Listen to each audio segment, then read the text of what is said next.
Chapter 199, 074 Mysterious and Hidden. Wang, who is good at dealing with aftermath _2 site message. Hello, your answer has been included in the reference answers. Site message. Hello, your answer has been included in the reference answers. Whenever Bai Lian encountered a chemistry problem, she skipped it. She did the biology questions she knew but skipped those she didn't. She tackled every single physics and math problem without missing a single one, and sent the ones she couldn't solve to teacher Jiang. Her solutions were always easier to understand than Jiang Fulai's, and her handwriting was more standardized than his. Almost every physics and math question she answered was collected by the system as the correct answer. Can this thing be blocked? She looked at the incessant messaging alerts and while at a red light showed her phone screen to Jiang Fulai. It's so annoying. She had already blocked messages from strangers. Every time she seriously worked on problems, the site's messages would suddenly pop up. She had been busy recently and had not logged into the app, so the notifications were even more frequent. Jiang Fulai glanced at it and immediately understood. I'll send you a plugin later. Who wouldn't be annoyed by site messages? Young Master Jiang had once written a blocking plugin specifically because of the site messages. When they arrived at school, Bai Lian got out of the car with her backpack and waved goodbye. She was tall, and the bulky school uniform looked unusually slim on her. Not far away, Zhang Xiais and the rest of class 15 just spotted Bai Lian. He was tall and smiling. Is your aunt okay now? Yes. Bai Lian tilted her head, glanced at him and slowly spoke. That's good. I just saw Sister Yan's Weibo when I woke up early. She's coming back to Xiangqing for promotion. Good things come in pairs. Zhang Xiais nodded. He reached out, wanting to pat Bai Lian's shoulder in a buddy-like manner. Suddenly he felt a chill down his spine, which brought goosebumps to his arms. Zhang Xiais quickly withdrew his hand. Hiss, my mom wouldn't be cursing me with voodoo dolls, right? Even that won't help me score 60. Jiang Fulai leaned casually against the back of the driver's seat.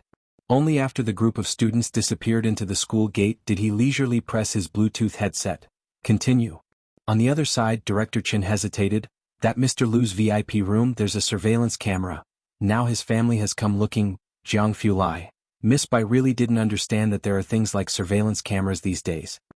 He started the car, drove into the stream of people, found a clear space to stop and said very calmly, now there isn't. What? Director Chen didn't understand. Jiang Fulai reached out, took a laptop from the back seat. His pale fingers pressed the power button, and Jiang Fulai said indifferently, I'm saying the surveillance, it's gone now. Director Chen got it immediately. Oh, okay. Xiangqing Hospital. Evening. When Bai Lian brought Jiang He to visit Xinqing, Dr. Lance had already arrived earlier to check on the patient. Xinqing was doing well. She had been transferred from the ICU in the afternoon and was now in the VIP ward. Learning that Dr. Lance was the surgeon for Xinqing, Ji Heng showed great respect. He poured Dr. Lance a glass of water. Dr. Lance, please have some water. Dr. Lance was wearing a floral shirt that day. His sunglasses were tucked into his collar while he reviewed the nurse's rounds record for Xinqing. Upon hearing this he looked up. No, I don't want water, I want Hiqia. Ji Heng was startled. He thought Dr. Lance was speaking English and called Ji Xiaojun over. Ji Xiaojun had just woken up from a nap this morning and was feeling refreshed. He also had great respect for Dr. Lance. Dr. Lance, what did you say? Something about he? Chia ka chia. Dr. Lance held the rounds record in one hand and gestured with the other. Hiqia chia. I want Hiqia. This was quite a challenge for Ji Xiaojun. Chia. He tentatively looked at Dr. Lance. Yes, chia. Dr. Lance excitedly explained, making a drinking motion. Water? No. I don't want it. Ji Heng, using all his knowledge, still couldn't understand what Dr. Lance was saying, so he suggested to Ji Xiaojun, you should check if Hiqia is some kind of drink. Okay. Ji Xiaojun took out his phone and searched for Dr. Lance. When Bai Lian arrived, Ji Xiaojun was still at a loss. Bye. Dr. Lance stood up, waving his hands at Bai Lian. Bai Lian had exchanged greetings with Dr. Lance and saw Ji Xiaojun searching cluelessly, so she raised an eyebrow and asked a question. Ji Xiaojun was showing Bai Lian his phone and explaining the Hiqia situation, still frustrated at not being able to find anything. Uncle? Bai Lian was silent for a long while, then looked up somewhat speechlessly. He means he wants to drink tea. Finally hearing the words he wanted to hear, Dr. Lance quickly looked up again, excitedly saying, Yeah, that's Hiqia. Chia.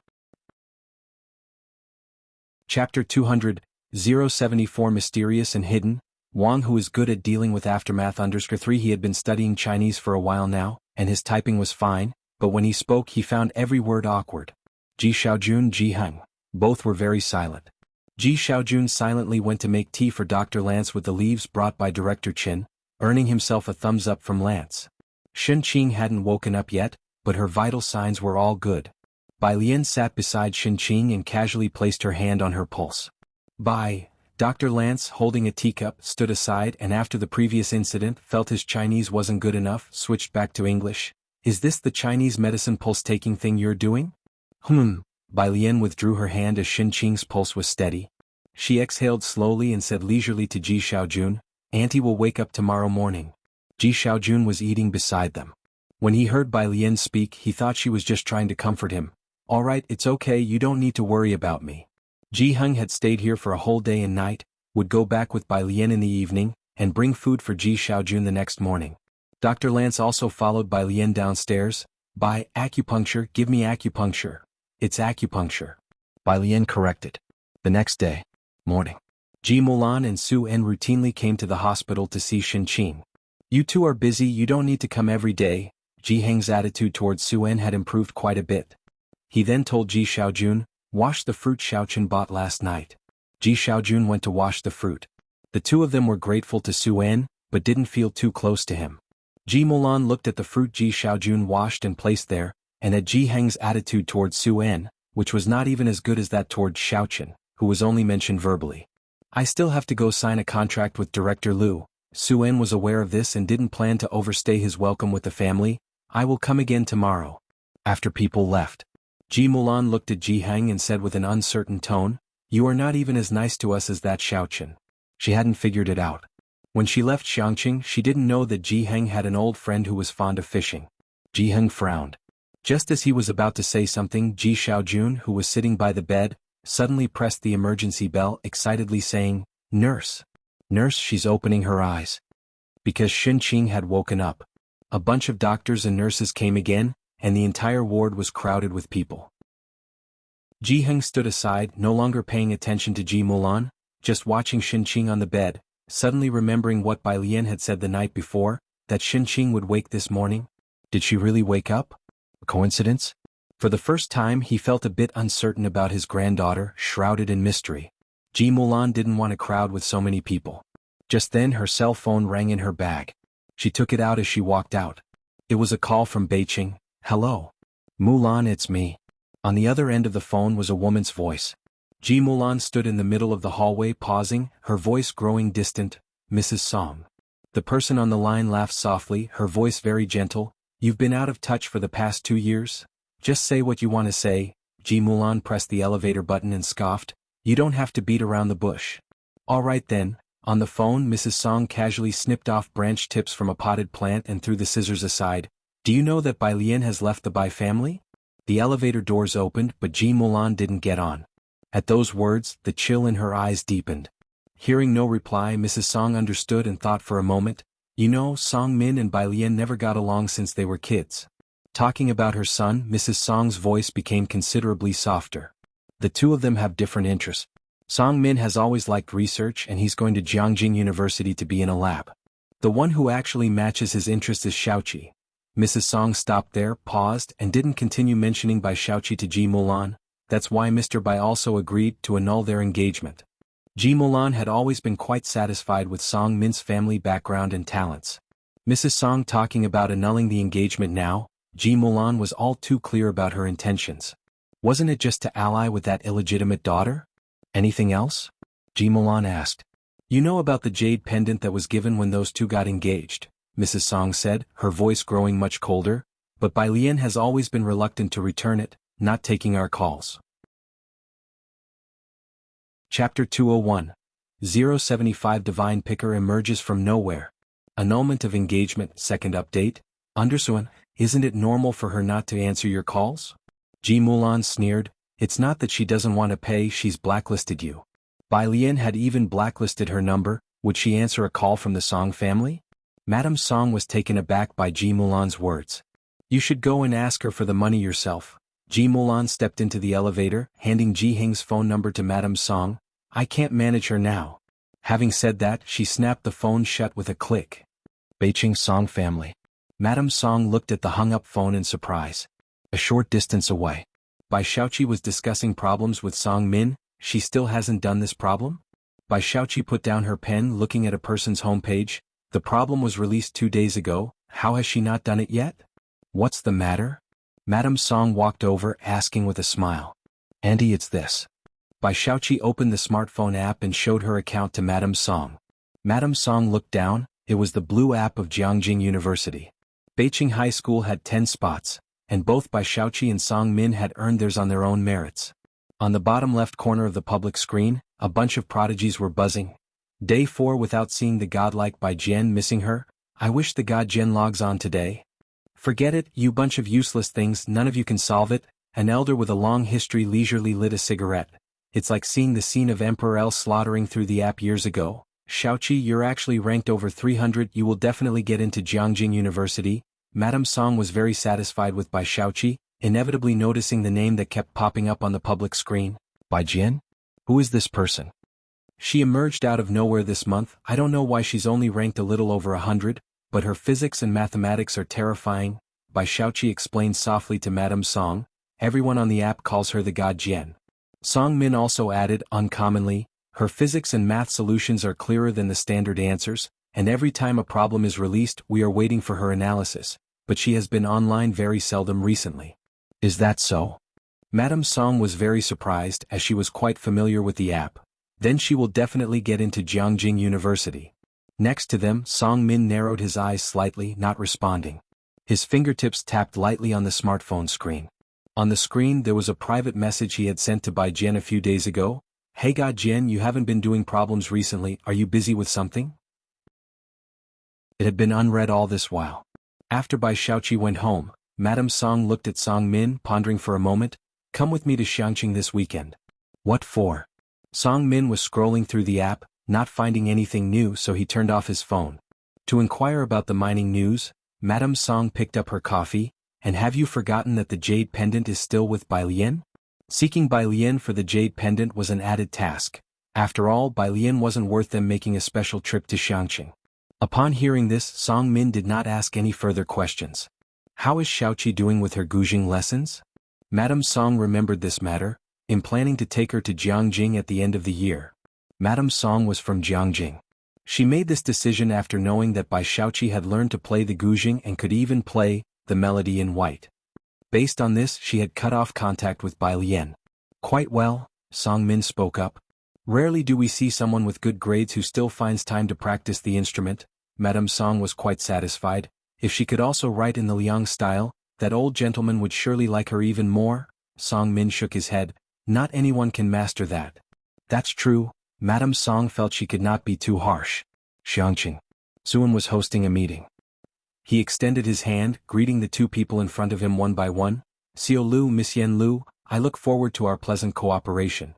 Xiao Lu was a slightly overweight middle-aged man with a smile like Maitreya Buddha. Not resembling a businessman but more like a philanthropist. Yen Lu had black wavy hair and bright red lips, dressed in a black long dress. She looked at Suan's hand but did not take it. Suan was taken aback.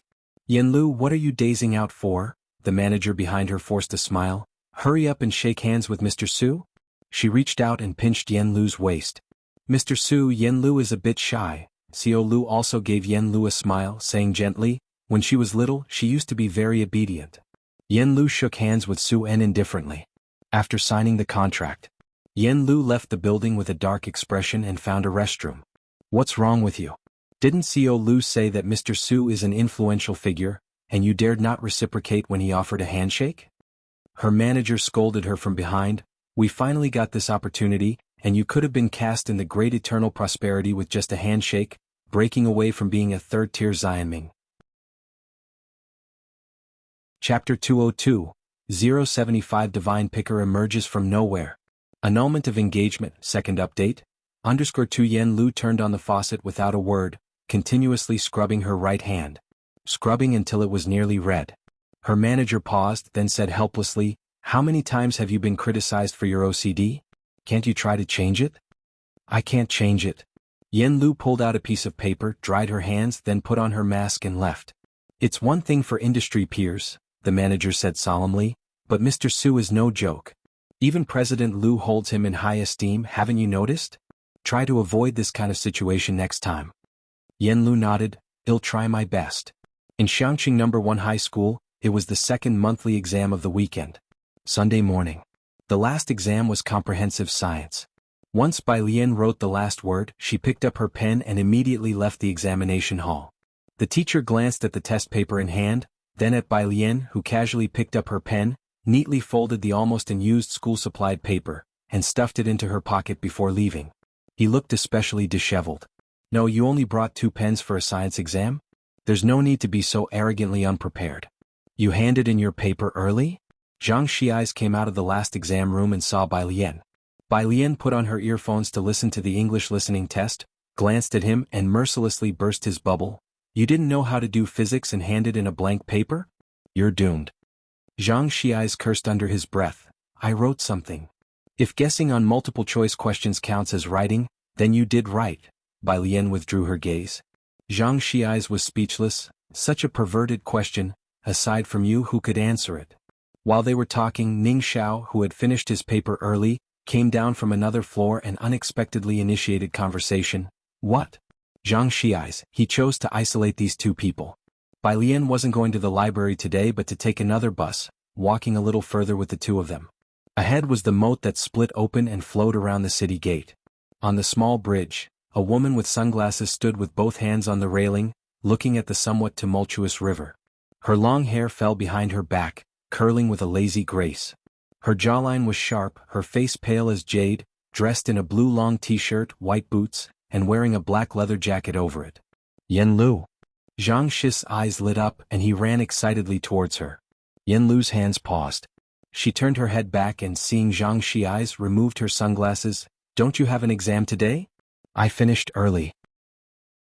Zhang Shi's didn't really want to answer that question, so he opened his backpack, took out a snow-white iris and handed it to Yen Lu.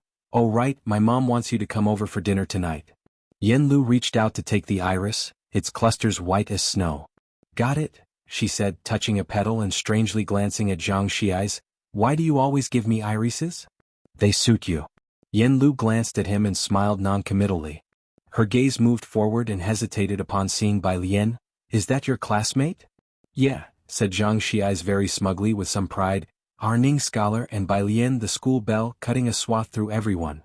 Holding the flower, Yen Lu looked towards Ning Xiao and Bai Lian as they approached. It was Sunday today. Bai Lian wore a white and green long dress, with a meticulously tailored white collared shirt embroidered with green grape bunches and deep brown vines. The white-green gradient dress had a wide hem that swung gently with her footsteps, revealing the green and purple grapes as well as the emerald leaves embroidered into the dress by Ji Heng. Such beautiful clothes. But the girl's face was even more striking. Her almond-shaped eyes, pretty and lazy, squinted slightly, and the sunlight shining on her jaw was like light reflecting off ice and snow. Your classmate is so beautiful. Even Yen Lu, accustomed to the many handsome men and beautiful women of the entertainment industry, was stunned by this sudden surge of beauty. Of course. Zhang Xi spoke, then introduced Yen Lu to Bai Lian and Ning Xiao. With the flowers in hand, Yen Lu said to Bai Lian, Classmate, if my agent saw you, he'd definitely force you into the entertainment circle. If you entered the circle, you'd be a hit anywhere you went. After exchanging greetings, Zhang Xi's wanted to take Yen Lu for a walk, so he said to Bai Lian and Ning Xiao, Yen Lu was just enjoying the scenery. They'll take her for a stroll, we want to accompany you too. Bai Lian raised an eyebrow, enjoying the scenery? She somehow felt Yen Lu was more inclined to jump off the bridge. In a coffee shop in downtown Xiangqing, as soon as Bai Lian got off the bus, she saw Ji Heng waiting there. Ji Heng was wearing a black long coat, talking to Director Chen. After they get discharged from the hospital in a while, we'll go fishing. Chapter 203. 075 Divine Picker emerges from nowhere. Annulment of engagement, second update. Under Hui, how is your sister-in-law feeling? Director Chen hadn't visited Xinqing today. He only dropped Ji Heng off here. I see Brother Ji has been in good spirits these past 2 days. Not bad, Ji Heng replied, looking down and taking a drag from his cigarette. It was only when he saw Bai Lian get out of the car that he said, She's here now, you don't have to wait with me anymore. Miss Bai, Director Chin straightened up as he saw Bai Lian. He called Ji Heng uncle and Ji Xiaojun brother. And he still called Bai Lian Miss Bai. After all, everyone addressed each other in their own way. Standing 2 steps away, Bai Lian looked through the glass and saw the elegantly dressed Madame Song. As Ji Heng walked over, she listened to an English recording and asked, "What do you want to see her for?" "Don't ask." Ji Heng exhaled a cloud of smoke, his voice unclear. He stubbed out his cigarette before entering the coffee shop. Sitting by the window inside the coffee shop, Madame Song was sitting upright.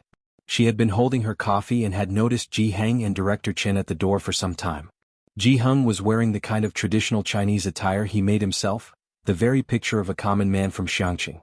Madame Song hadn't paid much attention until Bai Lian walked in with Ji Heng.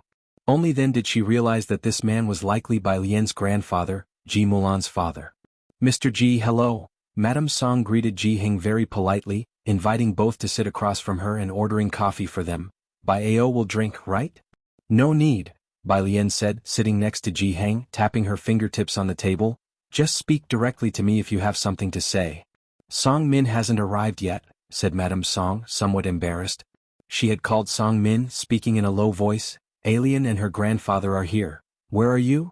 At the other end of the phone, Song Min hesitated before replying. "I was discussing a topic with Xiaoqi and forgot. Give me 10 minutes.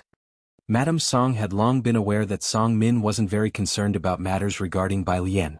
She looked up, helplessly explaining to Ji Heng and Bai Lian. Ji Heng had always been a man of few words. He set his pipe on the table, grunted in acknowledgement and said no more. Bai Lian glanced at Ji Heng and seeing that he was still waiting, she closed her reading app and sent a message back to Lance on WeChat. Only then did she open an app, took a pen and a neatly folded piece of paper from the hidden pocket of her long skirt, and began to work on a question. A newly released question on optical physics. Not overly difficult, she glanced at it, quickly sketched the refraction angles on the paper, and began writing down the solution at a measured pace. Ji Heng watched from the side. She never used a ruler when she drew. By the time Song Min arrived, Bai Lian had just finished writing. She was taking a photo of the analysis she had completed. "He's here." Madame Song stood, allowing Song Min to come over, then turned to introduce him to Ji Heng. "This is my son." Ji Heng looked up, turning his attention to Song Min. He had heard from Ji Mulan the previous night that Bai Lian was quite fond of this young man. Today he was here to see for himself. Song Min, tall and long-legged, sat next to Madame Song, making the space feel a bit cramped. His demeanor was cold and he only spared Ji Heng a glance. "Hello." As for Bai Lian, he didn't even look at her. He just casually took out his phone and lowered his head to open a question bank. Outside. Director Chin hadn't left yet. He was waiting here, ready to take Bai Lian and Ji Heng back later. When he looked up, he saw Song Min sitting opposite Bai Lian, and his expression changed drastically. He quickly took a photo and sent it to Jiang Fulai. "Not good, young Master Jiang. Miss Bai is on a blind date." Song Min is using the Jiangjing University app. He prefers to solve problems online and is even ranked in the top 50 for this month, said Madame Song to Ji Heng, smiling as she spoke. Song Min had always been someone to be proud of. However, the two people across from her had no reaction. Madame Song paused, then shook her head. Ji Heng probably didn't know what that was, and as for Bai Lian, she previously tried to cheat her way to getting that spot but didn't succeed, so she likely didn't understand what the ranking meant. "This is the situation, Mr. Ji." Madame Song decided to be direct. "The children were previously engaged and we gave Alien a jade pendant. Now that the engagement has been called off, do you think the jade pendant should be returned? I know it was the Song family's fault for breaking off the engagement, and this is our compensation." She pushed forward a bank card. Now that Bai Lian had left the Bai family, seeing her with her grandfather, they must need money. Ji Heng didn't say a word, nor did he look at the bank card, simply turning his head to gaze at Bai Lian. Bai Lian was busy uploading her answer to the app. On hearing this, she slightly raised her head. The light came through the window and fell upon her face, lending her marble-like complexion an extra hint of rosy allure. However, her dark eyes were clearly puzzled. Jade pendant? She searched her mind for this detail, trying to recall the jade pendant.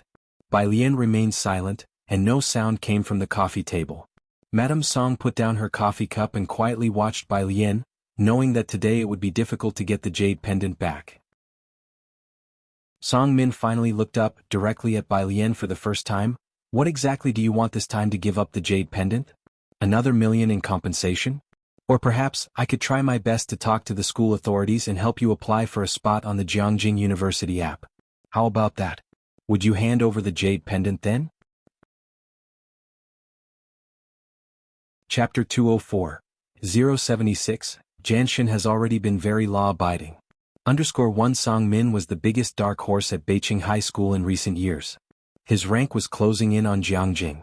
If he stepped forward to negotiate with the school, there was a very good chance they would vie for this spot. Of course, as the negotiator, Song Min would also assure the school of his rank in the next joint exam. Song Min didn't want to keep entangled with Bai Lian like this. He knew that Bai Lian had always coveted this spot, so he threw her this irresistible bait directly. Ji Hung was unaware of the matter regarding the jade pendant. When he received the call from Mrs. Song, she was afraid that mentioning the jade pendant to Ji Hung would give Bai Lian an excuse not to come, so she deliberately concealed it. He thought he was here to meet Song Min today. Only when Song Min spoke up did he realize the intention of the two people from the Song family. Ji Hang, who was usually silent and reticent, suddenly stood up, burning with rage. "What do you mean by this?" Bai Lian was still thinking about the jade pendant. Seeing Ji Hang stand up, she hurriedly followed suit, patting his back and trying to soothe him. "Grandpa, don't be angry." Mrs. Song across from them was also taken aback. How could she have expected that what seemed to be an honest and simple old man from the 18th tier Xiangqing could burst into such a formidable aura when agitated? Even stronger than many others she had met. "Mr. Ji," Mrs. Song hesitated inwardly but put away her contempt. "Please don't be angry. This is a matter between the Song and Bai families, and Mr. Bai has already given his consent. It would be one thing to give you anything else, but this jade pendant is an heirloom of the Song family. We have come with enough sincerity to reclaim it, and I will agree to any conditions you put forth." At this point, Mrs. Song felt somewhat of a headache. Of course, except for the engagement. You know, Alien has left the Bai family, and our Song Min will certainly not stay in Beiqing in the future. They are simply not suitable for each other. Of course, I hope you will cooperate while I am still able to speak to you reasonably, otherwise? Mrs. Song cut straight to the point with a smile. She didn't spell it out, but what she implied was that Bai Lian was simply not worthy of Song Min. The gap between them was too wide. She was able to speak kindly to the Ji family now, but if she lost patience, the Song family could enforce their will directly, and Bai Lian would get nothing. Powerful families always stress equal social standing. If Bai Lian herself had a bit more merit, Mrs. Song might have reconsidered, but unfortunately she did not. Next to Mrs. Song, Song Min was watching Bai Lian with indifference, his eyes devoid of any emotion. "You too," Bai Lian, having calmed Ji Hang, turned her head. Her appearance was always deceiving, and now as she faced them with suppressed eyebrows and a compelling presence, she smiled at them and said languidly, "If your brains are bad, that's fine, but make sure to keep yourselves healthy, otherwise you might die too soon." Outside the window, Director Chin shuddered at Bai Lian's "You two figure out who I should shark next" smile. Perhaps it wasn't a meeting for a marriage arrangement? After Bai Lian left the Bai family, this was the first time Song Min had seen her, and her temperament and everything else were too different from the person he remembered. Especially that sentence. Song Min frowned at Bai Lian, annoyed by her sarcastic tone. "You, what about me?" Bai Lian casually slipped a black pen into her pocket, walked out of her seat, let Ji Hung go out first and lifted her pale, cold chin. "If I had that jade pendant, I would have surely burned it for you already, but since I don't, there's no chance for me to do so." After all, the peaceful and friendly modern era barely gave Miss Bai any chance to show her mettle. Living within the law was already very compliant. So what if she was a little less civil, a bit more insulting? The two members of the Song family hadn't yet processed what she meant by burn. "Oh right." Bai Lian had Ji Heng leave first, casually tossing her phone in her hand, took a couple of steps, then stopped, and slightly turning her head, she curled her lips slightly towards the two. "Your jade pendant is still at the Bai family. With some luck, you might find it in the trash can of the room where Miss Bai used to live." She, Mrs. Song, born into a prestigious family with an even more distinguished maternal family from Jiangjing, had been taught noble etiquette since childhood, always held in high regard. Never before had she been subjected to such insults. Even the well-composed Mrs. Song trembled with anger at her lips. "Mother, she's always been like this." Song Min, both unsurprised and unexpected, given Bai Lian's reputation as a spoiled lady who mingled with ruffians daily, first asked the Bai family. Chapter 205. 076, Janshin has already been very law-abiding. _2 He called the Bai family to confirm if what Bai Lian said was true. I had planned to speak a few good words for her to Bai Qiming when I returned. Mrs. Song took a sip of coffee, calming her anger, but now it seems, there's no need for me to do so. Outside. Director Chin had been looking down at his phone the entire time.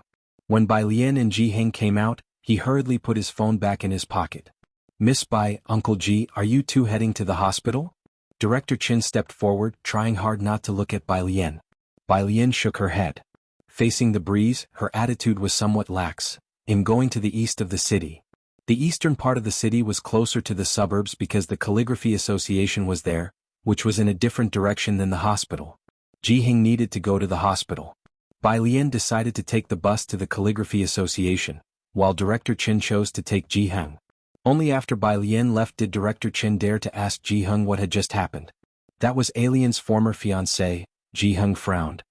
He lit another cigarette, clearly displeased. They've broken off their engagement, and he came to ask Alien for the engagement jade pendant. Just mentioning Song Min made Ji Heng feel annoyed. He had originally thought Bai Lian liked her fiancé, since that's how Ji Mulan had described it. But luckily Bai Lian seemed to really dislike the Song family. You don't need to take me, the hospital isn't far from here. Ji Heng took a couple puffs of his cigarette, settling his nerves. I was planning to buy some embroidery thread on the way. He wanted to take a walk and cool down. He had bandaged his hand at the hospital ward, so when Ji Xiaojun went to teach students, he would embroider and keep him company by the bed. Ah, okay. Director Chin nodded, still somewhat dazed. Miss Bai was engaged? No, she broke off the engagement now? No, wait, how dare they break off Miss Bai's engagement? He typed furiously, indignantly sending a flood of text to Jiang Fulai, Chin Yongkuan, asterisk and amp, % and amp, Yuan hashtag asterisk, Chin Yongkuan. In any case he came to ask Miss Bai for the jade pendant. Chin Yongkuan was very angry. How dare he break off Miss Bai's engagement? Jiang Shao, ? Chin Yongkuan withdrew a message. Chin Yongkuan. Breaking it off was a good and brilliant move. Chin Yongkuan. Fireworks, fireworks, fireworks, fireworks, fireworks. Seeing Jiang Fulai did not reply again, he couldn't help but wipe the sweat from his brow. Then he scrolled up through the chat history, wondering how he had dared to send so many words to Master Jiang. He took out his cigarette pack and drew out a cigarette to bite on, lighting it up and beginning to reflect on his own actions. Song Min and Mrs. Song also came out of the coffee shop. Confirmed, Song Min received a message from the Bai butler, his expression exceedingly surprised. Her jade pendant really wasn't taken. Even better, Mrs. Song nodded, still furious. As expected, the local conditions breed local people. Let's see what kind of splash she can make here. Director Chin exhaled a ring of smoke. Glancing over at the two, he said indifferently, You two actually broke off Miss Bai's engagement? And who are you? Song Min looked over.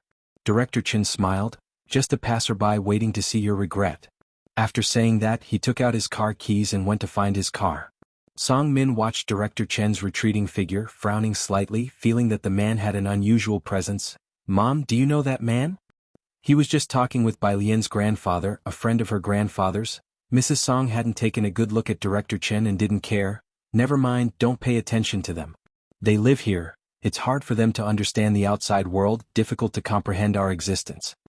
In this society without a family background, rising to prominence is very hard. You should get along well with Xiaoqi, Mrs. Song said coolly. Her brother is only a freshman and already has prospects for direct PhD admission. Although he's born illegitimately, it's not a big problem. The Song family was targeting Bai Xiaoke because, in terms of ability, Bai Xiaoke was even stronger than Song Min. As for the illegitimate child? Nowadays, illegitimate children also have rights to inheritance, so what about them? The Song family simply didn't care, let alone the fact that Bai Qiming had already divorced Ji Mulan. Song Min nodded, his mind preoccupied with Chief Chen's matter as he slightly furrowed his brow.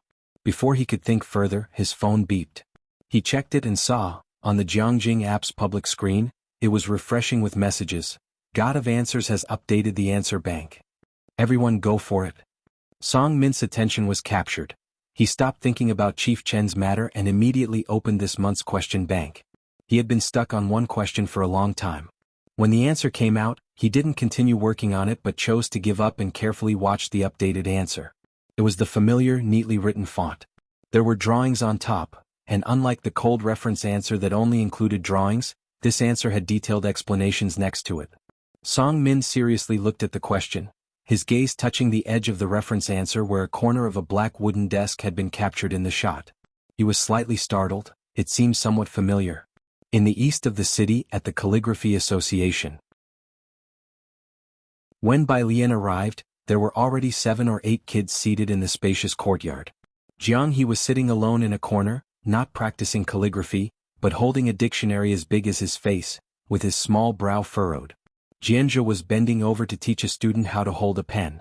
Seeing Bai Lian coming over, he lifted his head, and after carefully finishing the lesson with the student, he came over while scratching the back of his head. "Miss Bai." As he spoke, he shook his hand. He hadn't gotten used to the iridium tied to his hand for several days.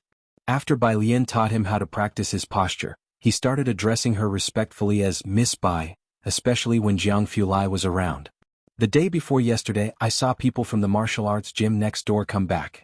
Jianzhe mentioned a serious matter to Bai Lian, but he ignored me. "Everyone around says that the gym has been closed for 10 years. There used to be students there, but in the end they all went to Shuguang Taekwondo." Bai Lian looked at the place next door. Mao Kuan had also mentioned this before, and she nodded slightly.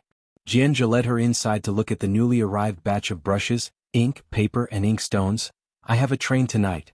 He'll come back after getting a certificate from the school." He was a junior majoring in art at Beijing University and basically had no classes left. After touring the entire Calligraphy Association, Bai Lian taught a few children the essentials of studying calligraphy, then took Jiang He out to eat. The Calligraphy Association had a cafeteria. But for the large pot meals that Bai Lian could eat, the picky Jiang He could not. She found a small restaurant nearby, and after finishing their meal, she took Jiang He back to the library to continue searching for questions to practice. Tang Ming and Ning Xiao were both there. "God of answers," Ning Xiao said. "You finished all the physics?" Bai Lian had just arrived when Tang Ming wouldn't let it go. Bai Lian picked up a few books from the shelf behind, and hearing the question, she raised her eyebrows at him. "Otherwise? Forget it." Tang Ming hadn't finished 2 questions today and sighed. "If this month's test is so difficult, what are we going to do about next week's joint exam?" "Joint exam?" Bai Lian put the books aside, hearing the word for the first time. She opened the app for Jiangjing University, looking at Tang Ming. She signaled a question. Tang Ming nodded furiously, explaining to Bai Lian, "Yes, it's the midterm exam next week. Every midterm and final exam, all the high schools in Beijing use the same test paper. The teachers from Beijing make it, and the difficulty is extremely perverse, understand? Compared to next week's paper, what we had today is nothing. The questions from Beijing are difficult. Every midterm and final joint exam, I barely pass math. But there are a few crazies at Beijing High School, especially that one named Song Min." Tang Ming's resentment was deep. "Do you know? Last final, I got an 80 in math, he got 137. Even more than Ning the study god by a dozen points. To take an exam with those crazies from Beijing High School, what is that if not torture?" As he spoke, Tang Ming suddenly looked at Bai Lian. "Wait a second." Chapter 206. 077 Ginger TT is online, Dean Jian personally pays a visit. Second update, _1 Not just Xiangqing, but schools from other areas in Beijing also face differences in resources compared to Beijing High School. Yet, Beijing didn't care about that. They only focused on making the test questions difficult, regardless of whether other areas could keep up. Even Tang Ming grumbled every time there was a joint exam. The top 100 rankings in Beijing were almost exclusively students from Beijing High School. But that was in the past. Watching Bai Lian, Tang Ming murmured, "I feel like there might be a surprise this time." Song Min? Bai Lian was actually surprised. Even people in Xiangqing had heard of this name. Ning Xiao had obviously heard of it too and enlightened Bai Lian. "He's the leading candidate for the top scholar in our cohort in Beijing. A hexagonal warrior without any weak points." Tang Ming added and then looked at Bai Lian. "God of scavenging, if only your chemistry was a bit better, you might have been able to compete with him." Bai Lian nodded her head and continued to do practice questions. When Jiang Fulai arrived, Bai Lian had just finished the questions from the new Jiangjing University app and uploaded her answers. "Not busy today?" Bai Lian put down her pen, leaned lazily against the chair back and casually rubbed her wrist. Jiang Fulai placed the computer on the table, his expression as noble and indifferent as ever, his eyes naturally pale, and when hit by the sunlight, their cold light refracted, making him appear even more solitary. He sat down, crossing his legs with elegance. It's all right, it's Sunday. Bai Lian felt nothing. But opposite her, Ning Xiao slowed down his writing considerably. Tang Ming didn't dare to lift his head, wanting to escape, so he stiffened his resolve and found an excuse. I'm going down to buy everyone milk tea, what do you want? Ning Xiao was very calm. Coffee? Bai Lian, with a lazy hand propping her chin, opened a book she had taken off the bookshelf called Machine Consciousness, and flipped through it. Jiang Xiaoniao and I will have the cherry fruit tea. After saying this, she tilted her head slightly, asking on Tang Ming's behalf, what would you like to drink? Tang Ming had wanted to leave, but now he didn't. Inwardly he was drumming. No, did the young master Jiang seem like someone who would drink this kind of thing? Jiang Fulai's icy fingertips pressed the computer's power button, and without lifting his head, his tone was light as a breeze. Jade pendant. What? Not just Tang Ming. Bai Lian didn't quite understand for a moment either. Ah, okay, got it. Tang Ming stood up, dazed. He wasn't much into milk tea, and thinking it was some new kind of milk tea, he hastily made his escape downstairs. Why did he feel as if Jiang Fulai equated to a "you're dead" statement? He'll go with you. Ning Xiao, feeling a sense of crisis, made a swift decision. It wasn't until they got downstairs that Ning Xiao and Tang Ming exchanged a look and then breathed a sigh of relief, feeling like they'd come back to life. But when Tang Ming asked about the jade pendant milk tea, the clerk was even more confused than him. Tang Ming knew then that something was wrong. He quickly took out his phone and sent Bai Lian a WeChat message for help. Wait, what milk tea are you talking about? Bai Lian, with her middle finger and index finger holding the pen, spun it in her hand, propped up her leg, raised an eyebrow and asked, You scared Tang Ming to death. Jiang Fulai glanced at her, the setting sun through the window offering little warmth, profiled his high nose from the side. He gazed at Bai Lian, his pale eyes deeper than usual, and didn't speak right away. Fine then. Bai Lian spun her pen and was just about to reply to Tang Ming the same way. Young Master Jiang withdrew his gaze and continued to stare at the complex patterns on his computer screen, inquiring very politely, Did you find your ex-fiancée's jade pendant, or do you need help looking for it? His face was as cold and beautiful as always, showing little emotion. Bai Lian, thanks, but, she hesitated for a moment before answering cautiously, It shouldn't be necessary, I've returned it already. Oh. Jiang Fulai's face remained cool. Bai Lian, touching her chin, took out her phone, typed a few characters to Tang Ming, thought for a moment and then showed Jiang Fulai. So, is this okay? Jiang Fulai took a glance at the unsent chat on Bai Lian's phone that read, Cherry fruit tea, double the sugar for him, double the sugar? Jiang Fulai glanced at the line and then silently looked at Bai Lian, his gaze lingering on her face for a long while. What exactly gave her the false impression that he liked double sugar? It's fine. He nodded and looked away. Bai Lian sent the message and Tang Ming eagerly showed his urgent request to the clerk. Tang Ming and Ning Xiao returned with an array of drinks. First, they gave Bai Lian and Jiang He their drinks, and then with both hands, Tang Ming held out young Master Jiang's double-sugared drink. Of course, why would such a cold and aloof person like young Master Jiang actually like double sugar? Chapter 207. 077 Ginger TT is online. Dean Jian personally pays a visit. Second update. _2 Tang Ming wouldn't dare make such a complaint. Jiang Fulai casually took a sip of his milk tea with one hand and inserted the straw nonchalantly, his expression serene. However, the hand holding the milk tea was pale and cold, seemingly colder than the iced milk tea itself. Bai Lian took a sip and observed him for a while before pulling out the test Ning Xiao was writing and slapped it down in front of Jiang Fulai. Mr. Jiang, could you take a look at this problem? Jiang Fulai's expression returned to that indifferent look. He bent down to look at the question. Then he explained it to Bai Lian. Ning Xiao, who was still in the posture of holding a pen, looked puzzled. Should he not be here? After finishing her problems, Bai Lian went to visit Shen Qing in the evening. She would always avoid Ji Mulan and Suen. She didn't hide this fact, so Ji Heng and Ji Xiaojun acted as if they didn't know. Sometimes when they were about to run into those two, they would inform Bai Lian in advance. But today Ji Mulan and Suen had already visited in the morning. Bai Lian didn't expect to bump into them just as they were coming out of the hospital in the evening. Due to the last incident, Ji Mulan had a complex look in her eyes upon encountering Bai Lian.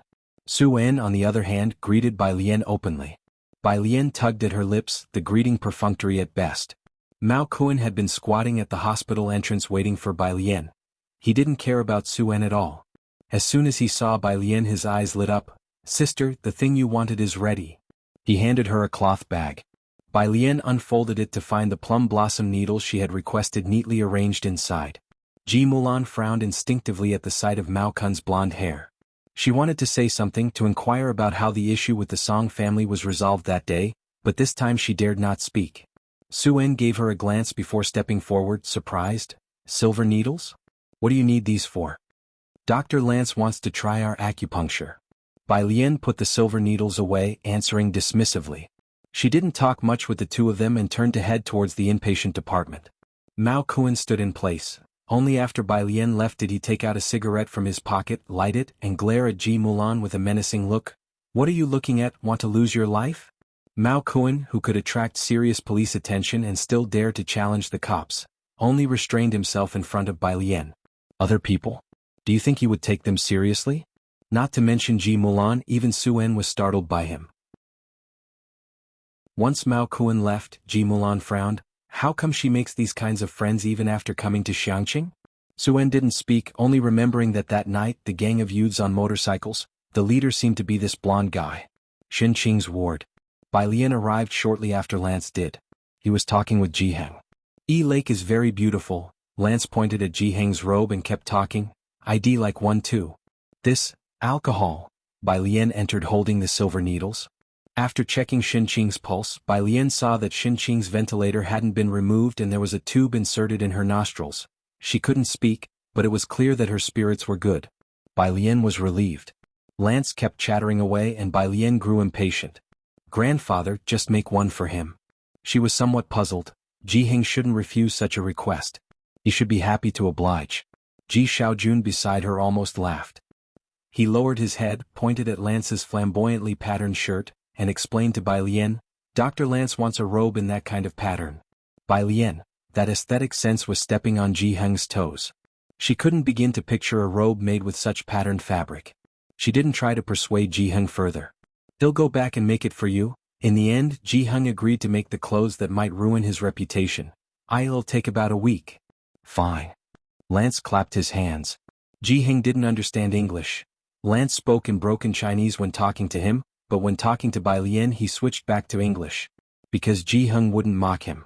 But Bai Lian would tell him seriously that his accent sounded a bit like a gorilla. "Acupuncture today?" Lance saw the silver needles in her hands. Bai Lian drew out a needle and leisurely made gestures over his head, raising an eyebrow. "But I haven't done acupuncture in a long time, are you scared?" Lance thought Bai Lian was joking and bravely said, "Not afraid." He sat on the couch, waiting for Bai Lian to do the acupuncture. Bai Lian, holding the needle, stood behind him and found a spot on his head. Under the light, the plum blossom needle shone with a cold glint, quite dazzling. Chapter 208. 077 Ginger TT is online. Dean Jian personally pays a visit. Second update. _3 Jiheng was startled by her. "Alien, what are you doing?" Without any hurry, Bai Lian precisely located the acupuncture point and inserted a needle, mouthing to Jiheng. Experimenting, Jiheng. Every 5 minutes he would go and ask Dr. Lance, "Dr. Lance, are you all right?" "Okay, fine." "Dr. Lance, are you still?" Anticipating his question, Dr. Lance exclaimed, "Okay." "Dr. Lance, K. Lon, 1. Assured that Dr. Lance had survived Bai Lian's experiment, Jiheng finally breathed a sigh of relief. Monday. The first class was still Lu Lingxi's, and one of the 3 notorious latecomers, Zhang Xiai's, arrived punctually at 8:01 a.m. as always. Lu Lingxi threw a piece of chalk out. "The joint exam is the day after tomorrow and you're still late?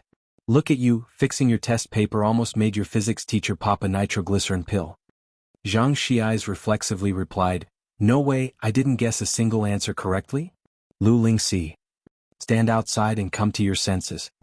After finishing a Chinese lesson by Lian during the break, the students were all wailing about the joint exam. Her phone in her desk shone briefly. She checked it and saw a message from a friend. "Dog friend, is this you?" "Dog friend. Video." Upon checking, Bai Lian saw it was a video sent by Pu Xiaohan. "Dog friend, is this you? Although it's blurry I can still discern your beauty." Bai Lian. 1. "Dog friend, you're one and me again?" Bai Lian. On the other side of the phone. At Beijing International class, Bai Lian's dog friend cursed and showed the video to the person behind her. Watch carefully, this lady plays the guzheng amazingly well. Really? A crowd gathered around. Who is it? Because she rarely praised people. Most of them turned their gaze that way. Song Min and Bai Shaoqi, who were discussing a question, also looked over, both sensitive to anything about the guzheng. Especially Bai Shaoqi. The dog friend, with her leg propped up, raised her eyebrows. Classmate Bai Lian, I sent the video to you. Hearing the name Bai Lian, Bai Shaoqi lost interest and turned away, looking at Song Min. Song Min also frowned briefly, letting go of his inquiring gaze.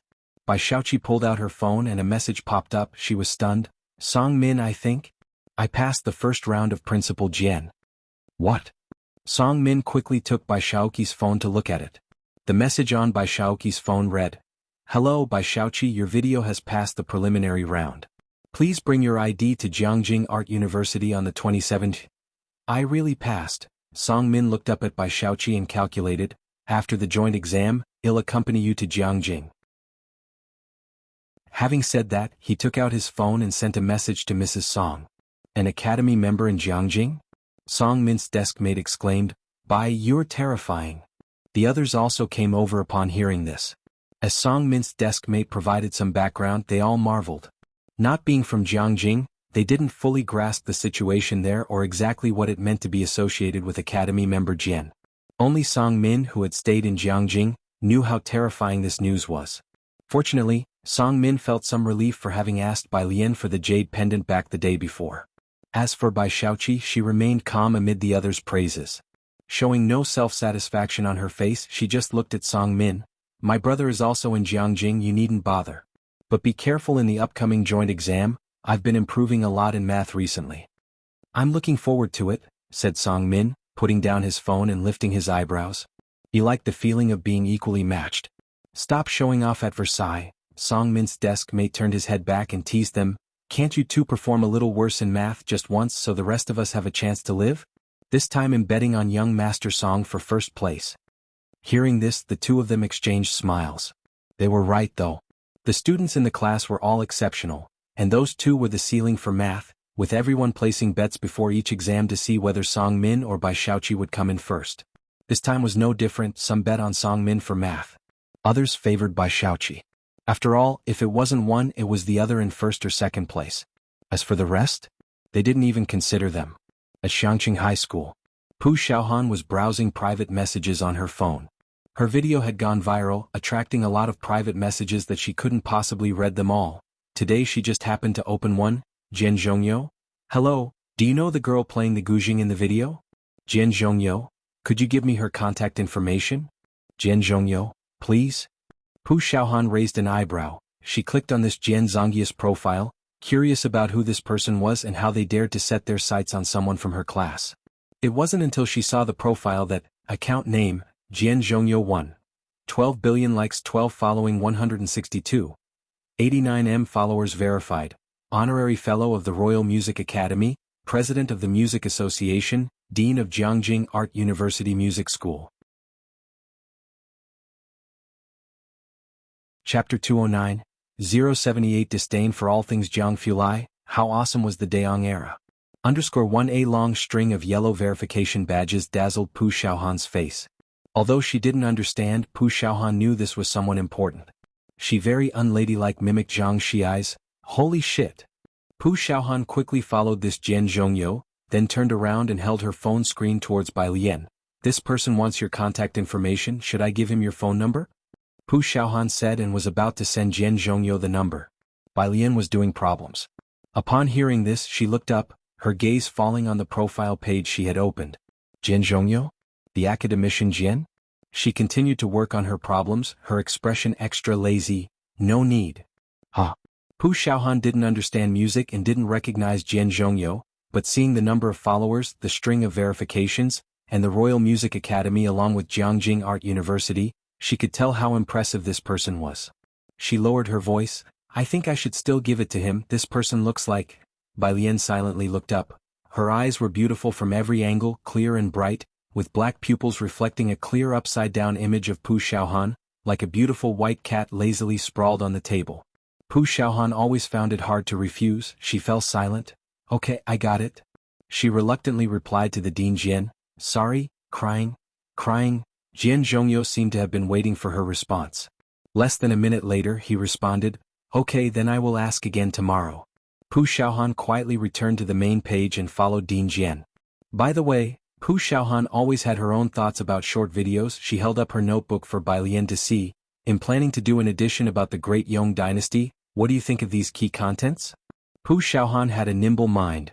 After one of her videos went viral, many teams had approached her, but she hadn't accepted any offers. She wanted to post content that she liked. Bai Lian was originally doing her problems when Pu Xiaohan spoke, and her hand hesitated for a moment. Pu Xiaohan didn't notice. She excitedly chatted with Bai Lian. "I've edited a collection of figures from the Great Yong Dynasty, and I've already scheduled the character charts. I'll post it tonight. Can you take a look for me?" As she spoke, she wanted to show Bai Lian the edited video on her phone. "I am not good at this kind of thing." Bai Lian paused, continuing to write with her pen, her voice emotionless. "Aren't you reviewing?" Bai Lian wasn't lying. She really didn't know how to edit. "I'm reviewing and editing at the same time," Pu Xiaohan said, excited about her own ideas. But Bai Lian always studied intensely minute by minute, so she went to discuss with the arts and entertainment representative on which aspects to edit the video. Chemistry class. The teacher taught the class with a worried expression and then called Bai Lian out. Zhang Xiais and his group were joking around. Seeing the chemistry teacher call for Bai Lian, Zhang Xiais spoke out. "She must have scored a 0 in chemistry. Go and see if that's the case." He teased Wang Qi by his side. Wang Qi recalled a day and rubbed his chilling neck, replying expressionlessly, "You go, you're the one sitting behind her." The group argued for a while but no one dared to actually go. Until Pu Xiaohan saw them and remarked solemnly, "Isn't life good?" Group outside. The chemistry teacher looked at Bai Lian, lips pursed, his face angry and a few hairs on his head standing on end. "Bai Lian, why did you score 70 in biology but still a 0 in chemistry? Are you isolating me?" Bai Lian was startled and explained, "Teacher, no, I haven't fully mastered biology yet." She also spent a lot of time on physics and maths was relatively okay. She had some memories from the original body so it wasn't too hard to learn. It was just that she favored physics over biology and chemistry, which she didn't like much. "Enough," the chemistry teacher interrupted her coldly, his aura commanding, "So you want me to beg you before you're willing to learn?" Bai Lian wanted to explain further. "Fine." The chemistry teacher looked around stealthily, making sure no one was around, then he put his hands together and whispered, "Then what if I beg you, would that do?" Bai Lian, "Teacher, I'll do my best." The chemistry teacher put his hands behind his back again, returning to a stern and cool demeanor. Lunchtime. Class 15 had a bunch of people gathered together for lunch. Pu Xiaohan, getting her meal, sat down next to Yang Lin and looked at the banner stretched across the cafeteria. "Who is this Xiao Lu? He actually donated a scholarship to our school." Apart from the Qin family, it was rare for anyone to donate to the school. Pu Xiaohan was quite surprised. Chapter 210, 078 Disdain for all things Jiang Fulai. How awesome was the Daong era. _2 Bai Lian held her chopsticks, slightly leaning against the back of her chair. She seemed languid all day, her mood not very high. She spoke at a leisurely pace. "I don't know him." I know. Zhang Xiais was very excited, filling in Pu Xiaohan with information. "One of the shareholders of Time Entertainment, he even came to Xiangqing with Sister Yan this time. He's Sister Yan's boss and also a philanthropist, having donated a lot to orphanages." There were many media reports about General Manager Liu's charity work. Time Entertainment, that's Manzai's company. Wang Qi chimed in cheerfully. Zhang Xiai shot him a glance. "What man she? She's not even as pretty as my sister Yan. Why don't you stand my sister Yan?" "Yan Lu." Wang Qi shook his head. "No way, she's ranked several tiers below Manxi. Manxi is list, your sister Yan is, okay, C-list. Happy now? Can you even compare? Plus, Manxi is the entertainment industry's recognized goddess beauty, her acting is great and she can sing too. My sister Yan is clearly prettier." Zhang Xiais disagreed. The two of them started arguing about who was prettier.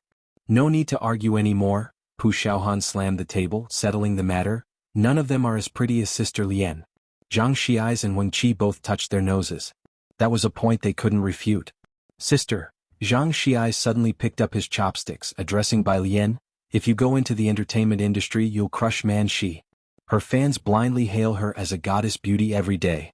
A bunch of ignoramuses. You should go and show them what true goddess beauty is." Wang Qi cursed him out. Yen Lu can't beat our girl, so you're seeking outside help, huh? Sister Lian is the one who needs to dominate the academic world. Zhang Erbi, watch out, the principal might climb up to your bed in the middle of the night. Yo, you're scared, Lulu. Hu Xiaohan was used to it. She shrugged at Bai Lian, that's how fervent fans are. Yen Lu saved your life or something, that's why you like her so much? Wang Qi couldn't out-argue Zhang Xiai, so he muttered. Zhang Xiai leaned back, raising his eyebrows. That's right. Wang Qi. I fell into a river when I was little, I was about to get washed away. Zhang Xiai shared the story for the first time with people at the dinner table. Sister Yen jumped in and saved me. Wang Qi, no way, you're serious? West City Cemetery. The old gatekeeper watching TV saw the woman in a black dress lingering at the foot of the mountain for a long time, and he couldn't help sticking his head out. Miss, are you here to pay respects to someone? Don't remember the way. Yen Lu took off her sunglasses, tilting her head back slightly and smiling at the old man. No. The old man glanced at Yen Lu, feeling she looked somewhat familiar. Then hurry up and leave, this place has heavy energy. Sure. Yen Lu lifted her chin, the warm sunshine illuminating her exceptionally bright face. Grandpa, how much is a grave here? Here? 12,000 a spot. The old man switched channels, he didn't have many people to chat with, so he talked a bit more with Yen Lu. Are you preparing it for an elder? Then you should hurry, the price is going up next month. 12,000, not expensive. Yen Lu thanked him. I will buy one before then. As she turned to leave, the old man suddenly remembered who she was. I remember now, aren't you that celebrity Yen? Yen Lu paused. As a minor 18th tier celebrity, she almost never needed to wear a mask when going out. She didn't expect to be recognized. Yen Lu. Right, Yen Lu, the old man became somewhat excited. My granddaughter really likes you. She has many of your photos in her room. Could you give her an autograph? He took out paper and pen. Yen Lu stared at the paper and pen for a long moment, signed her name and murmured softly, please thank her for her fondness for me. Evening. Ji Heng, who had been providing companionship at the hospital all day, was worriedly designing robes for Lance at home. Bai Lian intended to take the bus to the hospital. She hadn't yet reached the bus stop when she saw a car parked by the roadside. She opened the passenger door and sat down. In the back seat, Jiang He, who was twisting a Rubik's Cube, looked up at Bai Lian silently, then sighed dejectedly and continued with the cube. Jiang Fulai was in the driver's seat, his left hand lightly resting on the steering wheel, his presence notably chilly. He turned his head slightly to look at Bai Lian, his fingertips absently tapping on the black steering wheel. Bai Lian casually greeted him, seemingly no different from usual days. You seem thoughtful. Bai Lian felt that Jiang Fulai must have known she was going to the hospital. Otherwise he wouldn't have been waiting for her. However, once she got into the car, he didn't speak for a long time. He just rested his hand on the steering wheel, looking out the window, offering her only the very sharp profile of his face. Chapter 211, 078 Disdain for all things Jiang Fulai, how awesome was the Daong era. _3, what are you spacing out about?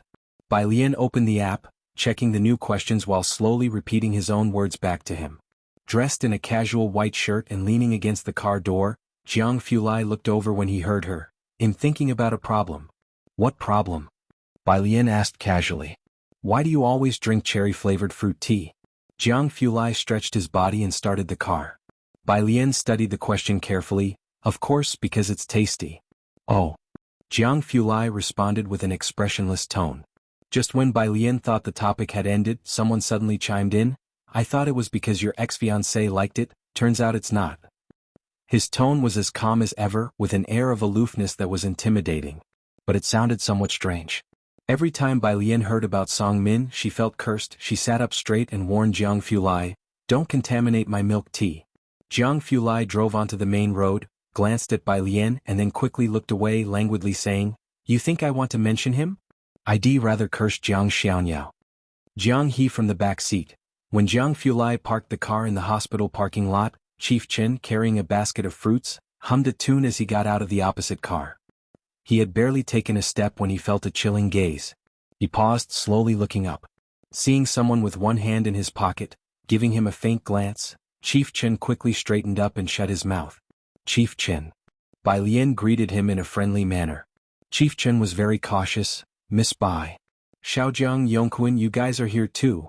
In the ward, Ji Xiaojun was wiping Xinqing's hands, then instructed Bai Lian, "Alien, pour them a glass of water." Bai Lian nodded, picked up the kettle to go outside to fetch water. Chief Chen's heart skipped a beat, hastily putting down the fruit basket. "Miss Bai," he reached out to take the kettle from Bai Lian's hand, "I'll do it, I'll do it." With Mao Kuan not there, no one competed with Chief Chen. Chief Chen took the kettle outside with a slight hint of pride. Jiang He glanced at Chief Chen, not understanding what there was to be proud of just for fetching water. Xinqing looked at Jiang Fulai and Bai Lian, blinked her eyes, motioning to Ji Xiaojun that she wanted to remove the oxygen mask and the tube as she couldn't eat yet and was on an 4 drip. Bai Lian checked Xinqing's pulse as usual. "Uncle, go find a doctor, I think Auntie doesn't need to wear these anymore." Jiang Fulai looked at her. Bai Lian slowly withdrew her hand. Ji Xiaojun also felt Xinqing had lost a lot of weight from not eating, so he stood up to find a doctor. "I'll ask the doctor." The doctor soon came to examine Xinqing. On regular days the chief physician talked a lot. Today, because of Jiang Fulai's presence, he rarely even raised his head, only daring to say a few words when Ji Xiaojun asked. Finally, Xinqing's oxygen mask was removed. She blinked her eyes, finally able to speak.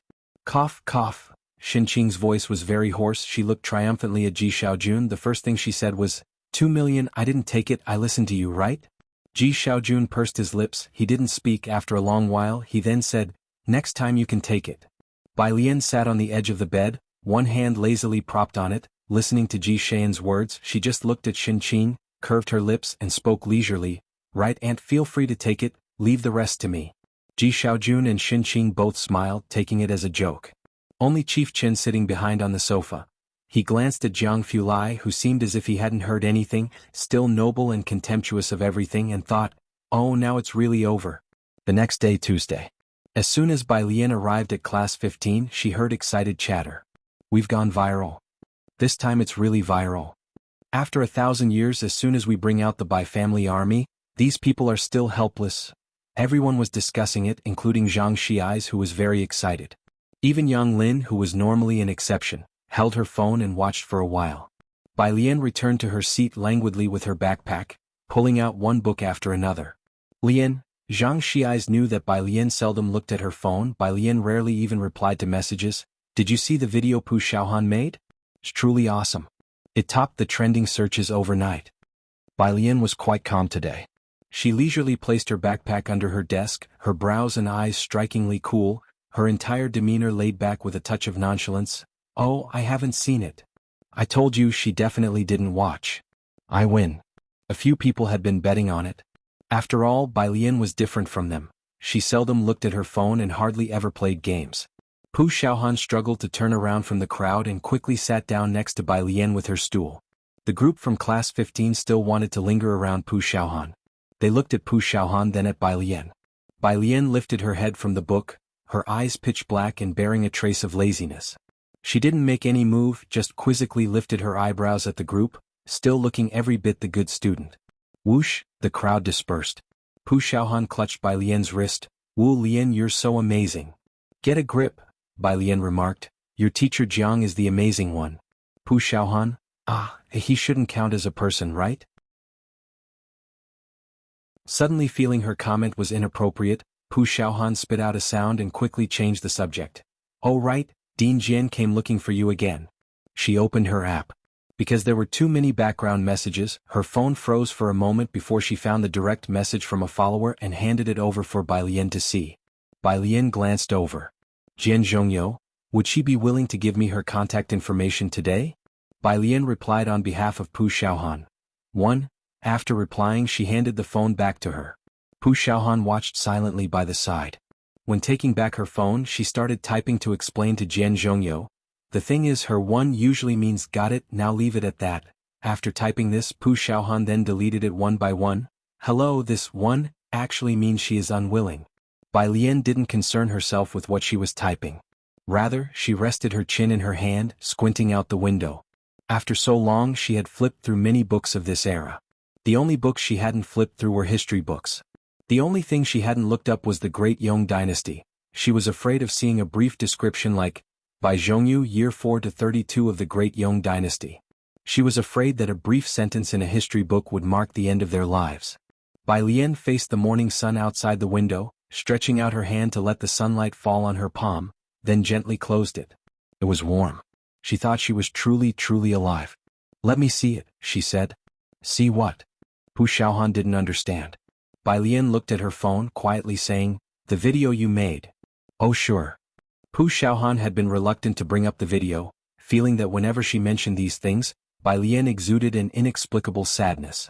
But today the sadness about her seemed much less than yesterday. Pu Xiaohan opened the video she posted last night and handed her phone to Bai Lian. Bai Lian bowed her head and watched quietly. The black screen, following the music and the opera vocals swelling from soft to loud, gradually revealed hues of ink and brush boom, with a forceful drum beat. A line of bold white characters suddenly appeared.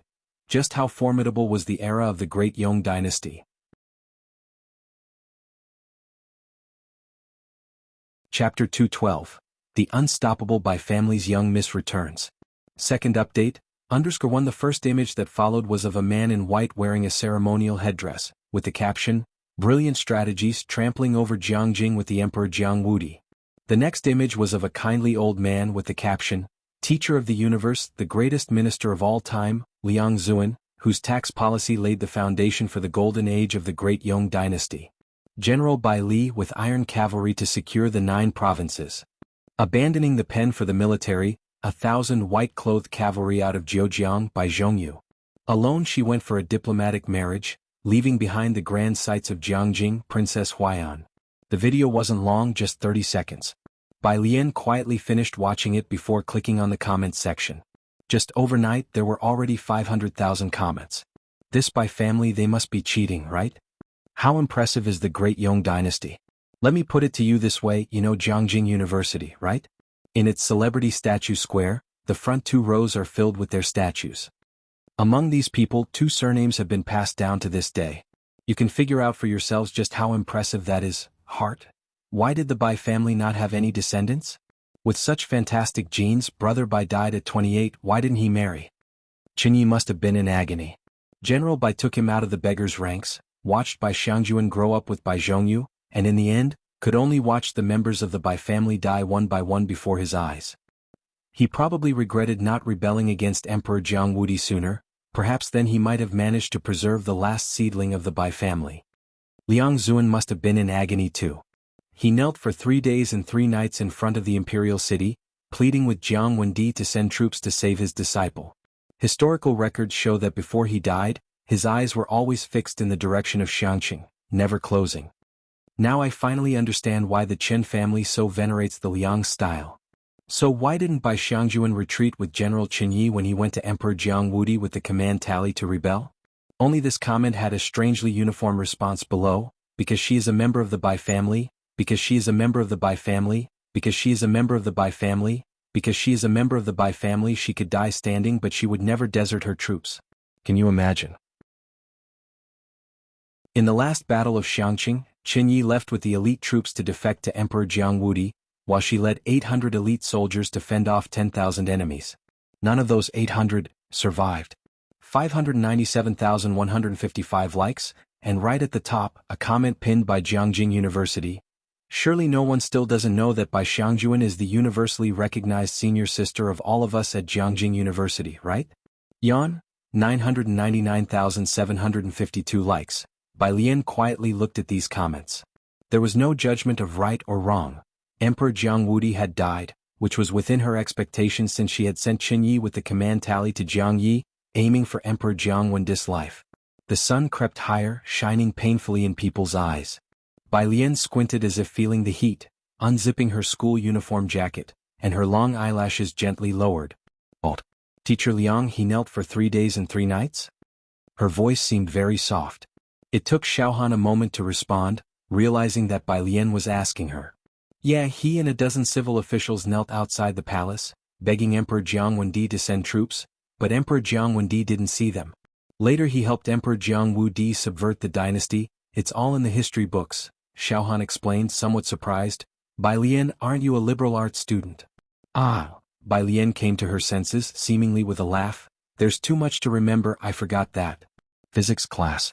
The physics teacher was still lecturing at the front, throwing a piece of chalk in frustration at Zhang Xiai's, who looked sleepy. Zhang Xi's, are you planning to score 0 for me in tomorrow's joint exam? Zhang Xi's was startled awake. After class, the physics teacher asked Bai Lian and Ning Xiao to go to the office to get some exercise papers. When Bai Lian went to the office, a group of teachers were discussing the joint exam for the next day. The physics teacher began talking about Zhang Xi's. In this joint exam, Zhang Xi's is definitely going to come last in physics, no doubt about it. This should be the last joint exam, Lu Lingxi said, sitting back down. Long before this conversation, Bai Lian had heard about the joint exam from Tang Ming. During every midterm and final joint exam, over 100 schools in Beijing would participate together. It wasn't only to measure each student's abilities, but more importantly, Beijing's exams were set by those involved in setting the national college entrance exams. Although the exams were tough, the test papers were extremely important for the students and teachers. Xiangqing did not have as good educational resources as Beijing, hence they placed great importance on each joint exam. Why is that? The physics teacher quickly stood up, frowning. Lu Lingxi sighed. There are too many county-level cities participating in each exam, and the results vary greatly from ours in Beijing High School. They don't want to take the exams with us. In simpler terms, Beijing High School didn't want to join those from municipal cities and below in the game anymore. This time, students Ning Xiao and Chenju from our school have a good chance of making it into the top 50. The physics teacher settled back into his chair and slowly said, are they planning to knock out everyone with one blow? It's useless. Lu Lingxi was calmer than the physics teacher. Unless someone from other schools outperforms them this time, nobody else stands a chance. Isn't that a joke? That Song Min, he's being compared to those monsters from Jiangjing, the physics teacher said, exasperated.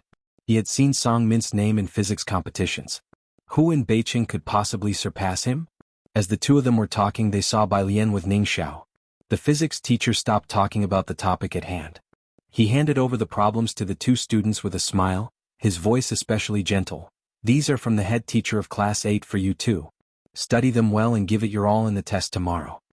Bai Lian slowly took the problems with both hands.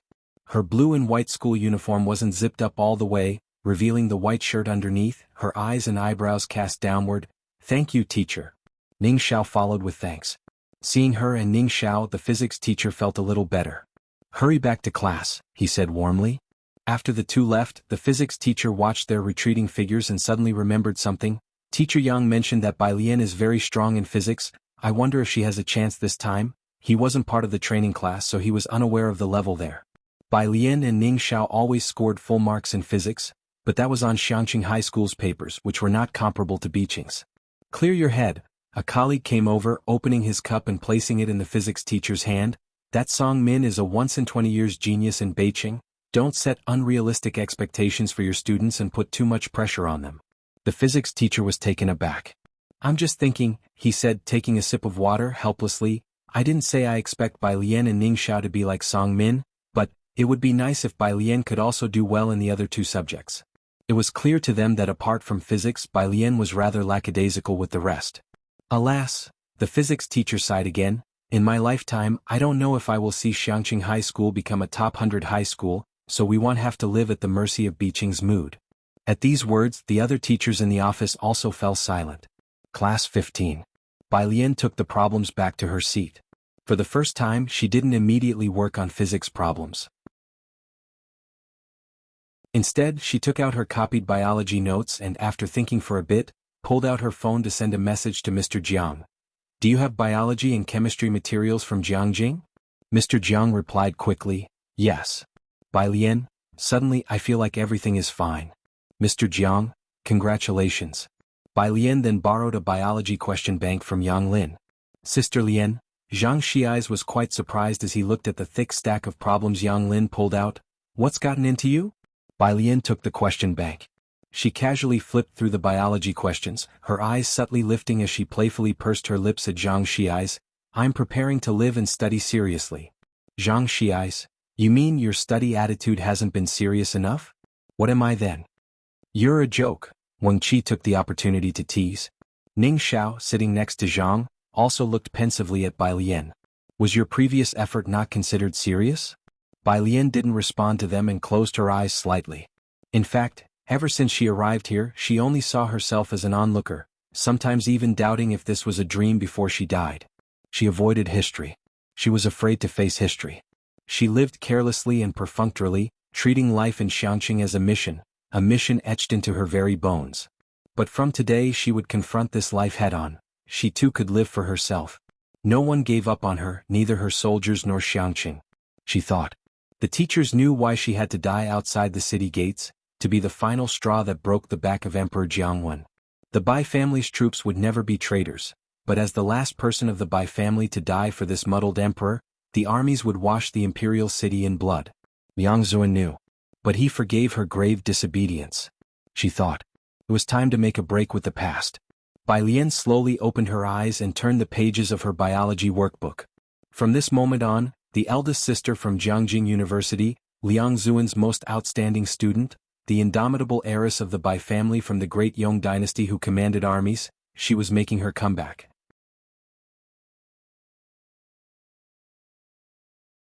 Chapter 213. 080 Lian Jie just wants to challenge the law, Beijing's top 10 schools. Underscore 1, Scala God look at Sister Lian. Zhang Xi's sitting behind Bai Lian felt it most acutely. For a second he seemed to sense a chilling sternness pouring out from Bai Lian. But Zhang Xi's, with little ink in his belly, couldn't describe it and just gazed at Ning Xiao, finally squeezing out, "Has she changed a bit?" Ning Xiao glanced at him but didn't answer. He stared at Bai Lian, who was seriously grinding through problems in front of him, and reflected painfully on why he had just wasted a minute, then quickly pulled out a math question bank and began to work on the problems. The king of slack, Zhang Xi's, reflected for a second. Forget it, the country has them. He could rest easy. He continued to sneak out his phone and made arrangements to play games with Wang Qi and others. Why did he have to sneak to take out his phone? Because when Lu's mom saw Bai Lian and Ning Xiao with their phones, she turned a blind eye, something Zhang Xi's couldn't believe, since those two would hold their phones for problem-solving, not playing games. But if she saw phone in hand with Zhang Xi's and the others at school, that's it, 1,000-word self-criticism was a certainty. Bai Lian's phone lit up again, a message from Jiang Fulai. He probably guessed she was studying biology. Biology, memorize the textbook. Don't look at the book when doing problems. Broaden your horizons. He must be busy and took a moment to send 2 simple messages. Classmate Bai, 1 Bai Lian slowly replied with a number. In fact, over the past month she had roughly understood. Biology probably had the highest return on effort among these few subjects. She had memorized the biology textbook by heart and just hadn't done many practice problems. Biology wasn't as hard as physics, but some questions were tricky with words. The knowledge tested wasn't as broad as physics, it was detailed down to the wording, and could even extend from the footnotes to outside the textbook. Young Master Jiang had only this phrase to offer: broaden your horizons. Next to her, Yang Lin, with a sidelong glance at Bai Lian, pondered for about a minute before quietly telling Bai Lian, "You should organize a mind map for each chapter yourself, make frameworks so you can remember every little piece of information. After doing problems, we ultimately have to go back to the textbook. If you don't understand, you can ask me." Yang Lin was first in biology across the whole school. She almost represented the school in a provincial competition, but on the departure day she didn't show up. Bai Lian held her pen and tilted her head to look at Yang Lin, who was bathed in sunlight. Bai Lian narrowed her eyes slightly and gave a gentle smile to Yang Lin. "Okay, I will." 200 days remained until the college entrance examination. There was still time. Because Shen Qing had already awakened and was recovering well. Bai Lian made a phone call to Ji Xiaojun today and did not visit the hospital. In the evening she went to the milk tea shop to find Jiang He and ordered a cup of milk tea for both him and herself. Qi Yundai had already noticed Bai Lian and Jiang He from the kitchen, and after finishing today's cakes, he took off his chef's hat. He then tossed the remaining cake to Yang Lin. After that, he casually took the 2 cups of milk tea ordered by Bai Lian to find her. "Miss Bai, young Master Jiang He." Qi Yundai seated himself next to Jiang He. "Thank you," Bai Lian said as she spread out biology exercises on the table, a pen still between her middle and index fingers. She looked at Qi Yundai and suddenly remembered something. "You are a litigator, right?" Qi Yundai wiped off sweat with a paper. "Ah, yes. Litigator?" That was a new way had been addressed. "If it were this case," Bai Lian put down her pen and showed him a screenshot on her phone. "Could you litigate?" Qi Yundai set down the paper and glanced from afar. Seeing a few key words, he frowned. Domestic abuse? That's hard to define. After a brief contemplation, he explained to Bai Lian the intricacies of the matter, how the law finds it difficult to pass judgment because it counts as a family dispute, and he hadn't taken on such minor cases before. But he was willing to make an effort for Miss Bai. "I'll try my best." "I see." Bai Lian snapped her phone shut with a click and slowly started to speak to Qi Yundai. "Then you don't have to worry about this." Qi Yundai could even see Bai Lian narrowing her eyes slightly, nonchalant yet somewhat presumptuous. Without needing to speak, Qi Yundai roughly got what Bai Lian meant. "But, who came up with the term domestic abuse?" Bai Lian frowned. As if she would take up arms against them if she knew who it was. "Qi Yundai, no, that's not." He started to sweat. Why did young Master Jiang and people around him, one by one, all enjoy challenging the law so much? Jiang Fulai was busy today. Bai Lian took Jiang He home. Before leaving, she handed over the packaged milk tea to Ming Dongheng.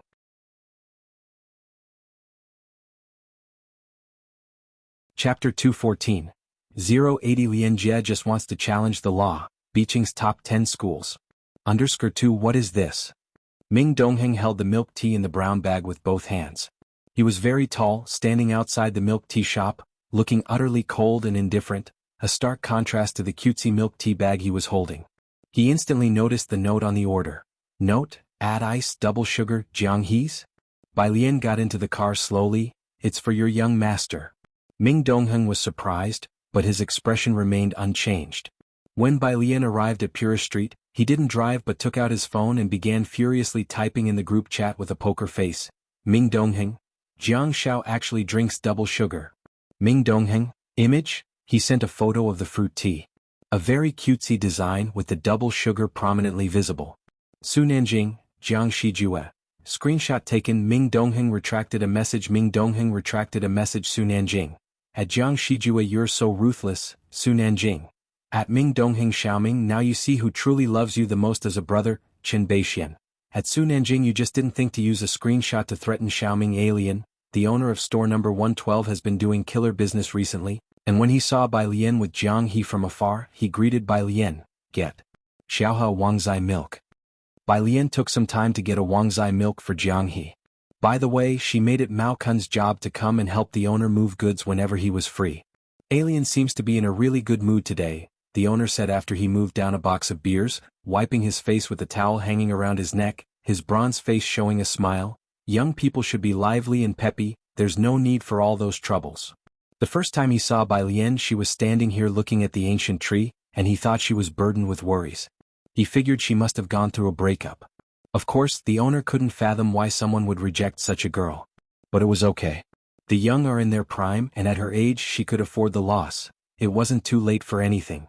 The owner chuckled to himself and went back to moving stock, genuinely happy for her. 10 minutes later, Mao Kun came reverently with a few followers to help the owner move stock. A new police officer hiding in the dark opened his mouth wide in surprise. Unbeknownst to Bai Lian, the store owner who watched TV every day had been secretly concocting all kinds of dramatic love and hate stories about her. She took Jiang He, who was sipping on his Wangzai milk, and went back. In Ji Heng's courtyard. He was sitting in front of the embroidery frame, a piece of deep blue satin already stretched on it, with a paper on the fabric, outlining the pattern of a robe he had drawn for Dr. Lance. "Dr. Lance, how do you like this one?" Dr. Lance was curiously observing the well and banyan tree in the courtyard. He hadn't stopped exploring the ancient charm of the alley for a moment. On hearing the question, he pushed up his glasses to look closer at Ji Heng's drawing. His eyes lit up as he saw it. "Fine. Beautiful. What's this?" He pointed to one of the patterns. "Dragon." Ji Heng narrowed his eyes and replied. "Long?" Dr. Lance seemed to have heard of it and brightened up. "I like this." Ji Heng nodded, then fetched a bunch of embroidery threads from the storeroom and started splitting them. Dr. Lance's eyesight wasn't great, but he could see Ji Heng splitting a fine silk thread into 12 or so finer threads. The first time witnessing embroidery, he was amazed for a long time. With a squeak, Bai Lian pushed open the door and entered. Dr. Lance retracted his jaw and turned to look at Bai Lian. "Today treatment?" Bai Lian greeted Ji Heng and Dr. Lance and answered Dr. Lance, "Yes."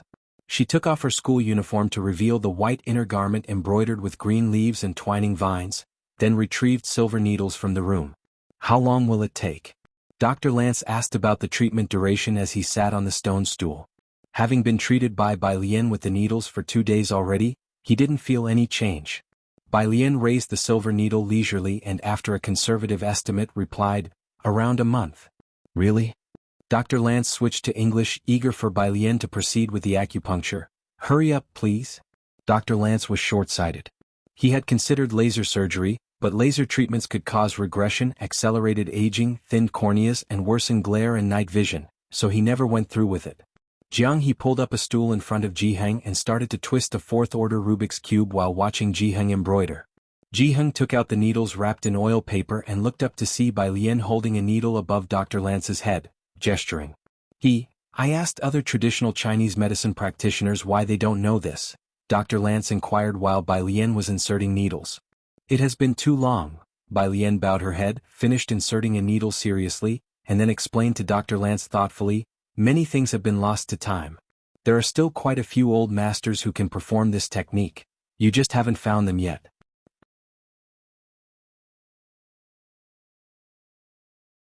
Chapter 215. 080 Lian Jie just wants to challenge the law, Beijing's top 10 schools. _3 Perhaps they are like her without even a certificate. In the past, scholars read by the light of oil lamps, which was extremely harmful to the eyes, and there were no eyeglasses back then. The imperial physician compiled this set of acupuncture treatments. It saved the eyesight of the majority of scholars with poor vision. "I see," Lance nodded without asking further. Just the thought of being able to stay here openly for another month excited him. Lance really liked the local customs here. After being needled, Lance, his head full of silver needles, replied to his assistant, "For the next tasks in Xiangqing, I will be staying here for the time being. Whoever wants to find him, come to Xiangqing." On the other end of the phone, the assistant, looking at the message full of Chinese characters, silently found a translator. Started wondering whether they should also learn some Chinese. Little Xiangqing has already begun to gather various big shots. The next day, Wednesday, Beijing University joint exam. This wasn't a monthly test but a large-scale joint examination, so the timing system was completely according to the college entrance exam. The exam started at 9 o'clock. Aside from Zhang Xiais and a few others, Class 15 students still arrived at the classroom after 7. When Pu Xiaohan arrived, she saw Bai Lian and Ning Xiao already seated at their desks, doing practice questions, and she quietly took out her phone to show Bai Lian. He messaged again. "Jian Zhongyou, what about today? What did she say?" Bai Lian slightly lifted her eyes, black pupils, calm and composed. That was a steadfastness of needing to study hard. Pu Xiaohan immediately understood and replied to Jian Zhongyou with a heavy heart. "Hello, she has declined." Jian Zhongyou wasn't too surprised, replying promptly, "Then he'll come again tomorrow." Someday he would touch this classmate's heart. Right? Lu Lingxi came to the class before the exam. "This exam will be rather difficult. Everyone relax a little. If you encounter a question you don't know, skip it. Don't get stuck on one question." Beijing's exam papers were always tough. To avoid students having a breakdown after the exam, teachers of each class would give a heads up in advance. "Is it that difficult?" Right after Lu Lingxi finished speaking, the whole class began to wail. "Lu Mama, I might not even pass this time." Lu Lingxi looked at the group with amusement. "Alright, after the exam, I'll treat everyone to hot pot to unwind. This is probably your last time participating in the joint exams." The last part of her sentence was somewhat softer. Of course, most of the class didn't hear that. They only heard Lu Lingxi's, "I'll treat everyone to hot pot." "Lu Mama, I love you." "Ah, Lu Mama, I will do well on the exam." Behind Bai Lian, Zhang Xiais was the most enthusiastic in his shouting. Only Bai Lian silently looked up at Lu Lingxi, beginning to calculate the cost of treating the whole class to hot pot. How much would Lu Lingxi have to spend? The examination was strict, and the school had already posted the exam numbers the previous night. 8:40. Everyone entered their respective examination rooms, and Bai Lian picked up her pen to find her own room. The first subject was Chinese. Bai Lian took her seat, the bell rang, and after the teacher finished the introduction, the Chinese exam papers were distributed. Bai Lian took the paper into her hands and looked down at the name of the test. Beijing 10 Schools Joint Examination Paper. She glanced at the names of these 10 schools. At the top of the list, unsurprisingly, was Beijing High School, followed by Beijing No. 4 Middle School, and then Beijing No. 7 Middle School. As for schools similar to Xiangqing No. 1 Middle School, naturally, they had no chance to appear behind these 10 schools of Beijing. The fact that schools like Xiangqing's were allowed to participate in the joint exam was already the greatest regard from these 10 schools. Bai Lian scanned the names of these 10 schools of Beijing. She just knitted her brows slightly.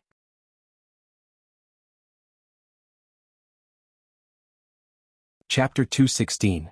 081 That is the limit of the test paper, not the limit of Bai Lian. Second update, _1 The Chinese language exam was challenging, but Bai Lian wrote quickly, her handwriting clear and well-ordered. This unique and stylish calligraphy drew the exam proctor's attention to the characters she penned on her answer sheet, so much that she didn't want to leave. The proctor stood by her side for a full 5 minutes.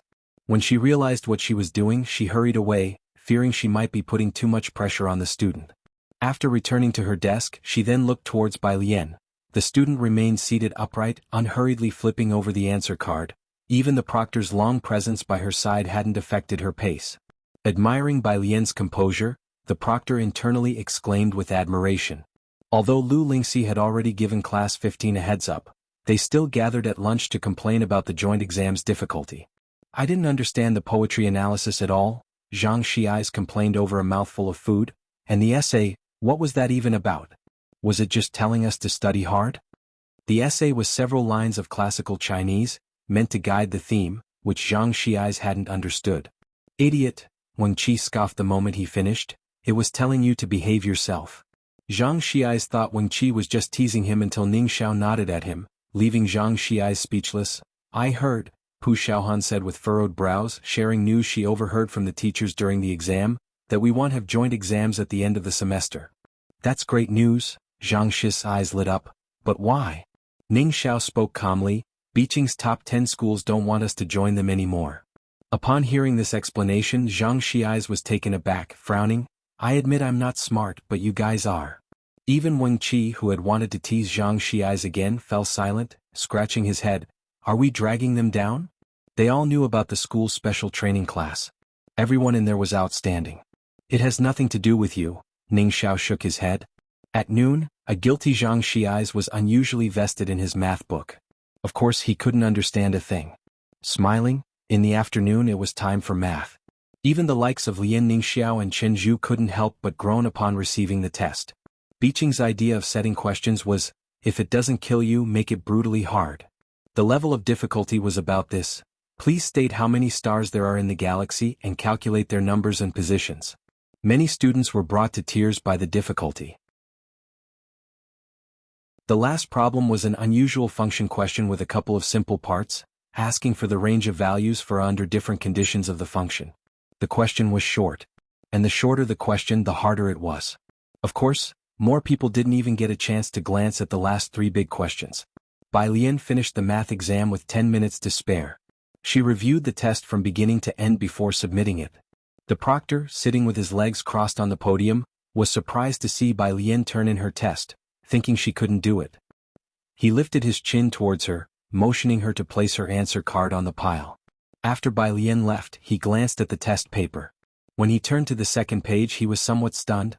This student had actually completed it all. But being a history teacher, even if Bai Lian had finished, he couldn't understand it. After Bai Lian submitted her test, no other students had come out of the school yet. She took her pen and paper to the milk tea shop. Through the glass, she saw Jiang He and Jiang Fulai sitting face to face. Jiang Fulai still had a laptop in front of him, his eyelashes drooping as he browsed through files on the screen, the cold profile of his face visible through the window. His pale fingertips tapped on the laptop keyboard, exuding an air of casual aloofness. Possibly sensing someone's gaze, he glanced outside for a moment, raising his eyebrows. You haven't been too busy the last couple of days? Bai Lian said as she pushed open the beaded curtain and entered, the sound of the wind chimes echoing softly. She casually took a seat beside Jiang He and leaned back. Jiang Fulai pushed the 4 books near his hand toward Bai Lian, his tone indifferent. I wanted to congratulate you in person. Bai Lian then remembered the congratulations he had sent her the day before. She nodded her head and looked down at the 4 books. 2 were Jiangjing University textbooks on chemistry and biology, the other 2 were question banks from Jiangjing High. I've worked through the 2 question banks before, Jiang Fulai said, his fingertips thoughtlessly tapping the table. They're decent. If he described them as decent, the question banks must be quite good. How did the exams go? He asked casually about the joint test. Bai Lian propped one hand on the books and grabbed an unopened milk tea from the table with the other. Her response was nonchalant, easy. She made the most arrogant statement with the laziest poise.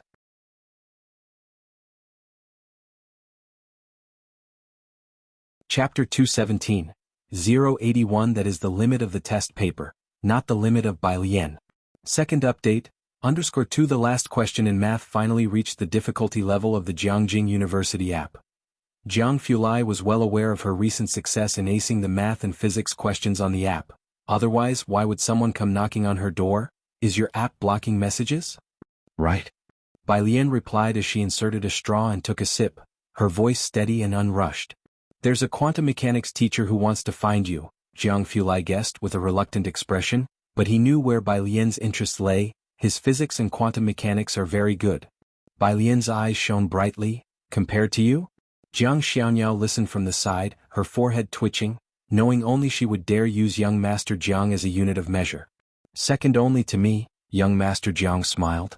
After getting Bai Lian's approval, Jiang Fulai opened his phone and tapped open a chat. The conversation still showed the other person's messages. She's ignoring me? She's still ignoring me? Damn, she didn't even read it? Jiang Fulai looked at it several times, then replied to him leisurely. Young Master Jiang, really?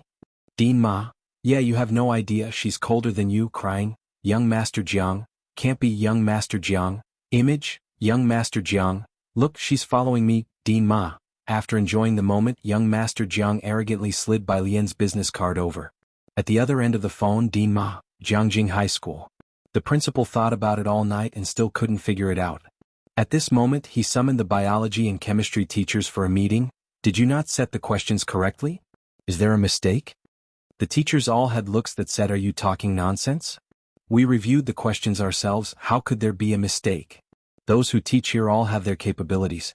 Naturally, they wouldn't allow such defamation from the principal. They answered with complete confidence. I thought the same. The principal placed his hand on the table and silently looked up. But last night, the Jiang family butler came to me for the chemistry and biology question banks. It was young Master Jiang who specifically asked for them. The teacher who had just spoken's cup trembled as he adjusted his glasses with some effort. Hold on, there might really be a mistake, let's go back and check. Beijing High School. The students here didn't have it easy after the math exam either. Bai Xiaoqi scored 3 places behind Song Min, sitting 3 seats behind him. After the bell rang, she just finished the penultimate major question. The teacher was collecting the papers and seeing her still writing, passed her by to collect the others first, then gently reminded, it's time to hand in your papers. Bai Xiaoqi handed her paper to the teacher. Then she began packing her things. Song Min was waiting for her at the door. Bai Xiaoqi sighed, did you do the last question? No. Song Min shook his head, the calculations in the previous ones took too much time, I only just read the last question. If he had enough time he probably could have done the last question. The questions for every joint exam of the top 10 schools were very difficult, created by a team of teachers from the National College Entrance Examination and Competitions, hired by Beijing for a hefty fee. Although difficult, the questions covered a broad range of knowledge points. Each question was a classic. You two are really something else, someone aside muttered. I didn't even get a clear look at the second to last question. But now that it's all over, how many points do you think you got? Let's be clear, this time I'm betting on you, Song Min, for first place. I'm betting on Xiaoqi. Anyway, it's either him or me, Bai Xiaoqi said amusedly. Do you guys want to bet every time? It's the fun of it. Song Min accompanied Bai Xiaoqi to the Bai family to retrieve the jade pendant. Bai Qiming was offering incense in the clan hall. Upon hearing Bai Xiaoqi coming back, he hurriedly came out. Xiaoqi, I'll accompany you to Jiangjing tomorrow. No need, Bai Xiaoqi refused. At the side, a clan elder objected. No way, Xiaoqi, this is a big matter for our Bai family. That's Dean Jian and you've passed his first interview. Qiming must go with you. Bai Xiaoqi wasn't surprised by their attitude. The butler returned Song Min's jade pendant to him, 1/2 of the white jade dragon and phoenix ring pendant. Seeing the familiar pendant, Song Min breathed a sigh of relief. On the side, Bai Qiming and the clan elder knew what the pendant was. They sat down on the couch, picked up their teacups, pretending they hadn't seen it. Compared to Bai Lian, they preferred Bai Xiaoqi to take over the marriage affairs. Only the butler hesitantly spoke up. I heard the eldest young miss plays the guzheng quite well, and it seems she's also switched to science.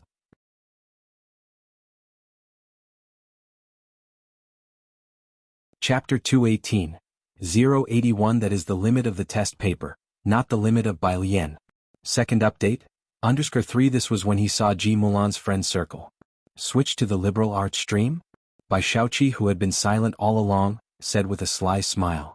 Song Min was also very silent. Bai Qiming thought of the incident when Bai Lian was kicked out of the top class and frowned. His granduncle was chuckling as he tried to smooth things over. Oh? Does she play better than Shaoqi? The butler chuckled awkwardly. How could they even compare? All right, Bai Shaoqi turned to go upstairs. Don't compare me with just anyone.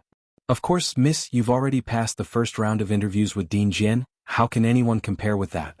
Knowing Head said too much, the butler hastily changed the subject. Nobody present was interested in Bai Lian's current life.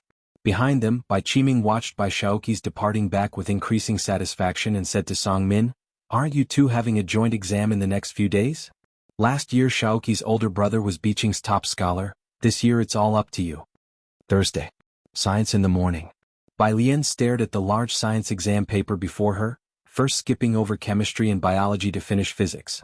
Physics was as difficult as math. But she completed it quite swiftly.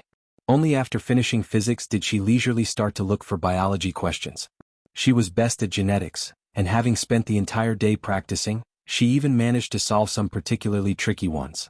After finishing all the questions she knew how to do, only chemistry remained. She fell silent for a moment, then looked at the first question. Polycarbonate bisphenol A, with excellent optical properties, is prepared by the following reaction. Bai Lian, what is this? Goodbye. It was still early and she couldn't hand in her paper this much ahead of time. She decisively set the science exam paper aside and took out some draft paper to begin writing down the chemical equations she had reviewed the night before. Jiang Fulai had said there was no need to rush through practice questions for chemistry. First, memorize all the equations. She wrote down all the chemical elements, then wrote everything from the reaction between sodium chloride and sodium hydroxide to the passivation phenomenon. Only after finishing writing, when it was time to hand in the paper, did she go up and submit her answer sheet. In the afternoon, after the English exam was over, nobody from class 15 had left. They were all in the classroom, waiting for Lu Lingxi to come back and take them out for hot pot. Meanwhile, in the principal's office. When Lu Lingxi arrived, the principal was meeting with someone from the Board of Education. Miss Lu, your timing is perfect, the principal said with a headache as he saw Lu Lingxi and immediately got up. Please tell Director Pan, how is Ning Xiao expected to score in this exam? Director Pan also looked at Lu Lingxi with hope.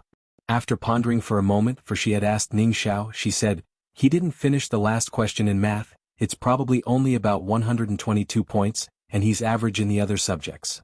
Director Pan was the head of the Office of the Ministry of Education in charge of education in Xiangqing. He had also received reports about Beijing's big move. It would be the final joint exam. Hearing that Ning Xiao scored only 122 in math, he was quite worried. That's a big gap, it's doubtful he'll make it into the top 20 of Beijing. There was no way around it, the disparity in educational resources did exist. It was harder for them to get a spot at Jiangjing University's app than it was to reach heaven, even though Beijing High School got 10 spots without having to do anything. What about Qinzhu? Director Pan remembered him. The principal shook his head. No good, he scored lower than Ning Xiao in this monthly exam. For a while the atmosphere in the office turned silent once again. The principal picked up his teacup and took a sip, the cold tea sliding down his throat calming him. It seems we can only withdraw from the joint exam. Lu Lingxi looked out the window. We just do our best. She said goodbye and left the office. For a moment Director Pan's energy deflated and he stood up. I should also... Wait, the principal suddenly thought of something. There's actually another person. Who? Student Bai Lian. In the last 2 monthly exams she was first in both math and physics, full marks, the principal said as he put down his teacup with a clack. 150? Director Pan's eyes lit up. But student Bai Lian, the principal paused, her chemistry isn't very good. Director Pan's mood suddenly sank, his hesitation palpable. How much did she score in chemistry? 0, the principal said somberly. Ah, that... Director Pan's heart felt as if it had been swept away by the chill of an autumn breeze. Then that's no use. Can she even score higher than those students at Beijing High School in math and physics? You have a point, the principal sighed. The two fell into silence again. Of course. They both thought the monthly exam questions from Xiangqing were much easier than the 10 schools joint exam. It wasn't very special for Bai Lian to score full marks in math and physics alone. After all, Ning Xiao and Qinzhu had also achieved full marks before. But when it came to the 10 schools joint exam, the gap between Ningxiao, Chenju, and the students from Beiqing High School became quite clear. Naturally, they didn't know the 10 schools' joint exam questions were indeed very difficult, but could they be harder than the Jiangjing Preparatory Camps app? Bai Lian got 150 in math, 110 in physics for the monthly exam. That was only the limit of the paper, not the limit of her, by someone.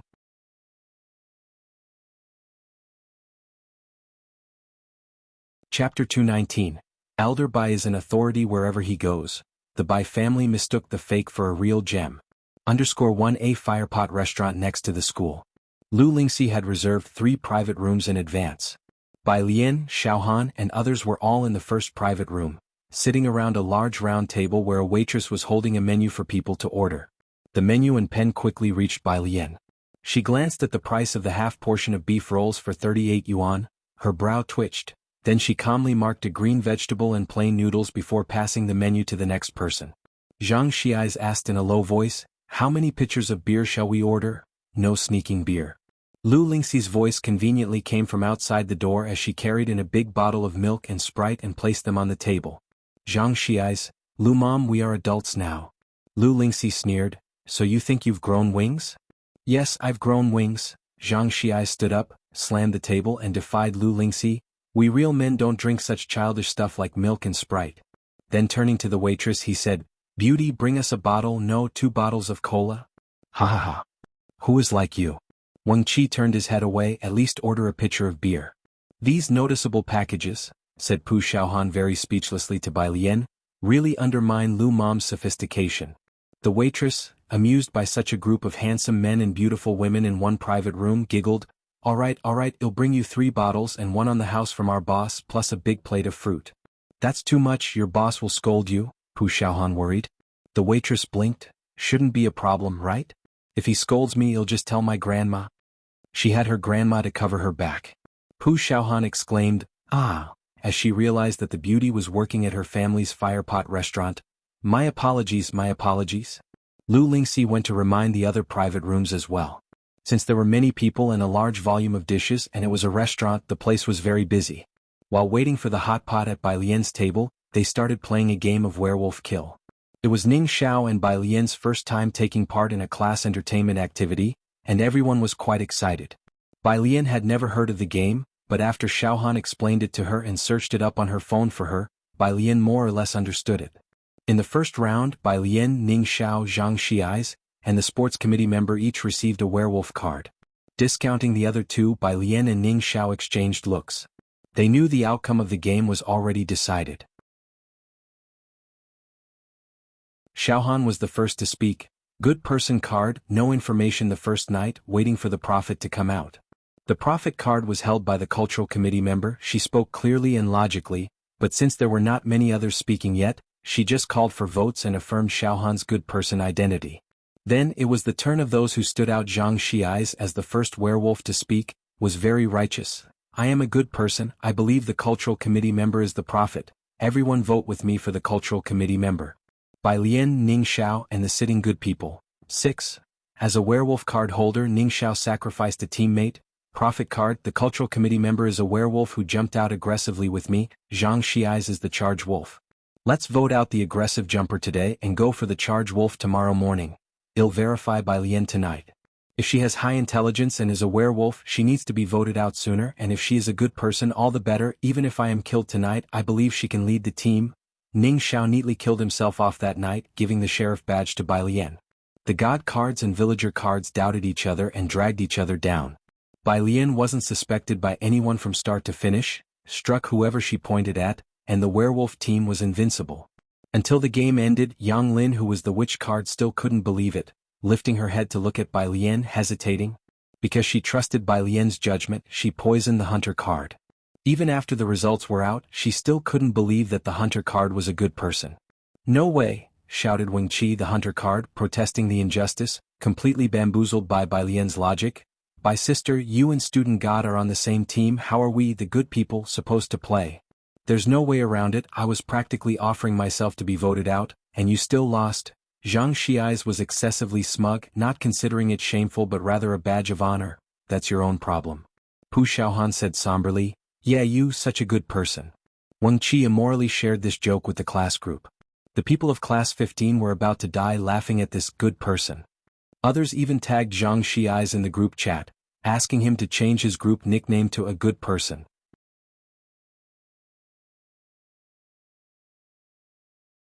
Chapter 220. Elder Bai is an authority wherever he goes. The Bai family mistook the fake for a real gem. _2 Bai Lian didn't really move her chopsticks much, only blanched a few greens she had ordered and leisurely twirled her legs as she ate noodles. Later, it turned out she did the right thing because Pu Xiaohan was flipping the beef rolls in the pot with public chopsticks, scanning the group. Whose meat is this? Not me. This person's eyes darted away. Zhang Xiai's, stroking his stomach, spoke up warily, neither is it mine. Your intestines, you eat them. Someone was accusing another. Don't talk nonsense, this damn thing is clearly your intestines. The group jostled and shoved each other, full of suspicion and blame. Oh, not a single person dared to admit that the meat in the pot was theirs.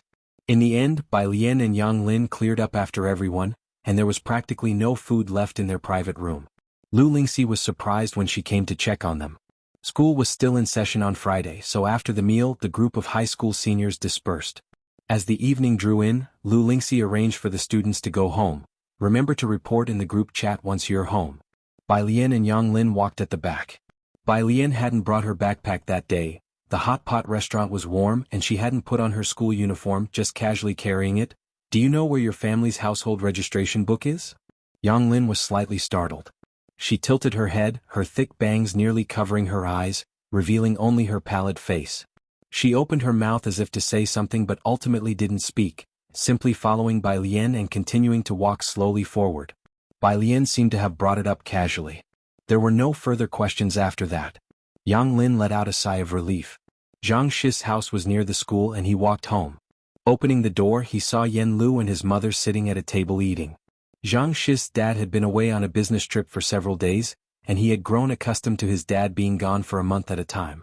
Taking advantage of my absence, the two of you sneakily enjoyed so much delicious food. Zhang Xiai's looked incredulously at the full table of dishes. Mom. His mother rarely cooked, to the point that he had to buy breakfast for her every morning even though he got up early. Zhang's mom rolled her eyes and then looked at Yen Lu with a smiling face. Xiaolu, go ahead and eat, don't mind this fool. She picked up a peeled shrimp for Yen Lu with her own chopsticks. Yen Lu nodded and ate without hesitation, and the two didn't use public chopsticks as they dined. Zhang's mom would ask about her work. The two families had known each other since they were young, and Zhang's mom had always been fond of girls, treating the girl next door, Yen Lu, as her own daughter. After Yen Lu saved 5-year-old Zhang Xiai's when she was 9, her treatment was more than 3 times better than his. However, when Yen Lu was 12 and her parents died, Zhang's mom really wanted to adopt her, but she was taken away by distant relatives and rarely returned to Xiangqing after that. The relatives were quite wealthy, and Zhang's mom didn't want to hold back Yen Lu's future, so the family sent her away. But they kept in touch over the years. Zhang's mom really wanted Yen Lu to stay now that she had finally returned. However, Yen Lu was now a somewhat famous star, so she had to reluctantly give up on that idea. After dinner, Yen Lu received a phone call from her agent, Sister Xan. Why didn't you come to tonight's charity dinner? Sister Xan was very surprised and also troubled. Why do I feel like you have such a grudge against President Lu? He's a shareholder of Time Entertainment and your big boss, an upright and kind-hearted man. Yen Lu, even if you're a germaphobe, you should at least make an appearance for appearance's sake. Yen Lu stood in a garden full of flowers, not knowing which words touched a nerve. Her left hand hanging by her side clenched fiercely into her palm, her eyes filled with intense hatred. I won't go again, sorry Sister Xn, please find another artist. She abruptly ended the call. Ah, Zhang Xiai's was startled when Yen Lu turned around suddenly. He touched his head and then handed her the flower he was holding. Here, Yen sister, these iris flowers just came in today, I picked the prettiest one for you. Beneath the moonlight. The iris flower was as white and pure as snow. Yen Lu looked down at the white iris flower for a long time. Thank you. She gently accepted the flower. After Bai Lian returned, the lights in Ji Hung's yard were bright. Director Chen had made sure to switch out for super bright lights for Ji Hung, so he could work on his embroidery in the yard even at night. It wouldn't strain the eyes. Lance visited every day to check on the progress of the clothes Ji Hung was making for him and, incidentally, to wait for Bai Lian to perform acupuncture on him. The clothes he wanted were extremely complex in their craftsmanship. Ji Heng had already embroidered 2 golden dragons, and during the daytime, a neighboring aunt who knew embroidery would come to help out, so he was making swift progress. Bai Lian, as usual, finished giving Lance his acupuncture before heading back to her room. She turned on her phone and began searching for traditional Chinese medicine, TCM, practitioner qualification certificates.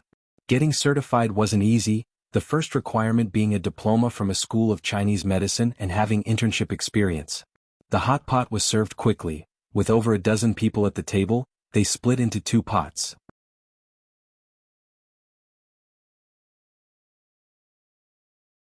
Chapter 221. Elder Bai is an authority wherever he goes. The Bai family mistook the fake for a real gem. _3 She continued to look down, noticing that the Chinese medicine exam consisted of 4 subjects. The first one was the foundational theory of Chinese medicine along with herbal medicine, which wasn't a problem, but then she saw internal medicine of Western medicine.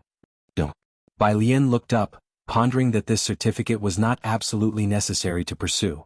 She wasn't really a formal practitioner of Chinese medicine. She had only been taught a few sets of acupuncture by the imperial physician. When she was in the military, she had frequently practiced by giving acupuncture to the soldiers. She searched for acupuncture therapy certification. Not bad, this was a certificate she could accept. Back to WeChat. She noticed an addition to her friend requests, a new person's card. Ma Tongfeng by classmate, image by classmate. Jiang Fulai replied quickly, it's him. Bai Lian went back and clicked to accept the friend request. Ma Tongfeng's online name was his real name. Bai Lian, smile? He must have been busy because it took him 5 minutes to see that Bai Lian had accepted. He hastily replied to her message, your mathematical and physical logical reasoning are very good, are you interested in physics? Bai Lian indeed had an exceptional talent in mathematics and logic.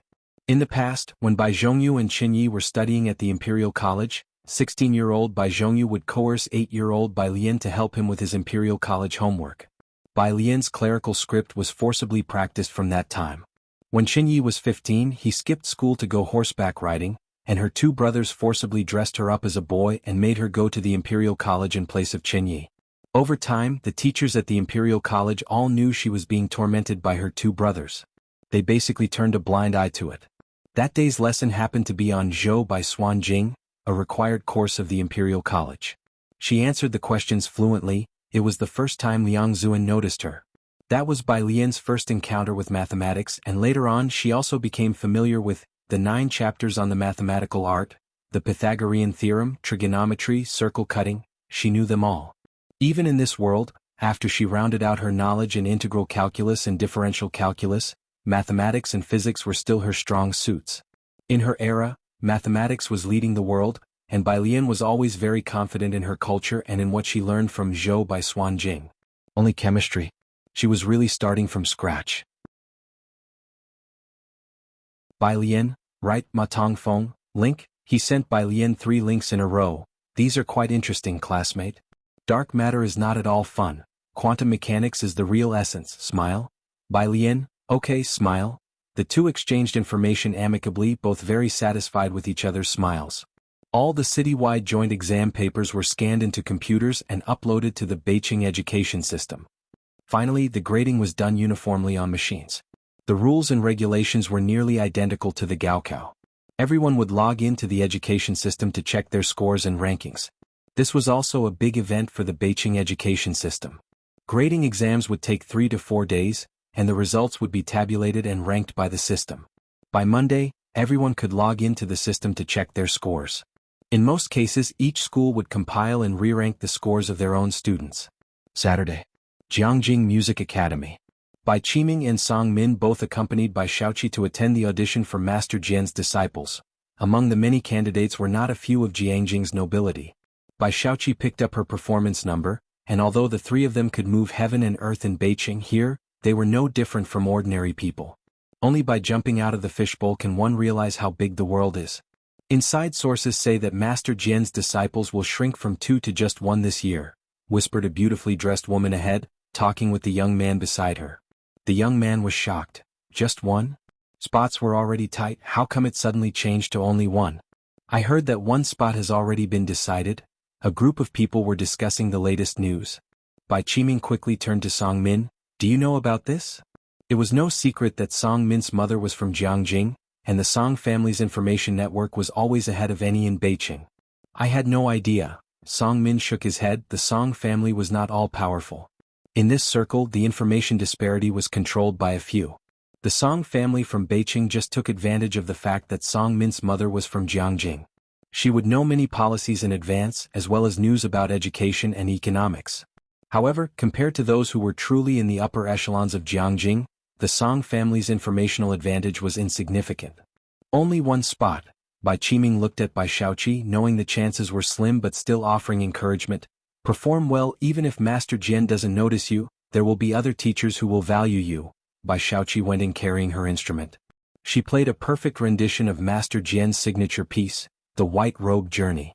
She was very skillful and her emotion was exactly right. Several teachers around nodded. Very good, has the makings of a concert master. Master Jian, sitting in the center, also nodded slightly after listening, uttering a hum, and gave her 80 points. Bai Shaoqi had always been composed. Hearing this high score, she was overjoyed, showing happiness for the first time. Thank you, teachers. She bowed. Exiting the hall, the looks in Bai Qiming and Song Min's eyes were full of anticipation. She nodded slightly, her demeanor modest yet calm. Master Jian gave me 80 points, he said I have the makings of a concert master. It wasn't the highest score of the day, but it was definitely within the top 5 of Master Jian's scores. Many students and parents nearby couldn't help but come over to chat and make friends upon hearing this. 80 points, you're quite impressive, you're sure to get into Master Jian's academy. If she couldn't become his personal disciple, entering his academy was more than sufficient. Suddenly, the previously ignored trio of Bai Shaoqi were surrounded by many wanting to befriend them and add them as friends. Bai Qiming finally puffed up his chest. He smiled as he added quite a few Jiangjing business parents as friends, then he shared the great news with the Bai family clan. The Bai family clan immediately lit incense and set off firecrackers in the ancestral hall. The clan's great-uncle even offered incense to the ancestors, murmuring a prayer. These two siblings are truly dragons and phoenixes among men, bringing great honor to our Bai family. Having their names recorded in the city's history is just around the corner. It was fortunate that you visited them 3 times that day to bring these siblings back, commented the clan leader admiringly. At that time, he had not favored the illegitimate children, but now he had to admit, the great-uncle's vision was extraordinary. You indeed have foresight. The Bai family boasts a top scholar and will soon have an artist as well. You shouldn't have gotten involved when Qiming and Ji Mulan divorced, the great-uncle lectured him. Luckily Shaoqi didn't bear a grudge or else we would have lost out much more. As for Bai Lian and Ji Mulan, they had long been forgotten. Jiangjing Music Academy. Bai Shaoqi received a flood of congratulatory calls and messages from the Bai family.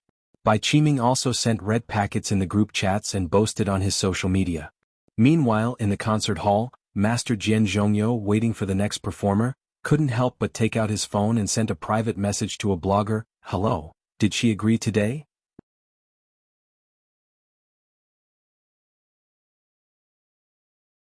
Chapter 222, 083 Tremor, Lianlian's ranking, second update, _1 Nowadays, very few men learn to play the guzheng.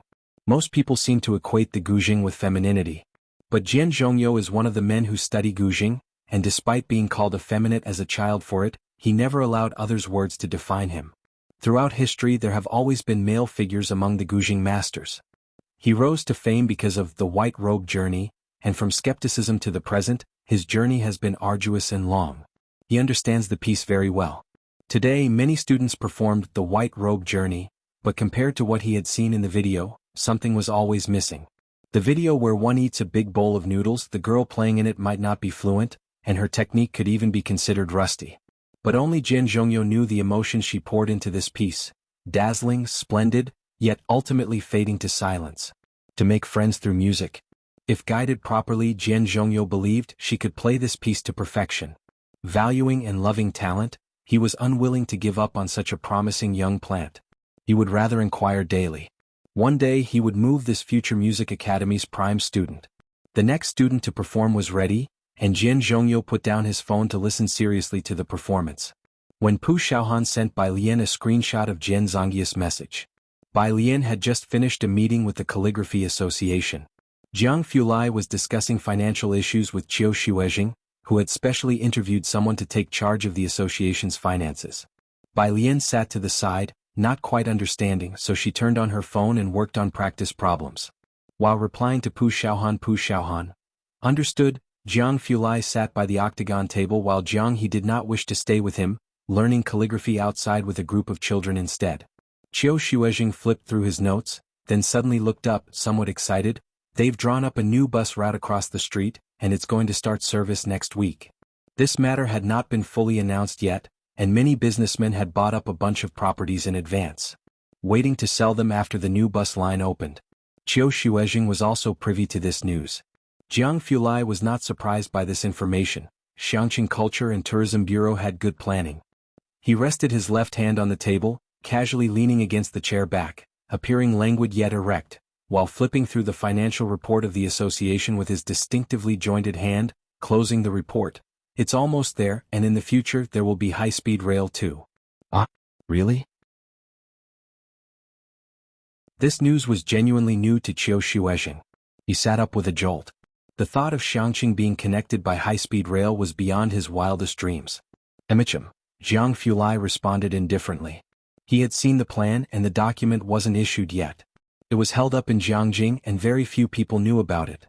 Jiang Fulai, curious about Xiangqing, had asked someone to check it out. He handed the notebook back to Qiu Xuejing casually. Qiu Xuejing wanted to ask whether Jiang Fulai had actually read through all those pages of notes. But he truly didn't dare to ask. Jiang Fulai flipped through his phone, which showed several unread messages from Ma Tongfeng. Dean Ma. She is very polite and even sends me smiles. But he had sent Bai Lian several messages about quantum mechanics research, and she had not expressed her views on it. Dean Ma was really anxious. Even Jiang Fulai would occasionally indulge him, painting a pie in the sky, saying he would find him after finishing research on dark matter. Bai Lian, not drawing any pie at all, seemed even more like an old man than he did. Dean Ma, polite and aloof, not much of a talker. Dean Ma, can you ask her what she thinks for me? Jiang Fulai took a casual glance and replied leisurely, how do you know she bought me milk tea today? Image? There was no helping it, young Master Jiang couldn't find anyone else to show off to. Jiang Xiaonya would bring out an even bigger cup of fruit tea. Ming Dongheng simply couldn't understand. Director Qin? He would go fishing with Ji Heng every day and even fraternized with Ji Xiaojun as brothers. Young Master Jiang felt irritated just looking at him. After going through the list, only Dean Ma was left. Dean Ma. On the other end of the phone, Dean Ma was speechless. Is there something wrong with young Master Jiang? After downing a large glass of water to calm himself, Dean Ma, not daring to curse, decided to ask about something else. Did you do something to the affiliated middle school? Jiang Fulai, Dean Ma, they came to me today asking if there's something wrong with the chemistry and biology question banks that they missed. With one glance, Jiang Fulai knew what was going on. No, I borrowed them to do practice problems, Dean Ma. Great, even when not in Jiangjing, Jiang Fulai could still randomly scare some people to death.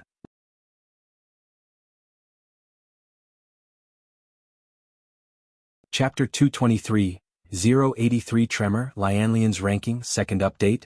_2 The people from the affiliated high school hadn't slept well for 2 days, checking all the problems one by one. Be a person. Thank you. Jiang Fulai put away his phone after replying and glanced at Bai Lian. Shall we take a look next door? Next door was the closed Xingyi martial arts school. It was exactly what Bai Lian wanted. When the two reached the door next door, a dark-skinned middle-aged man was shooing away 2 men in suits. Scram, I'm not selling. It was nearing November and the weather had turned cool. Most people were wearing coats. The middle-aged man was still in a t-shirt, and when he lifted his arm, the well-defined muscles were visible. His eyes were sharp, and at a glance, one could tell he was a powerful martial artist. He glanced at Bai Lian and Jiang Fulai. Are you here to buy the property too?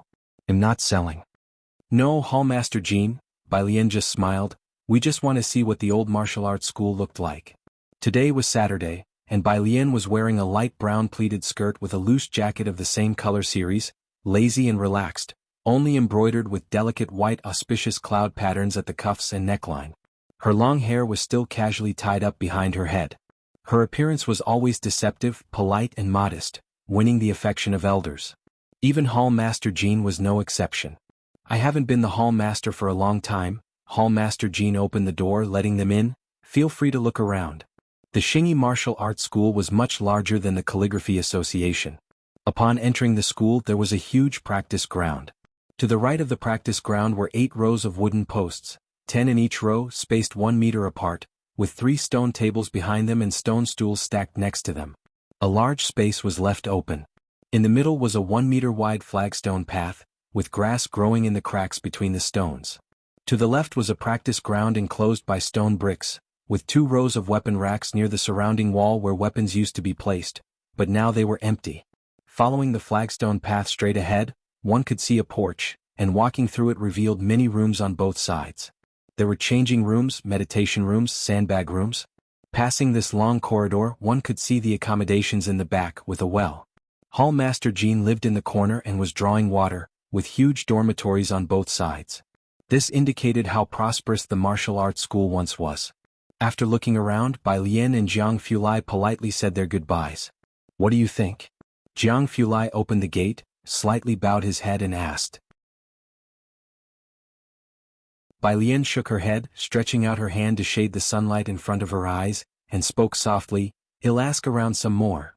She still didn't know how the martial arts school had gone under. Monday. All the high schools in Beijing were tallying student scores. Xiangqing High School was no exception. The principal had arrived at the school early and convened a meeting with the homeroom teachers. Teacher Lu. As soon as Lu Lingxi arrived, the principal and head of education urged her, "Quick, see how many points Ning Xiao from your class got." Lu Lingxi knew they were anxious. Sitting in front of the computer, she logged in with her homeroom teacher ID, retrieved the class student scores and directly searched for Ning Xiao in the search bar. The page kept spinning. Today all the high schools in Beijing were pulling up scores, and the Beijing Education Network was clearly overwhelmed. It took nearly a minute to display. Name, Ning Xiao. Subject, score ranking Chinese 122, 74 math, 121, 5 English, 131, 109 science comprehensive, 248, 25 total score. 632, rank, 31. The principal was startled by the ranking and couldn't help exclaiming. This ranking showed the overall ranking for the entire Beijing. Last time during the joint exams, Ning Xiao was still ranked outside the top 100, and now he suddenly soared to 31. Could this match up with that international class of Beijing? The director of studies also couldn't help but speak up. They all knew about the international class of Beijing High School, with a total of 40 students, the most competitive school in Beijing, with several students getting into Jiangjing University each year. Hearing this, other teachers looked over. How did his grades improve so quickly? Qinzhu is only ranked 80, right? There had never been a student from Xiangqing in the top 50, and today was the first time. A bunch of teachers were extremely excited. Look at his math top 5. And the natural sciences comprehensive also in the top 30. 121 points, said the head of the math department while adjusting his glasses. I heard that Song Min got 130 in math. Ning Xiao isn't much behind him. Right, top 5. Not many from the international class of Beijing High School can match Ning Xiao, the director of studies said, looking at the principal with excitement. You asked Director Pan, is this score decent enough? In the next joint exams, will Beijing still provide us with resources? Never had there been a student in Xiangqing who ranked in the top 10 in any subject. Ning Xiao was the first. Top 5 in math, what did that mean? Even in Beijing High School, this was 1 in 10,000. The principal knew this, of course, as he stared at the page and called Director Pan, feeling that this time they might truly have a chance. Lu Lingxi was also startled by Ning Xiao's results. People were congratulating Lu Lingxi with looks of particular envy. Being able to mentor a student who ranked in the top 31 of the whole Beijing, it wasn't just an honor for the school but also for Xiangqing. Only the homeroom teacher of class 8, looking at Lu Lingxi, suddenly spoke up, "Search for student Bai Lian." Oh.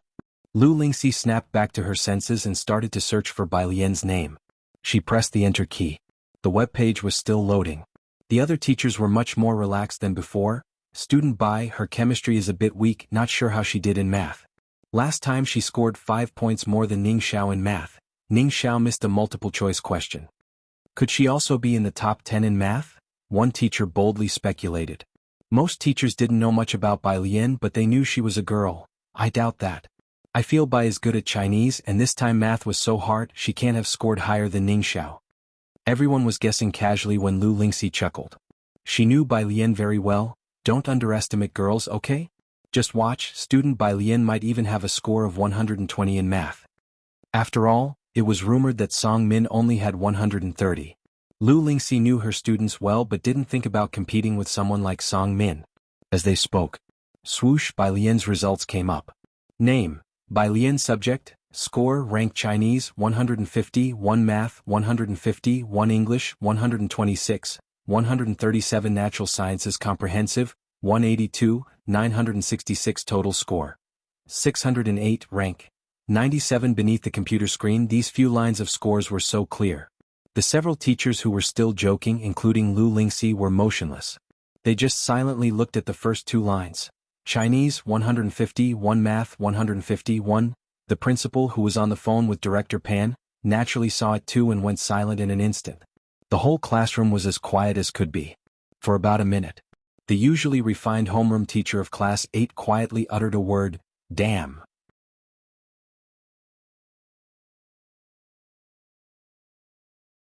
Chapter 224. 084 Dimensional Reduction. Strike _1 with his call, a small number of people also came to their senses. Is she that good at math? No, which school did she transfer from? So freakish. Now Beijing High School is going to be interesting. Not to mention the homeroom teacher of class 8, even Lu Lingxi was particularly shocked. Just Bai Lian's overall ranking in the top 97 was enough to shock people, let alone her Chinese and mathematics scores. First place, perfect score, either one would be enough to dominate the field. Lu Lingxi had always known that Bai Lian was very good at Chinese. This time the classical Chinese reading was obscure, and the essay was even more bizarre. Many students in the school misunderstood the meaning of their essay, seriously deviating from the topic. Bai Lian's 150 in Chinese was beyond her expectation, but not too surprising, for Bai Lian's Palestine calligraphy was a significant bonus. But a 150 in the joint exam for mathematics. In Xiangqing, that was simply a science fiction event. She had always thought that Bai Lian's math was on par with Ning Xiao. Ning Xiao's rapid progress in math this time, reaching the top 5 in Beijing, had already blown away all the teachers in the office. And there was Bai Lian silently dealing everyone a crushing blow. Hello. The principal stopped midway through speaking, and on the other end of the phone, Director Pan, unable to wait for him to finish, couldn't help but speak up. Why have you stopped talking? That question brought the principal back to reality. Director Pan, the principal began solemnly, I think not just possibly but we really have won this time. I think so too. Director Pan was also excited. Ning Xiao has improved too fast. Math in the top 5, such a talent is in high demand at Beijing High School, right? If Ning Xiao were a senior, he would definitely make it into the provincial team. No, the principal said after hearing him out, there's more news now. Student Bai Lian scored perfect in both Chinese and math, first place. As the principal had anticipated. The voice on the other end of the phone instantly vanished. Director Pan could be heard breathing hurriedly. She scored higher than Song Min? Yes, Song Min got around 130 in math. At this moment, not just Xiangqing High School, but also the people in the Education Bureau office were extraordinarily excited. Director Pan hung up the phone, his eyes sparkling.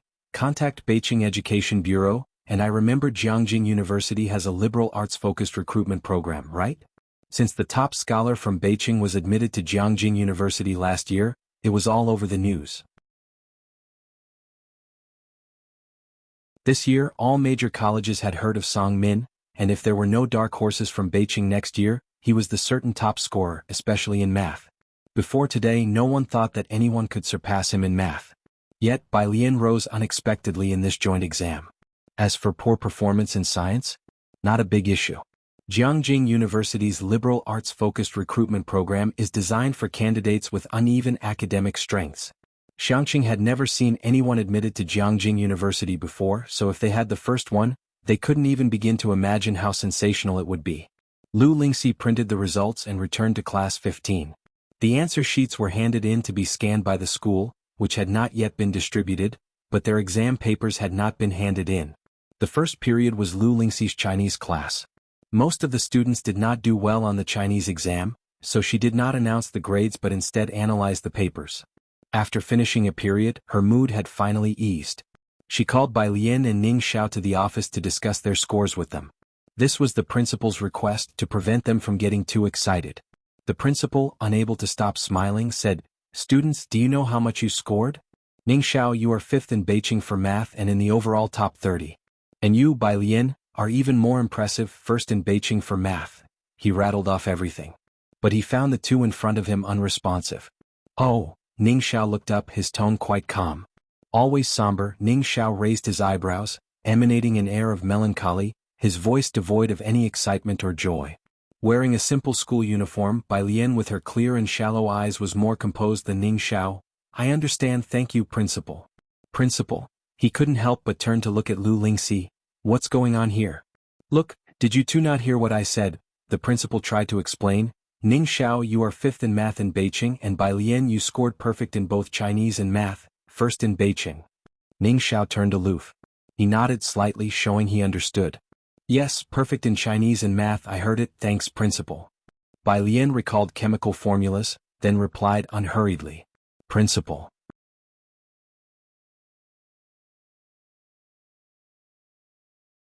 Chapter 225. 084 Reduction Strike _2 Lu Lingxi looked at the two children and couldn't help but smile, telling them to go back to class. Once they had left, the principal finally turned to Lu Lingxi, looking particularly disheveled. "It's just, Teacher Lu, those two students. What's going on? They don't look happy at all. Aren't they excited? Didn't they know what these results meant?" Of course, the principal didn't understand. Ning Xiao had the apps exercises, and every weekend Jiang Fulai would go to the library to teach them the more challenging problems, and then there was Bai Lian, whose explanations were even more meticulous than Jiang Fulai's. Ranked 5th in Beijing, these results were impressive in Xiangqing and Beijing. But Ning Xiao knew that if young Master Jiang discovered he scored only around 120 on the joint exam, even failing to answer a major question entirely, he would definitely be scolded. This wasn't an exaggeration. Apart from Tang Ming, he was the worst student young Master Jiang had ever taught. Happy, excited? Right now, Ning Xiao was only worried about whether he'd be scolded tonight. He was in no mood for joy or excitement. As for Bai Lian, she had initially stood out among the many talents of the great Yong dynasty, accepted as a disciple by Liang Zuan and a special exception. Even today people say of her, the great Yong dynasty owes her a position as the top scholar. Would she care about this? The two left with ease. The principal truly couldn't understand it, and turning to Lu Lingxi he said, "I didn't even get to tell them about the Wenchong plan." The Wenchong plan was specifically designed by Jiangjing University for students with special talents. It involved interviews and written exams between October and November each year, and those who passed could be admitted to Jiangjing University with a 50-point deduction from their college entrance exam scores. If they performed exceptionally well, the reduction could be even greater. The principal had come specifically for this Wenchong plan. But the reaction of these two students baffled him, and he let them go without saying a word about it. "They're about to have class," said Lu Lingxi, more composed than the principal. After a moment's thought, she added, "He'll have a good talk with them at noon." That works. The principal was dizzy with confusion. Suddenly he felt, even if he had mentioned the Wenchong plan to Bai Lian and Ning Xiao just now, their reactions would probably have been the same. "Oh. Thank you, Principal, I understand." Thinking about this, the principal couldn't help but wipe his face. After all, it was best to leave such matters to Lu Lingxi. Beijing High School. International class. This class consisted of all top students. Competition created pressure, so when the results were released, the homeroom teacher immediately posted the printed score sheet on the left side of the blackboard.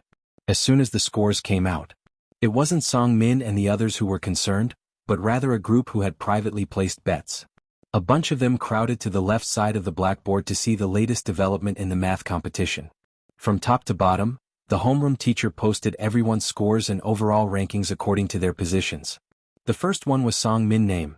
Song Min subject, score ranking Chinese 131, 5 math, 130, 2 English, 142, 3 science composite, 275, 1 total score, 678, 1 Song Min's desk mate wasn't surprised by Song Min's overall ranking. He just looked at Song Min's math score, turned around and let out a tragic cry. "Brother Min, I admire you for scoring 130 on this kind of paper, but you've really disappointed me. The first place is actually Xiaoqi. Xiaoqi, you couldn't have gotten 135 in math, could you?" Most were startled to see that Song Min was second in math and began to exclaim. Aside from the major joint exams, Beijing High School had a monthly exam for the 10 schools in Beijing. In mathematics, Song Min and Bai Xiaoqi consistently ranked second and first respectively, a tradition at Beijing High School. Only a very few instinctively looked for Bai Xiaoqi's ranking. Name: Bai Xiaoqi. Subject: Score: Ranking Chinese 133, 4 Math 126, 3 English 137, 20 Science Composite 259, 9 Total Score 655, 3 Hey, he blurted out subconsciously, it's not Xiaoqi who's first either, her math is third. At this exclamation, not to mention those grouped on the left side of the blackboard. Even the normally focused Song Min and Bai Xiaoqi turned to look in that direction. Song Min stood up, frowning. She's third? Yes, who in our class had an exceptional performance, even surpassing Brother Min? Song Min and Bai Xiaoqi exchanged glances. They both pushed back their chairs and walked to the left side of the podium to check the scores. The crowd whooshed aside, making way for Song Min and Bai Xiaoqi to view their math scores, then continued looking downward. The class had a 4th place, a 6th place, but no 1st place. Others were also wondering where the 1st place might be. Because no one in international class had ever considered that this math 1st place could belong to someone else. Yet it was nowhere to be found. Aside from the two of them, the highest was 4th place with 123 points. So, where was the 1st place? Without mention of 1st, where was 5th place? Beijing High's international class was the most competitive in all of Beijing and had the strongest teaching staff, especially since the international class homeroom teacher, a math teacher, had previously coached several IMO potential candidates.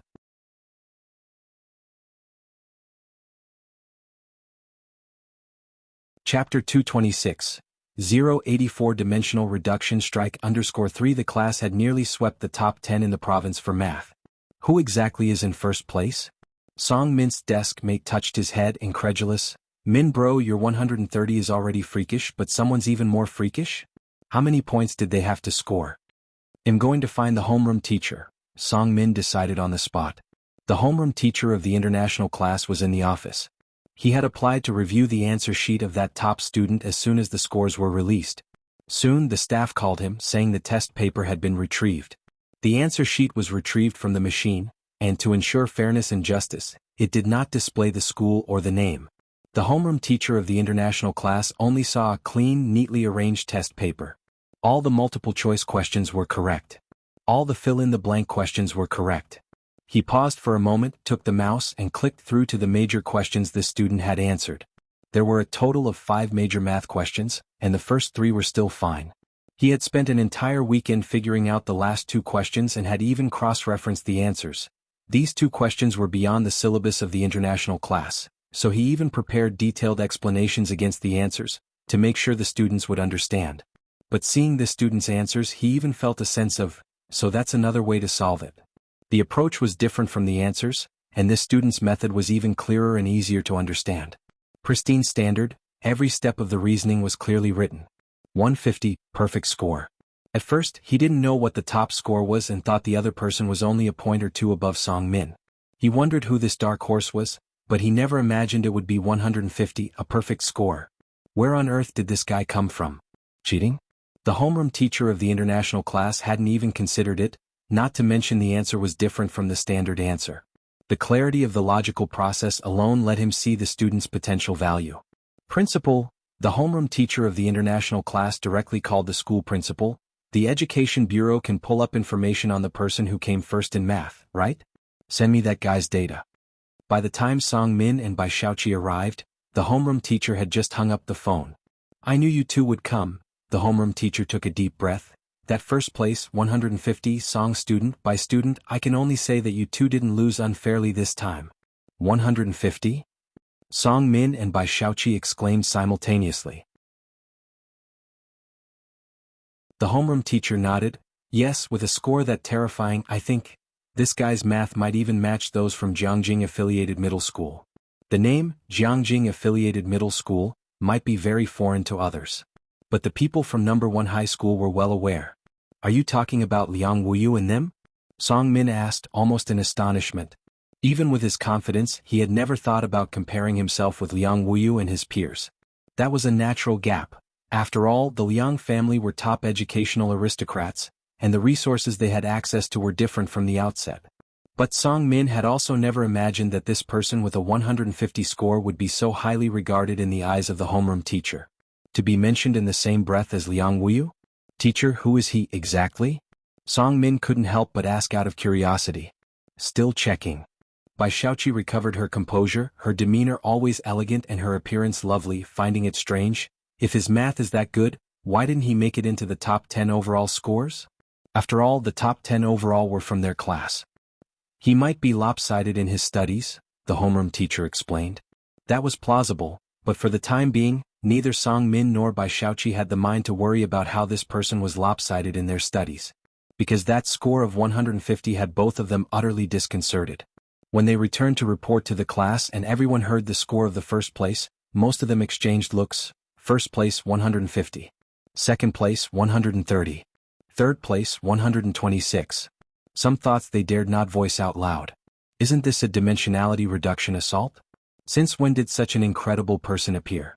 The homeroom teacher of the international class was also pondering this question until he finally received a phone call from the staff. The information and scores of the first-place student had been found. Teacher, it has been sent to your email. The homeroom teacher quickly ended the call and logged into his email, indeed finding a new message. He clicked it open right away. The score of the student who had executed the dimensionality reduction assault sprang into his view.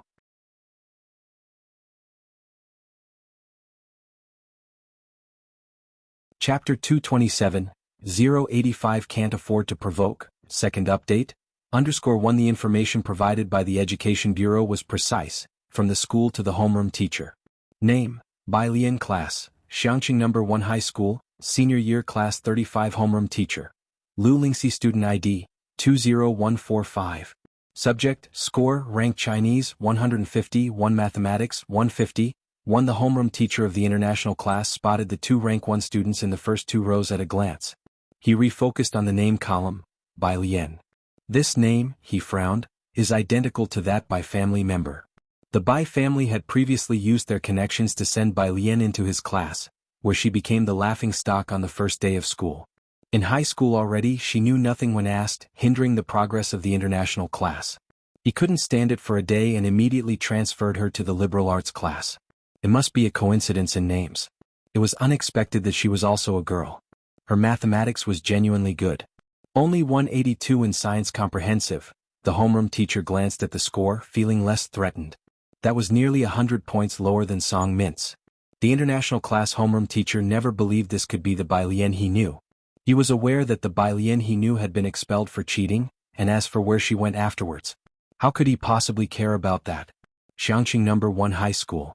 The principal was almost ready to hold a banner celebration for the two students. Good, let's continue with the joint exams. I will announce this good news to everyone, the principal said in his office after hanging up the phone from the Education Bureau.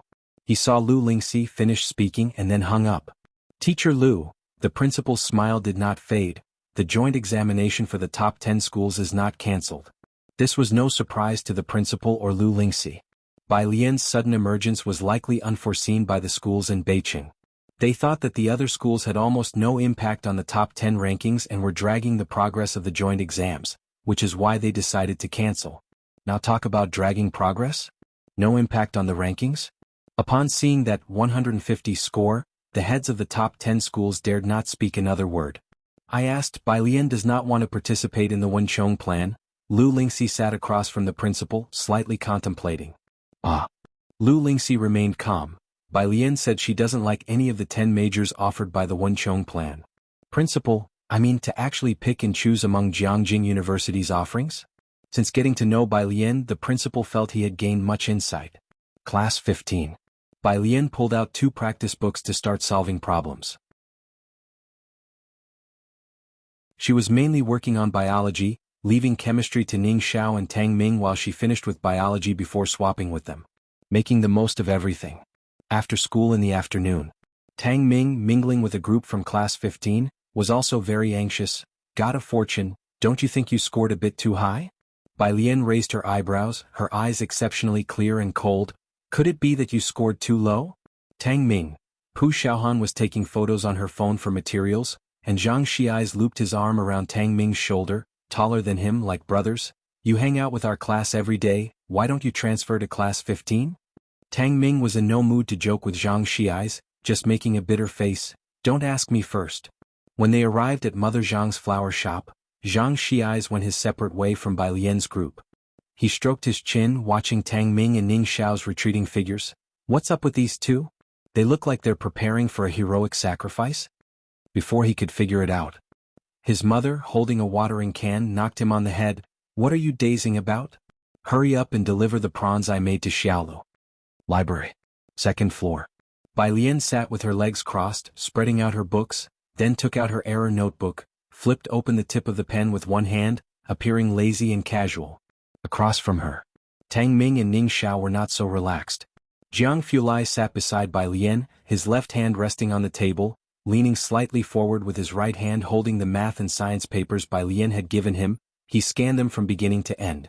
After spending 3 minutes scanning, he laid the papers on the dark brown tabletop, his fingers clearly defined pressing down on the paper, looked up, his face pale yet sharp. 121.95? His tone was unhurried.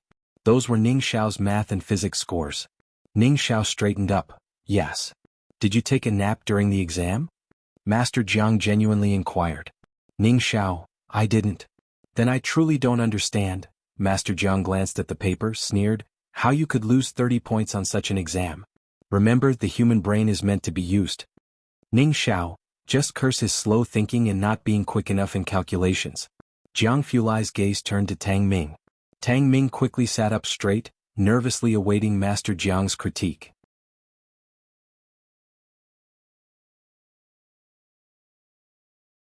Chapter 228, 085 Can't Afford to Provoke, Second Update. _2 However, when Jiang Fulai looked at him upon reaching Tang Ming, he just sneered and said nothing more. Mr. Jiang, Tang Ming started to speak timidly. Jiang Fulai raised his hand. Since I've taught you, don't call me Mr. Jiang. Tang Ming, cack, whimper, he's not John von Neumann, possessing a mighty brain, studying mathematics at 3, mastering calculus at 8, finishing undergraduate studies by 10, he's just an average top student. There is indeed a barrier between geniuses. All day today, Tang Ming had been showered with praise from the homeroom teacher and other subject teachers. After all, his progress had been remarkable. Chen Zhu only scored 110 in math. In the past, Tang Ming wouldn't have dared to dream of such a day. Yet here, young Master Jiang didn't even bother to scold him. Of course, the people Jiang Fulai often criticized were all of the same type as he was, the distinguished alumnus of Jiangjing University. When it came to Tang Ming, young Master Jiang truly didn't know where to begin with his criticism. After all, most of the questions in the papers were as easy as 1 + 1 to him. With Tang Ming's score of 111, Jiang Fulai only wanted him to disappear from his sight right now, immediately. If President Ma found out that someone he had taught scored like this in mathematics. Thinking of this, his gaze turned coldly towards Tang Ming once again. Mr. Jiang, Bai Lian twisted open a bottle of mineral water and handed it to Jiang Fulai. His math is now ranked 3rd in the school. Jiang Fulai took the water, subconsciously. Are there only 3 people who took the test? Bai Lian, Jiang Fulai. He glanced at Bai Lian, silently took a sip of the mineral water. Don't you have to go to the hospital to visit your aunt? Young Master Jiang changed the subject. Bai Lian unhurriedly retracted her gaze, started to pack her things and spoke with a nonchalant tone. Just 3 people taking the exam? She countered. Jiang Fulai. On the other side, he looked up solemnly at Jiang Fulai. Sister is first, he said. After the 3 left, Tang Ming and Ning Xiao finally came back to their senses. Tang Ming was acutely aware of the long road ahead. Across from him, Ning Xiao also lowered his head in reflection, knowing ever since he found out that Bai Lian only slept 5 hours a day, he had been far too relaxed. With Jiang Fulai and Bai Lian around, yet being unable to outperform Song Min in math was truly unacceptable. Xiangqing Central Hotel. Zhang Xiai's brought a lunchbox to Yen Lu. Yen Lu was staying in room 1205 of the hotel. When Zhang Xiai's arrived, Yen Lu hadn't come back yet. He sent a message to Yen Lu, and Yen Lu told him to leave the lunchbox at the door. She would be back later. Zhang Xiai set down the lunchbox, but saw a letter half stuffed through the door crack, with what appeared to be blood stains on the envelope. Knowing that Yen Lu had many cyberbullies, he frowned. He took out the envelope and left the lunchbox as he went out. After returning to the flower shop, Zhang's mom learned about his exam results, and almost hit him with a kettle. Zhang Xiai's agilely retreated to his room and shut the door. He opened his phone to find someone to play games with in the class group chat. In the wait to group up for the game, he thought of the cyberbully and pulled out the envelope from his pocket. Snap, 4 photographs fell to the ground. Zhang Xiai stared at the photos that had landed on the tiled floor, stunned. Clearly, the photos had been captured from some videos. Even though he was alone in the room, he swiftly picked up the photos and clamped them down on the table. Each photo had a line of words written on the back. "You think you can escape me? Come here at 11 tonight. You wouldn't want these videos to appear online, would you?" There was an address left. Zhang Xiai felt his head buzz, everything crashing down. "Good guy, why aren't you hitting ready?" From the phone, the voices of Wen Qi and the others came through. Zhang Xiai lifted his head, his normally sunny handsome face now covered with a layer of gloom, like a clear sky obscured by dark clouds, oppressive and suffocating. The blood-stained white envelope was crumpled in his grip. Veins on his forehead and arms stood out. He abruptly raised his hand and wiped his eyes. After a while he pulled open the door and left. "I wonder if Xiaolu ate well?" Zhang's mom was pruning a pot of flowers, hearing the door open but not looking back. 15 in physics, just wait until your dad comes back and see how he scolds you, she murmured. Normally, Zhang Xiai's would come over to help her trim the flowers and ask her not to tell his dad. Today, however, Zhang Xiai's was very silent. He put on a black baseball cap and also took out a pot full of white iris flowers from the bucket. The snow-colored iris flowers in bunches were very elegant. Zhang Xiai's wrapped up an entire large bunch.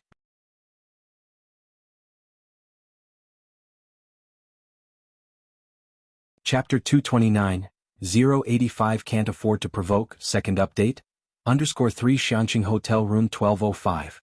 Knocking. Inside, Yen Lu was taking a shower in the bathroom. Knowing her propensity for cleanliness, her sister knew it would be a long one. She opened the door to find a tall, handsome young man standing outside. "Ah, are you, little brother Zhang?" Zhang Xiai's did, after all, represent the face of the male students at Xianqing No. 1 Middle School. Her sister recognized Zhang Xiai's and called out to the bathroom. "Yen Lu, little brother Zhang has come to see you." Bathroom. Yen Lu's hand shook and the razor blade slipped from her wrist. She quickly stood up from the water, dried herself off and got dressed before coming out. With her tall stature and long legs, she wore the hotel's slippers as she came out, drying her hair along the way. "What are you doing here instead of doing homework at home?" "Just received a bouquet of flowers," Zhang Xiai's chuckled, taking out a large bunch of iris flowers from behind him and handing them to Yen Lu. "I brought them to you." The motion of Yen Lu drying her hair came to a halt. She looked down at the bunch of pure white irises, glistening with water droplets. It took her a while to hesitate before she reached out and took them. "Thank you." Zhang Xiai's reached out and gave Yen Lu a very light hug for the first time, speaking softly, "Yen Lu, it's going to be all right."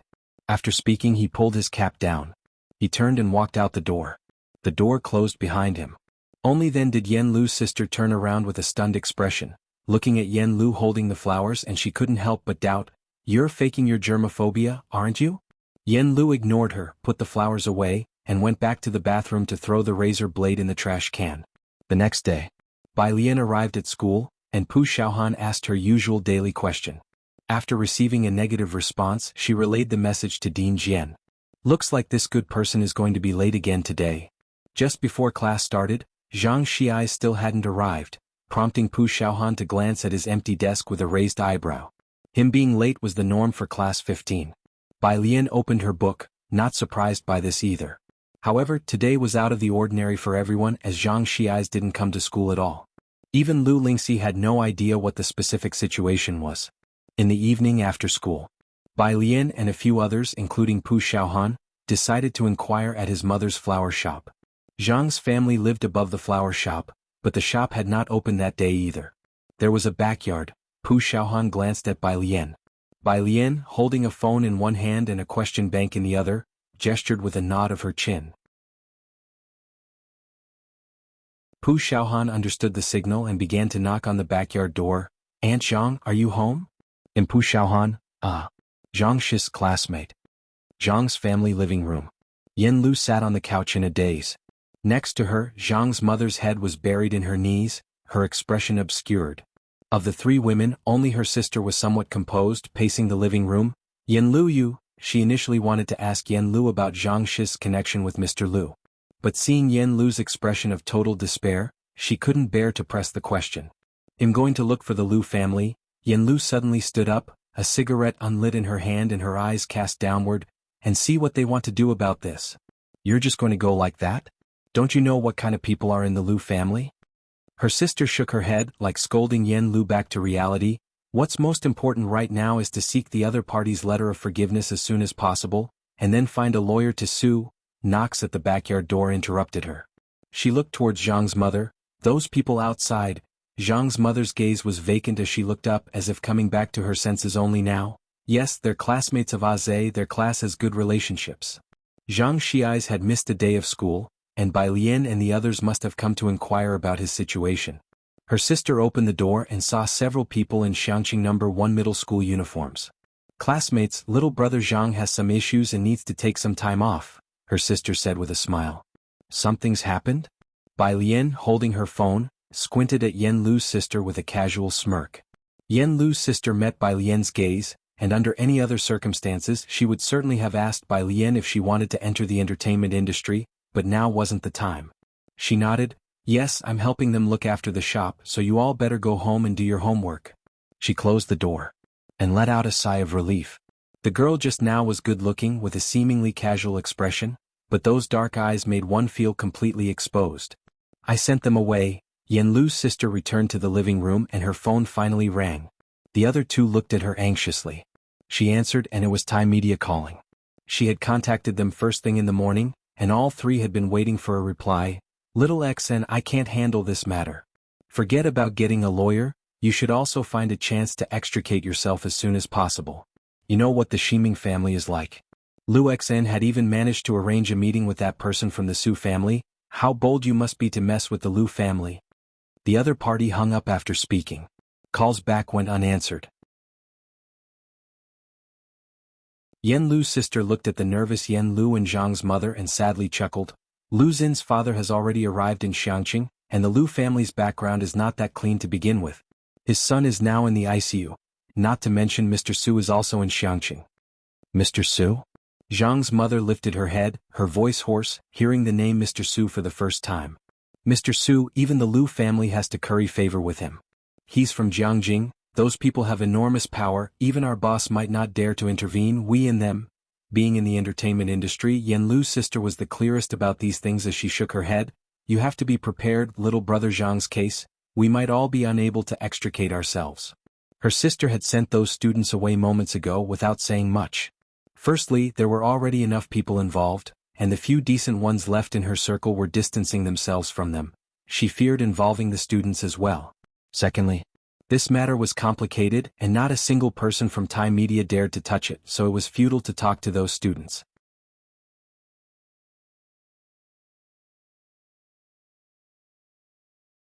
Chapter 230, 086 The Grandpa with Secrets, Top-Notch Legal Team Unders for One Alien. Outside, Pu Xiaohan watched Xinming close the back door and couldn't help but look at Bai Lian. Something feels weird. Bai Lian looked up at the doorframe, her phone idly twirling in her hand. "Not sure." She gripped her phone tightly, pausing to think. "You go home first, ask around." When the students from Class 15 left, they did not have the same ease as when they arrived. But no one from Class 15 could have imagined. What sort of thing could the usually sunny Zhang Xiais have done? At worst it might be a family emergency, the most serious being Zhang Xiai's falling ill, or perhaps a car accident. Bah! Pu Xiaohan slapped herself in the face. Such a jinx. That was what most people in Class 15 thought. Bai Lian took the opportunity to visit her aunt in the hospital. Ji Heng had only come by during the afternoon to bring Xin-Qing chicken soup. It was ill-timed as Su En and Ji Mulan were there, and the room was filled with the health supplements they had brought. Seeing Bai Lian arrive, Su En greeted her with a smile. "Alien is off school." It was all very typical. He always knew how to keep a proper distance in his dealings with others. He never crossed the line. Bai Lian didn't have much animosity toward him, but that was about it. With Ji Mulan standing beside her, Bai Lian just hummed in response, the most courtesy she was willing to show. "Mr. Su, what brings you here tonight?" Ji Xiaojun had just finished teaching not long ago and poured water for Ji Mulan and Su En. Today they hadn't made use of Bai Lian. Mainly because Ji Xiaojun felt Bai Lian had animosity toward Ji Mulan, and he was afraid Bai Lian would splash water on Ji Mulan's face. Su En smiled. After exchanging routine greetings with Xin-Qing, he reflected a moment. One of my business partners is in ICU, I'm going to see him later. I see, Ji Xiaojun nodded, not prying further. Then you should go quickly. Su-en also knew that Ji Mulan and Bai Lian, mother and daughter, didn't get along well. He wasn't clear about the past between the two, but he could feel that Ji Mulan's attitude toward Bai Lian had been problematic for some time. After he left with Ji Mulan, Ji Xiaojun turned to Bai Lian, gesturing for her to help herself to some water. You and your mother? He wondered if there was any possibility of reconciliation between them. After all, they were mother and daughter. Now, Ji Mulan's relationship with Ji Hung was somewhat mended.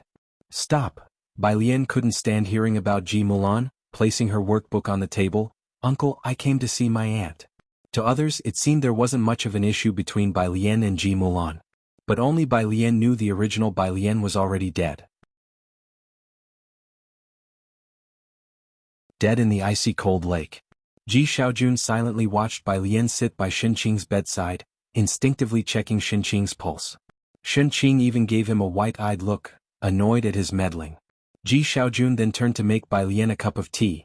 His familial bonds were thin, Ji Mulan was his sister, and he couldn't let go. Alien, your grandfather said you've been going to bed past midnight and getting up before 6? Xinqing could now sit up and lean against the headboard, her head swathed in bandages. Her voice was becoming stronger as well. In short, she was recovering very well. Ji Hung had woken up in the night to use the bathroom and saw that Bai Lian's window was still open. That day he came over worriedly to discuss this matter. So, on behalf of Ji Hung, Xinqing spoke, your health is important. We can take our time, there's no rush this year. Bai Lian withdrew her hand, looked up still in her school uniform with an unzipped jacket revealing her white shirt underneath, and said to Xinqing with a voice both soft and slow, but I need to study, Aunt. Xinqing. Right, studying is most important, but try to go to bed by midnight if you can. Ji Xiaojun placed the tea to one side, listening and utterly speechless. Is this how you persuade someone? After seeing Xinqing, Bai Lian went back home as she still had Lance waiting for her at home. After she had left, Ji Xiaojun glanced at Xinqing. Dad asked you to persuade her, not to indulge her. Why don't you say it then? Xinqing leaned against the headboard. Ji Xiaojun was even less helpful than Ji Hung. Before Bai Lian could speak, he likely would be the one to start saying, It's okay, alien, whatever time you study until it's fine, your uncle will stay up with you. Ji Xiaojun opened his mouth. He wanted to retort. But he didn't know where to start. Illogical. He could only bury his head and go to the bathroom to fetch water for Xinqing. Outside the ICU at the hospital. At the age of 60, Liu's father looked into the glass room at Lu Ximing with a fierce gaze. No matter who it is, I want them dead. Get me Zhao Jingzhou even if it costs 10 times more.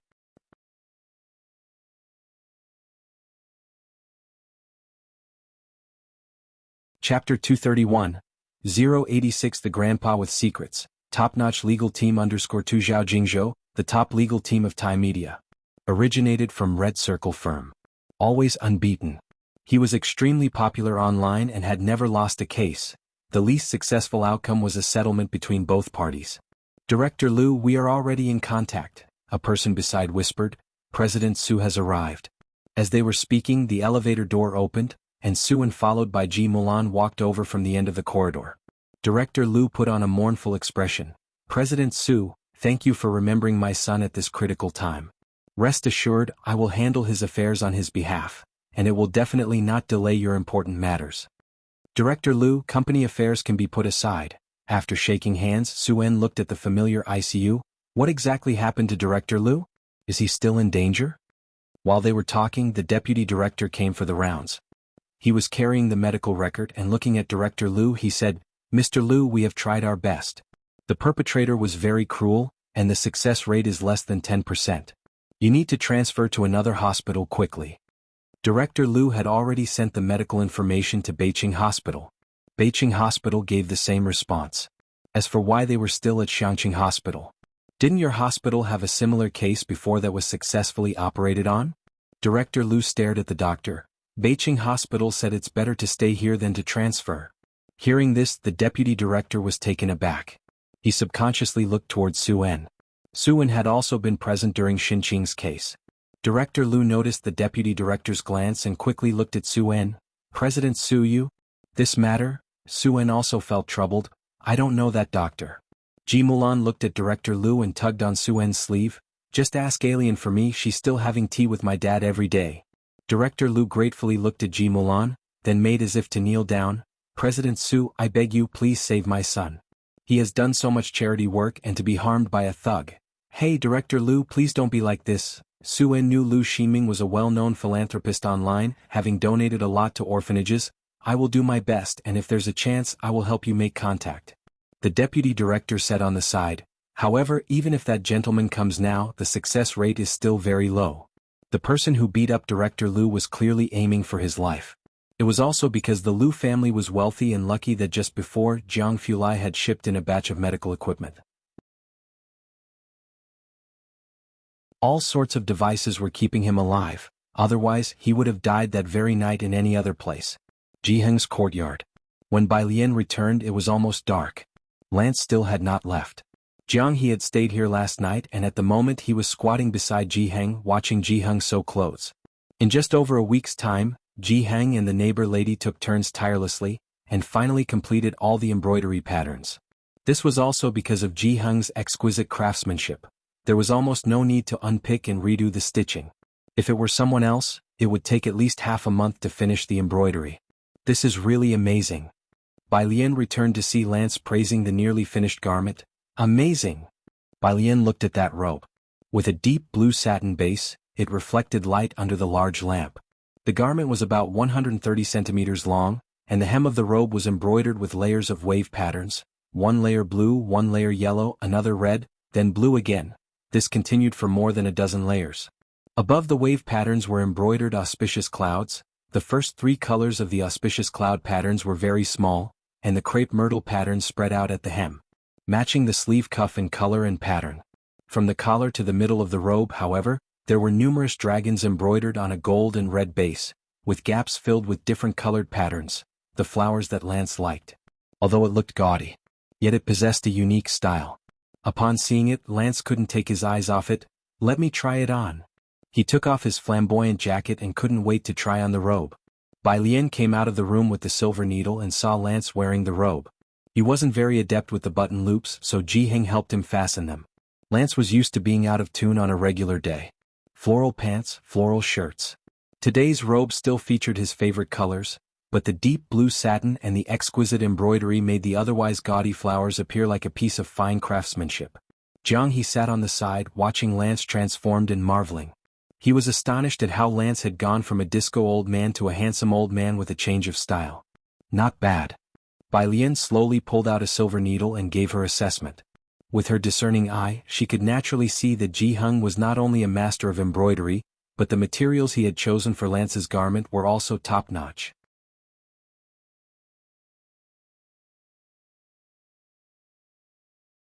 Chapter 232, 086 The Grandpa with Secrets, Top-Notch Legal Team _3 It's just. Bai Lian glanced at the warehouse. The fabrics in Jiheng's warehouse were almost all very precious. Where did he get them from? Yeah. Lance put on the robe and didn't want to take it off anymore. He sat down on the chair, signaling to Bai Lian to just sew for him like that. Wash. He was not willing to take it off to wash for the time being. Do you want one too? Jiheng wrapped the embroidery needle in oil paper, and when he looked up, he saw that Jiang He was full of amazement. Jiang He usually didn't talk.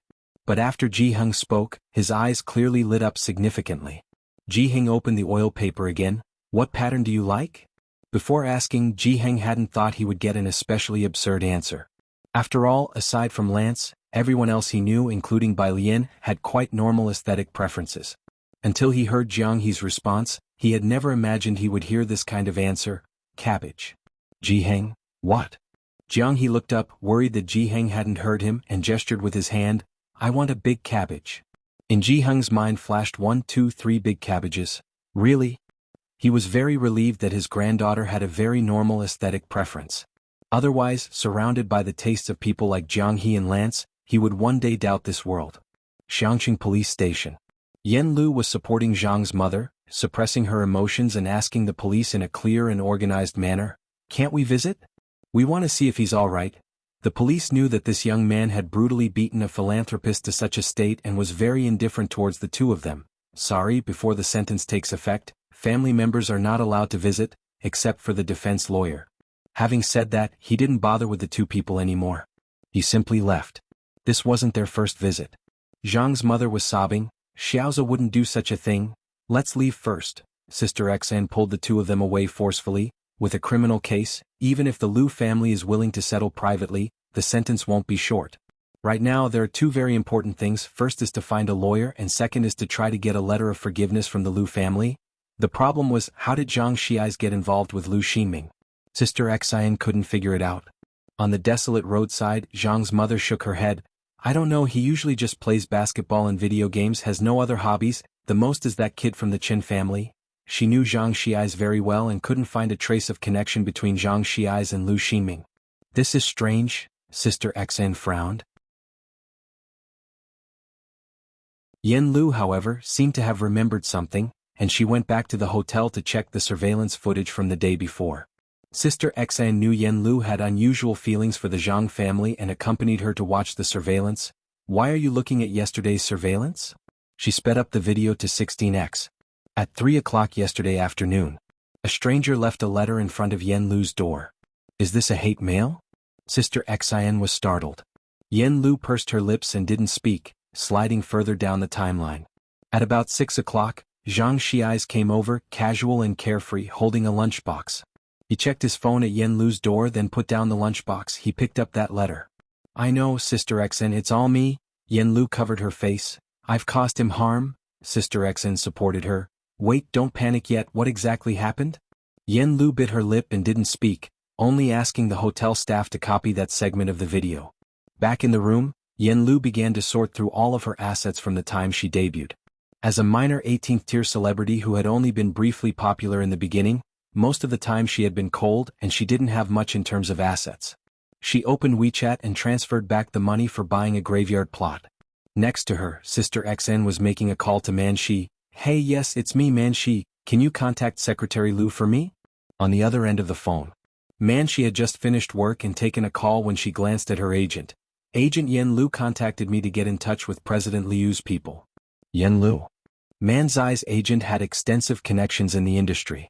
Ever since Man Zai's rise to fame, he had been guiding her career. He racked his brain for a moment before he remembered who Yen Lu was. The person Wang Xian manages, the one who introduced you to Xianming Mountain? Man Shi had become famous because of the fantasy drama, Xianming Mountain, a connection made by Yen Lu. Sister Xan also knew about this, which is why she reached out to Man Shi. He made a phone call and came back with a not-so-good look on his face. Man Shi, delete all contact information you have for Yen Lu, the agent sneered.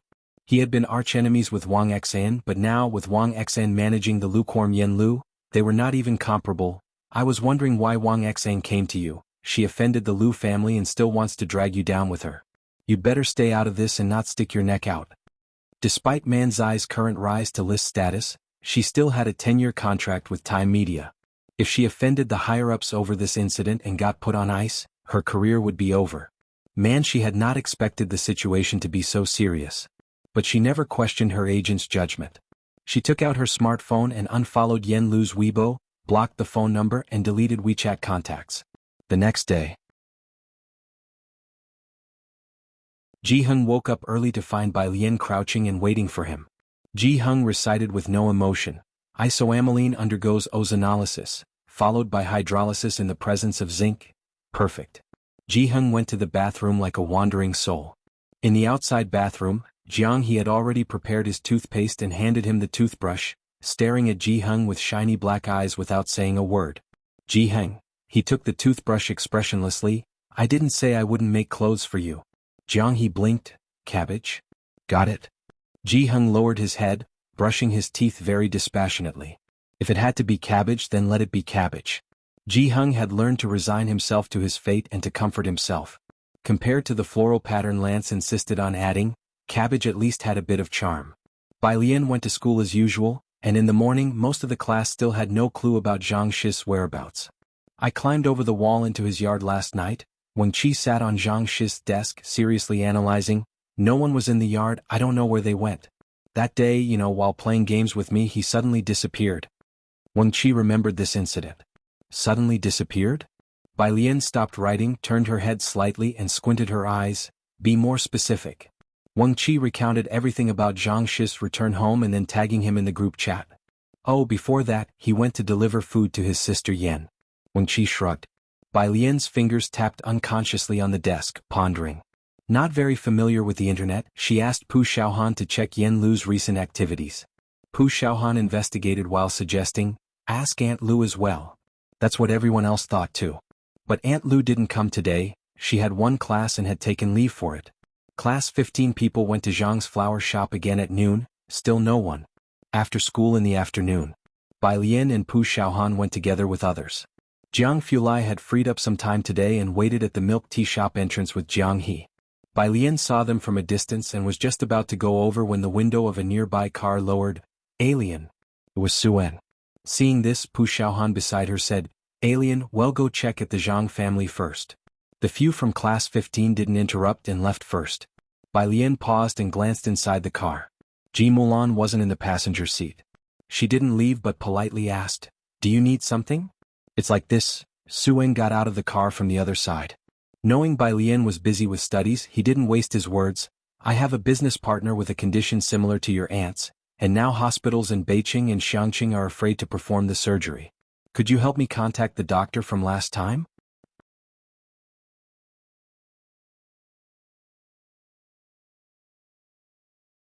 Chapter 233, Chapter 087, Jiangjing University, Alien makes a move, second update, _1 Bai Lian sized up Su-En.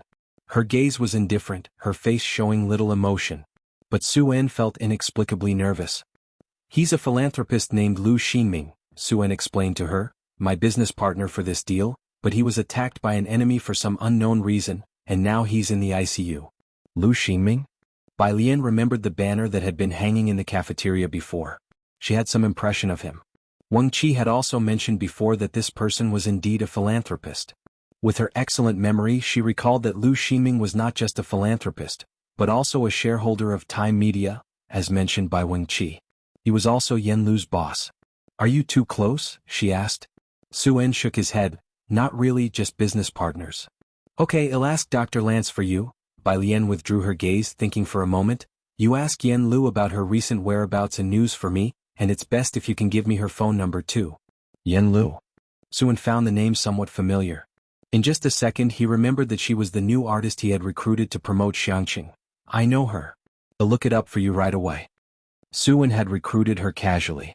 Nobody knew that this public welfare activity was initiated by the Su family. Very few artists would take on such public welfare activities. Yen Lu was from Xiangqing and was the first one to accept this public welfare activity. Su-En had a good impression of her. Later, when his assistant told him that Yen Lu had been blacklisted online for being obsessive-compulsive, he still didn't replace her. This was the first time Bai Lian had asked him for a favor. Su-En took it very seriously. Without saying much more, he got back into the car and had his assistant start investigating what Yen Lu had been up to recently. Bai Lian had asked casually, but Su-En could tell, so he added, when you're checking, be polite to people. Be polite to her? The assistant was somewhat confused. The chairman of Time Entertainment had to be respectful towards Su-En, but did they need to be polite to Yen Lu, a small 18-tier artist under Time Media? The assistant had to be clear about her status to know what level of politeness was appropriate. It's Alien who asked me to check. She's very interested in this artist. Su-En drove into the crowd. With that said, the assistant understood immediately.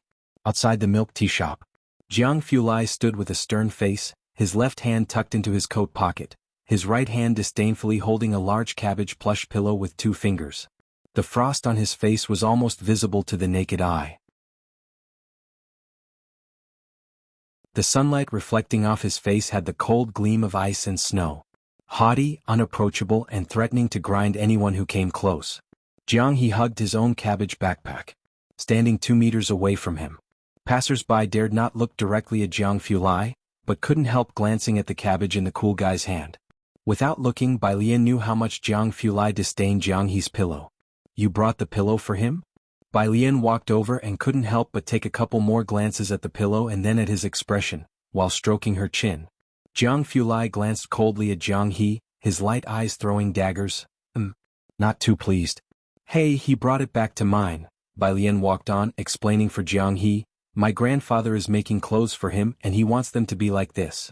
She pointed to the cabbage pillow in Jiang Fulai's hand. Jiang He had his own ideas. He wanted Ji Hung to embroider the cabbage he was holding. Since Jiang He went home with Bai Lian, Jiang Fulai had lately been staying in the lab. This morning, Jiang He had specifically sent several voice messages to Jiang Fulai, asking him to bring his cabbage pillow when he came to school in the evening. Jiang Fulai brought it to him with a cold face despite his disdain. Jiang He didn't dare make a sound. But once Bai Lian arrived, he cautiously began inching toward her step by step. Finally, he took hold of the hem of Bai Lian's school uniform. "Your grandfather is making clothes for him?" Jiang Fulai flicked the wind chime, its crisp sound mixing with his icy voice. "Cabbage clothes?" He glanced at Jiang He dismissively. With a merciless sneer. Jiang He tilted his head, refusing to look at Jiang Fulai at all. "Don't worry about it," Bai Lian told Jiang Fulai to get in line. "Since you're so chatty, you go stand in line." Jiang Fulai glanced at the long queue and walked over coldly. Then, suddenly, the line in front of him became crowded. The people lining up behind him kept a distance of 1 meter from him. Bai Lian glanced over and suddenly felt Jiang Fulai was well suited for queuing. Because no matter where he queued, there would definitely be no one daring to cut in front of him, unlike Pu Xiaohan who often had people cut in line before her. She dared not speak up, at most mumbling softly about the lack of manners.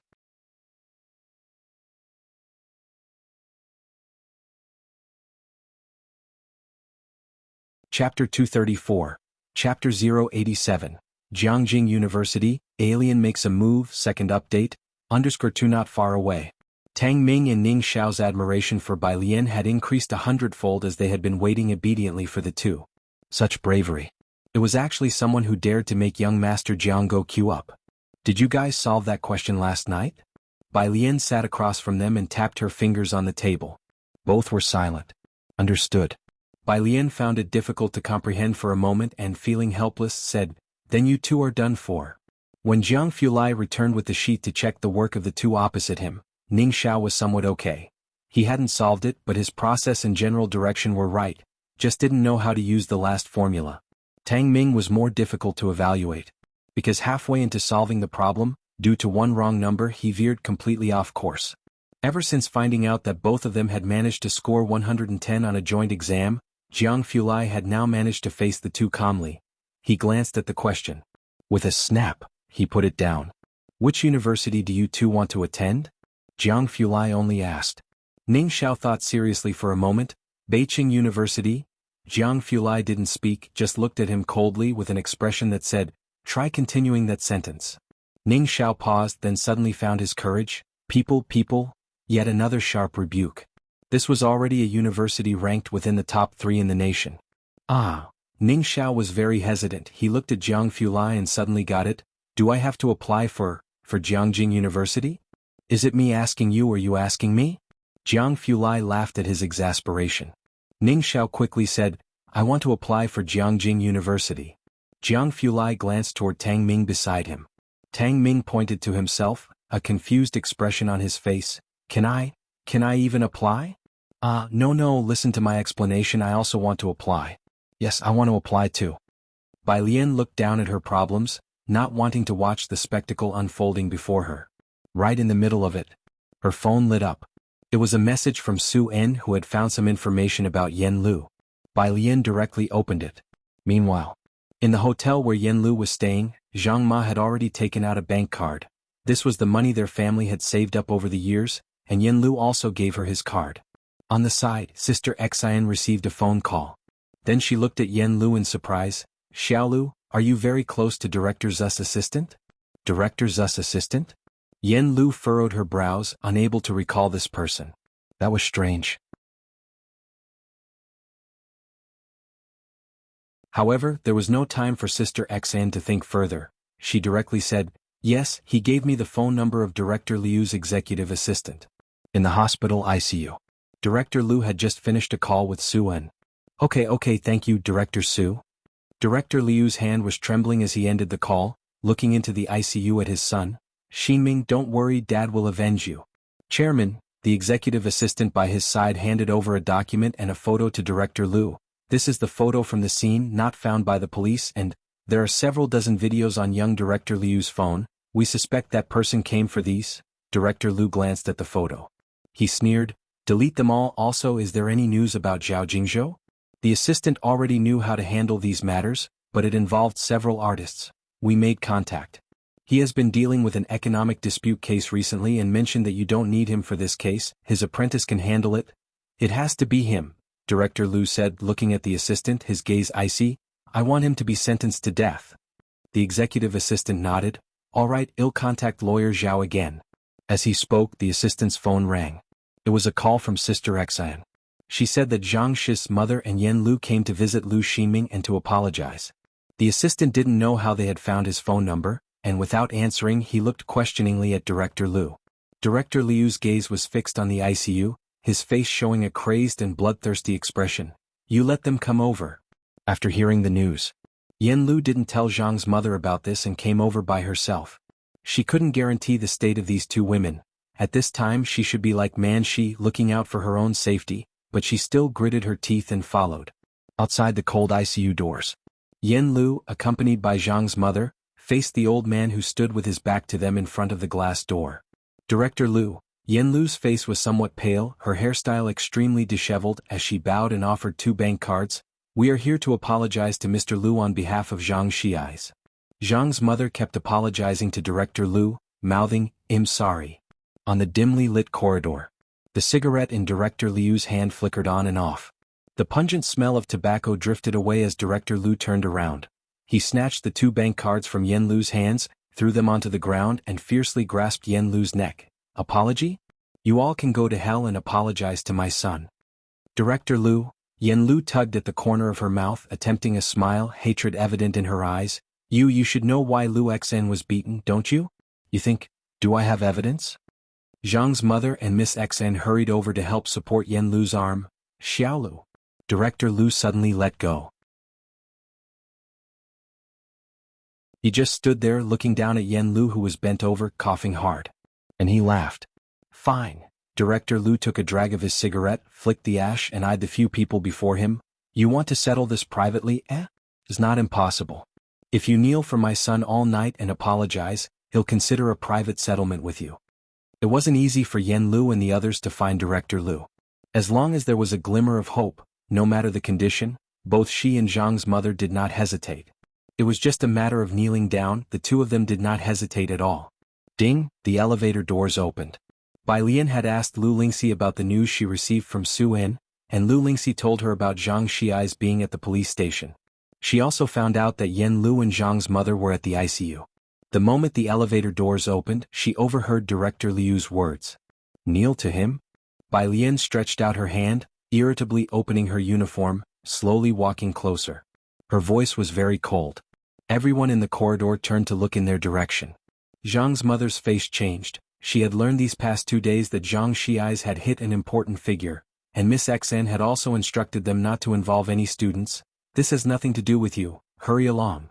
She didn't call out Bai Lian by name. Hey student. Miss Xen also recognized Bai Lian. She was startled, then caught Bai Lian's sleeve, shaking her head at her. You're just a student. This matter is complicated. The Lu family is among the top 100 enterprises in the country, a major taxpayer. Bai Lian took off her uniform and handed it to Miss Xen, methodically saying, hold this. She slowly walked towards Zhang's mother and Yan Lu, grabbing Zhang's mother's hand with one hand and clutching Yan Lu's wrist with the other. How did you find this place? Zhang's mother came back to her senses, her voice lowered, much more rational. Don't concern yourself with this matter. Director Liu was their last straw. Bai Lian let go and she straightened Zhang's mother's disheveled clothes, her tone casual and light. Auntie, if you don't have faith in me, you should at least have faith in Zhang Shi's. Do you think Zhang Shi's would have done what he did? She tilted her head slightly, looking at the person on the ICU bed. The corners of her mouth lifted in a smile, like a blood flower blooming in the depths of hell. Just to have you kneel before him here? Zhang Shi's wasn't here, but she was still present. She was right here and no one was going to break his bones without getting past her. Zhang's mother and Yan Lu were stunned. Especially Yan Lu. Let's go. Bai Lian held Zhang's mother again, leading her away. Zhang's mother took heavy steps, looking back frequently, her voice choked. Xiaoza he. Director Liu watched Bai Lian appear and glanced toward Yan Lu and Zhang's mother with a sinister look. You two better think this through. After today, if you want a private settlement, there won't be another chance. Zhang's mother paused her steps. She turned around. Auntie, Bai Lian pressed the elevator button, soothing her. Do you really think he would settle privately with you just because you kneel? It's fine, well, find a lawyer and sue him above board. Find a lawyer? Director Lu watched their retreating figures and sneered coldly. Did you really think you could still find any lawyer?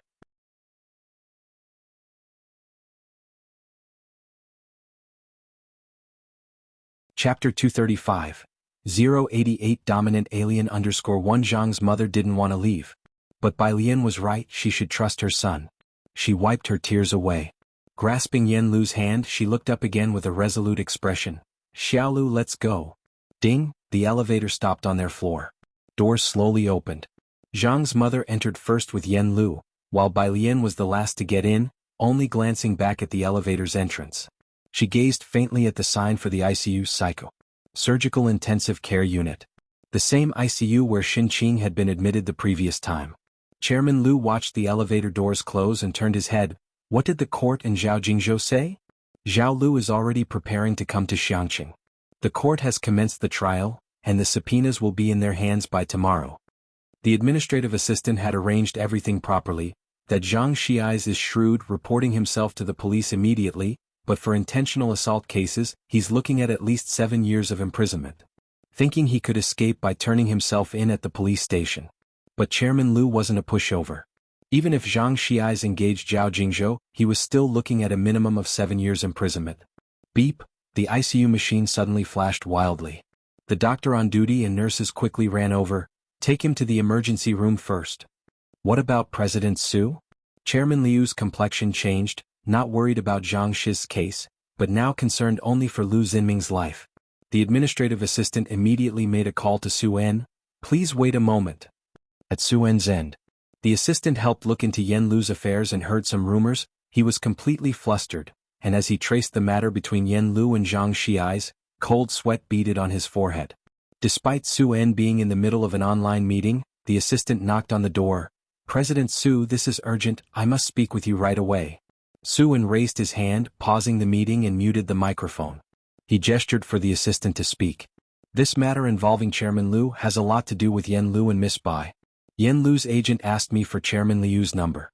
The entertainment circle is shunning Yen Lu, and the exact details are still unknown. The assistant knew the seriousness of the situation. The assault on Chairman Lu is no small matter, and Miss Bai is definitely investigating. I think you should be cautious in how you handle this. The assistant started looking into Yen Lu's current situation as soon as he learned that Bai Lian was looking into her whereabouts. News from the entertainment circle always spreads quickly, and word of Chairman Liu's intent to blacklist her had traveled fast. Su En's mind was in disarray, and within a few seconds he made a decision. First, sever cooperation with the Lu family. As for Alien, I will ask around. Also, there's no rush to contact Dr. Lance. Around 8 in the evening. Zhang's mother and Yen Lu supported each other as they walked ahead, the streetlights elongating their shadows. Bai Lian looked down slightly, observing the two silhouettes. Manager Xian carefully extended her hand, offering Bai Lian her school uniform jacket. Thank you. Bai Lian reached out to take it but didn't put it on, simply walking slowly down the stairs, her brows and eyes drawn together, her tone calm. So why did Zhang Xiais hit him? I don't know yet. Manager Xian was somewhat coming to her senses, replying from behind Bai Lian, her gaze fixed on Yen Lu. It was related to Yen Lu, but Yen Lu had been silent all this while. Bai Lian followed her gaze, nodded her head, her tone even. Okay. Manager Xian was more than a decade older than Bai Lian and should have seen her as just a child, yet standing next to Bai Lian she felt an inexplicable pressure. But the other party was polite in her speech and actions. Not far from the hospital, a black business van parked steadily by the roadside. The passenger window was half open. Having been in the entertainment industry for so long, Manager Xian had no trouble recognizing that this not too luxurious business van was somewhat different from those she was familiar with. She was quite surprised. This girl was Zhang's younger brother's classmate? This kind of vehicle wouldn't attract much attention in Beijing, but it was conspicuous in Xiangqing. She hadn't expected Zhang Xiais to have such well-to-do classmates, and it seemed that she got along quite well with Zhang Xiais. The rear car door opened. A chill poured out. A kid resembling a jade ice sculpture sat in the back, cradling a Chinese cabbage and raised his head belatedly at the sound, then rested his chin on a pillow. Get in the car first. Bai Lian instructed Zhang's mother, Yen Lu, and the others to get into the vehicle. After Manager Exiled got in, she sat down somewhat awkwardly. She just couldn't ignore the cold air coming from the driver's seat, and couldn't help but look over.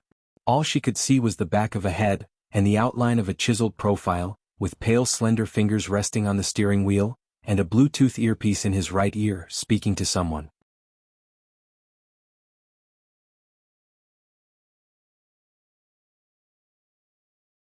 Chapter 236.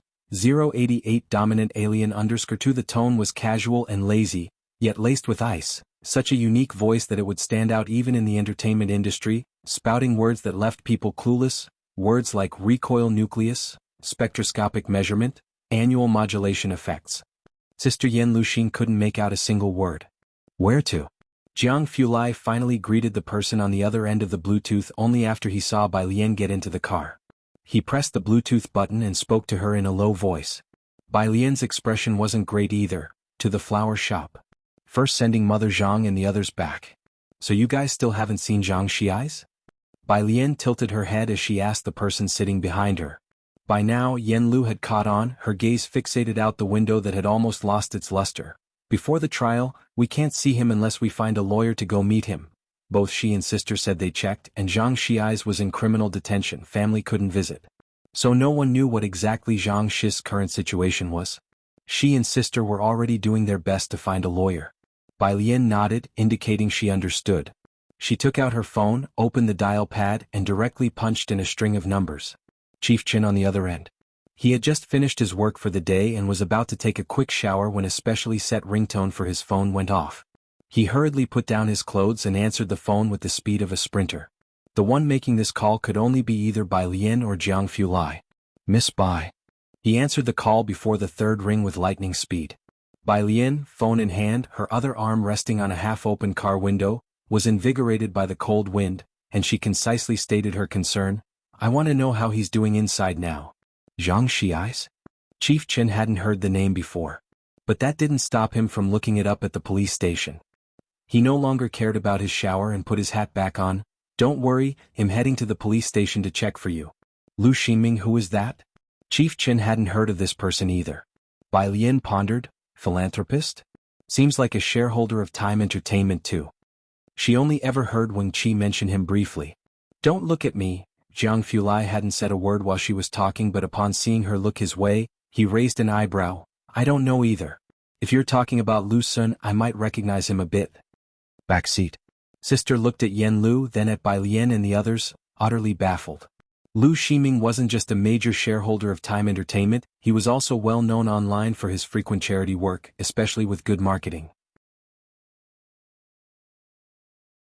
It was sister's first time seeing someone who hadn't heard of Lu Ximing. And it wasn't just one or two people. And then, Lu Sun, who is that? Which Sun? Sister was somewhat muddled for a moment.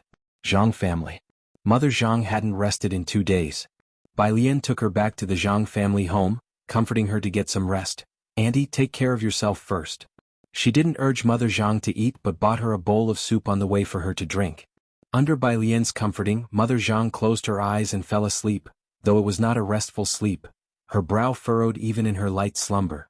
After ensuring Mother Zhang was asleep, Bai Lian quietly closed the bedroom door behind her and left. Jiang He was leaning on the Zhang family's couch, dozing off as she came out. Jiang Fulai stood alone in the yard, the desolate moonlight behind him casting a large shadow over the house and potted flowers in the yard. He deliberately avoided the people in the main hall. Sister Yen Luxin was sitting on the other end of the couch, and due to Jiang Fulai's presence in the entire environment, it was very quiet. At this moment, sister's phone ringtone suddenly broke out. She was startled, subconsciously covering her phone, cautiously answering it while discreetly glancing at the yard. The call was from the publicity department of the Su family. What? Okay, thank you. Sister blinked away her daze after hanging up the phone, then turned to Yen Lu. Xiaolu, you can't be late for the publicity event tomorrow morning at 8. Yen Lu looked up, her lips dry as she spoke. They haven't replaced me? Everyone must know about the ban Lu Dong ordered, right? Never mind, Yen Lu forced a smile, her hands trembling as she fished out a packet of cigarettes from her pocket. Can you help me? Be there on time tomorrow? Bai Lian sat next to Jiang He, picked up a cup of cool boiled water from the table, took a sip to quench her restlessness and then looked up. You must go. Yan Lu was stunned, but now, Yan Lu, right? Bai Lian set down her cup, her posture casual as she sat on the couch, her arm resting lightly on the armrest. Under the light, she looked towards Yan Lu, her voice calm and rational. You don't need to worry about Zhang Shi's situation. Since the Su family hasn't replaced you, even if it's in a swamp, you have to stand up. I don't want him to come out and see you fallen midway.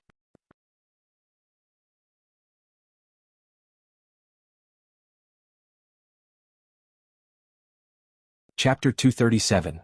088 Dominant Alien _3 She didn't need Yan Lu to explain anything to her.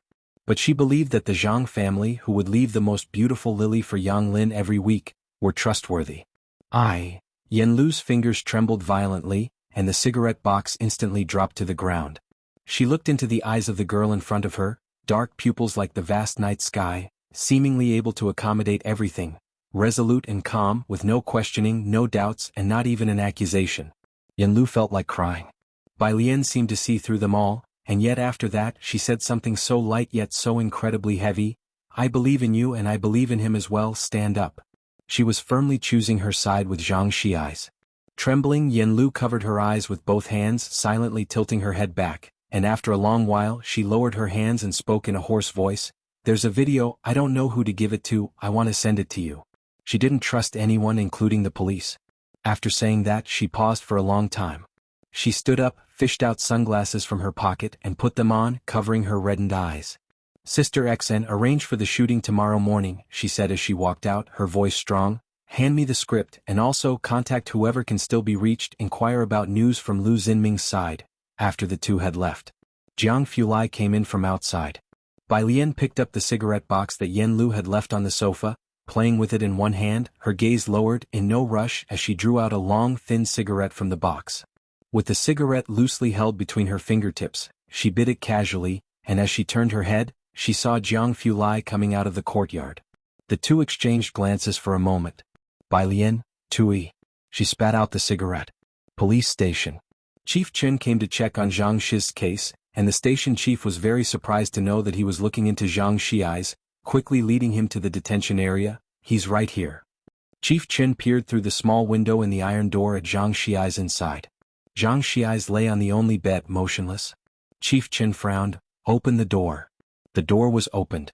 Looking at Zhang Shi's back, Chief Chen said, Zhang Shi's Miss Bai asked me to come to see you. The other party still didn't move. There was no basic reaction whatsoever. Chief Chen, he's been in this position for the past 2 days, hasn't touched his meals, the station chief quickly explained. We didn't do anything. This kid got beaten up by the victim himself. You didn't see the bloody scene. It was a vicious attack, aiming to take a life. The methods were extremely cruel. If it were someone else, they would almost certainly believe this was PTSD. But he didn't think Zhang Shi's would have it. After all, when they received this report, they felt that this man was mentally abnormal, and a person with abnormal mentality torturing a victim wouldn't have any aftermath effects. Chief Chen's brows were furrowed as he looked at Zhang Shi's. I understand, bring me the file to look at. His tone was somber. He walked out, pulling out his mobile phone from his pocket, and sent this message to Bai Lian. The person responsible for this case had already gone to fetch Zhang Shi's file. Back in his office, Chief Chen opened the file that was brought to him, read it from beginning to end, his frown deepening. Is this all? Yes, the station chief replied cautiously. In fact, the officers responsible for the courtroom and case investigation were all very puzzled. Zhang Shi's and Lu Ximing were completely parallel lines. Today they had brought in Zhang Shi's homeroom teacher and neighbors, and according to the investigation, Zhang Shi's was a sunny, helpful big boy. But Lu Ximing was also a kind, philanthropic businessman. It remained a mystery why Zhang Shi's had beaten the man to such a state, and he still refused to cooperate with the investigation. The phone outside rang and an officer answered it, his expression serious. 2 minutes later he came in to report, Chief Chen, our brothers at the hospital said that Lu Xinming's resuscitation failed, and he died at 21:42. After this incident, they had specially set up a team, putting a part of their police force at the hospital. This is going to be troublesome. Director Chen put down the file, pressing on his forehead. He murmured softly, Xiangqing Hospital. Director Lu looked at Lu Xinming, who was covered by a white cloth. The veins on his face angrily trembled under the harsh, pale light. Suddenly he looked up, his eyes bloodshot. Zhang Shi's. The cold hospital corridor seemed to be swept by a chill eerie and spine-chilling. When Bai Lian waited at the Zhang family until 3 o'clock, Wang Qi and a few of Zhang Shi's brothers hurried over. She briefly told them what had happened before she went back. By the time she returned home, she had received a message from Yen Lu. It was a video. Yen Lu, they added drugs to the drinks. Yen Lu, I'm not the only victim. He had many videos that should have been destroyed by Director Lu. If they can be found, mine can be made public. Yen Lu, he saw the letter in which Lu Ximing threatened me. It's all because of me. Bai Lian looked down, staring intently at the video, her fingers clutching the phone turning white. The next day, Wednesday. Zhang family. At 11 in the morning, Yen Lu finished shooting a video and went to the police station with Zhang's mother, bringing some daily necessities for Zhang Xi's. Today the police treated them much better. It surprised Sister Exiled. Auntie, Wang Qi had taken a half-day off today to accompany Zhang's mother. My mom wants you to stay at our place for a couple of days. Don't worry, they are looking for a lawyer in Beijing. Finally. He gave Yen Lu a complicated look and took Zhang's mother back to his own home. Zhang's father was on a business trip, and no one could contact him when he was away. Wang Qi used to joke that Zhang Shi's father was like a secret agent, but now, no matter what, they definitely couldn't let Zhang's mother stay at home alone. Wang Qi went home. Yen Lu and Sister Exiled went to find Bai Lian. Zhang family's living room. As soon as Yen Lu and Sister Exiled opened the door, they smelt a faint scent of smoke. Bai Lian stood by the window with 3 photos pinched in one hand and a slim cigarette loosely held in the other, her brows lightly furrowed, making it difficult to see her expression. Hearing someone enter, she stuffed the photos back into her pocket. The other hand casually pushed the window open, dispelling the smell of smoke. The midday sunlight was fierce, passing through the thin smoke, casting its light on the girl's face, mysterious and dangerous. Both Yen Lu and Sister Exiled paused for a moment. Sit, Bai Lian directed them towards the sofa, gesturing for the two to sit first. Sister Exiled quickly found a seat to sit down, while Yen Lu didn't know what to say. She had thought that today Bai Lian would say something to her, but she hadn't expected her to remain silent.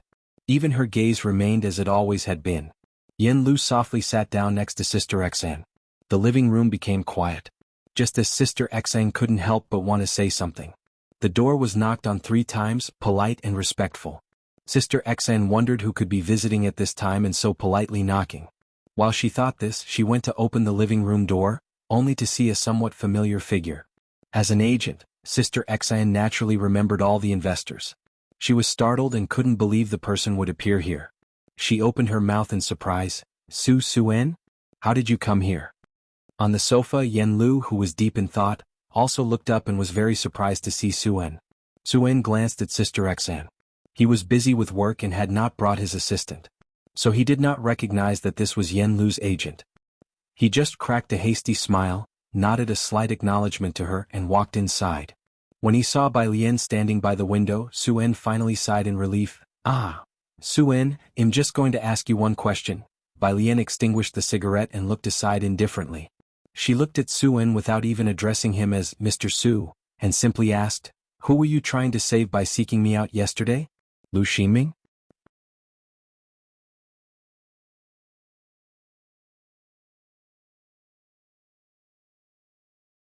Chapter 238, 089 Qi Lu. This kind of case is seeking me out? Second update. Underscore 1. This one sentence nearly made Suen's heart leap into his throat. He hastily said, Alien, I had no idea that Lu Ximing was related to your classmate.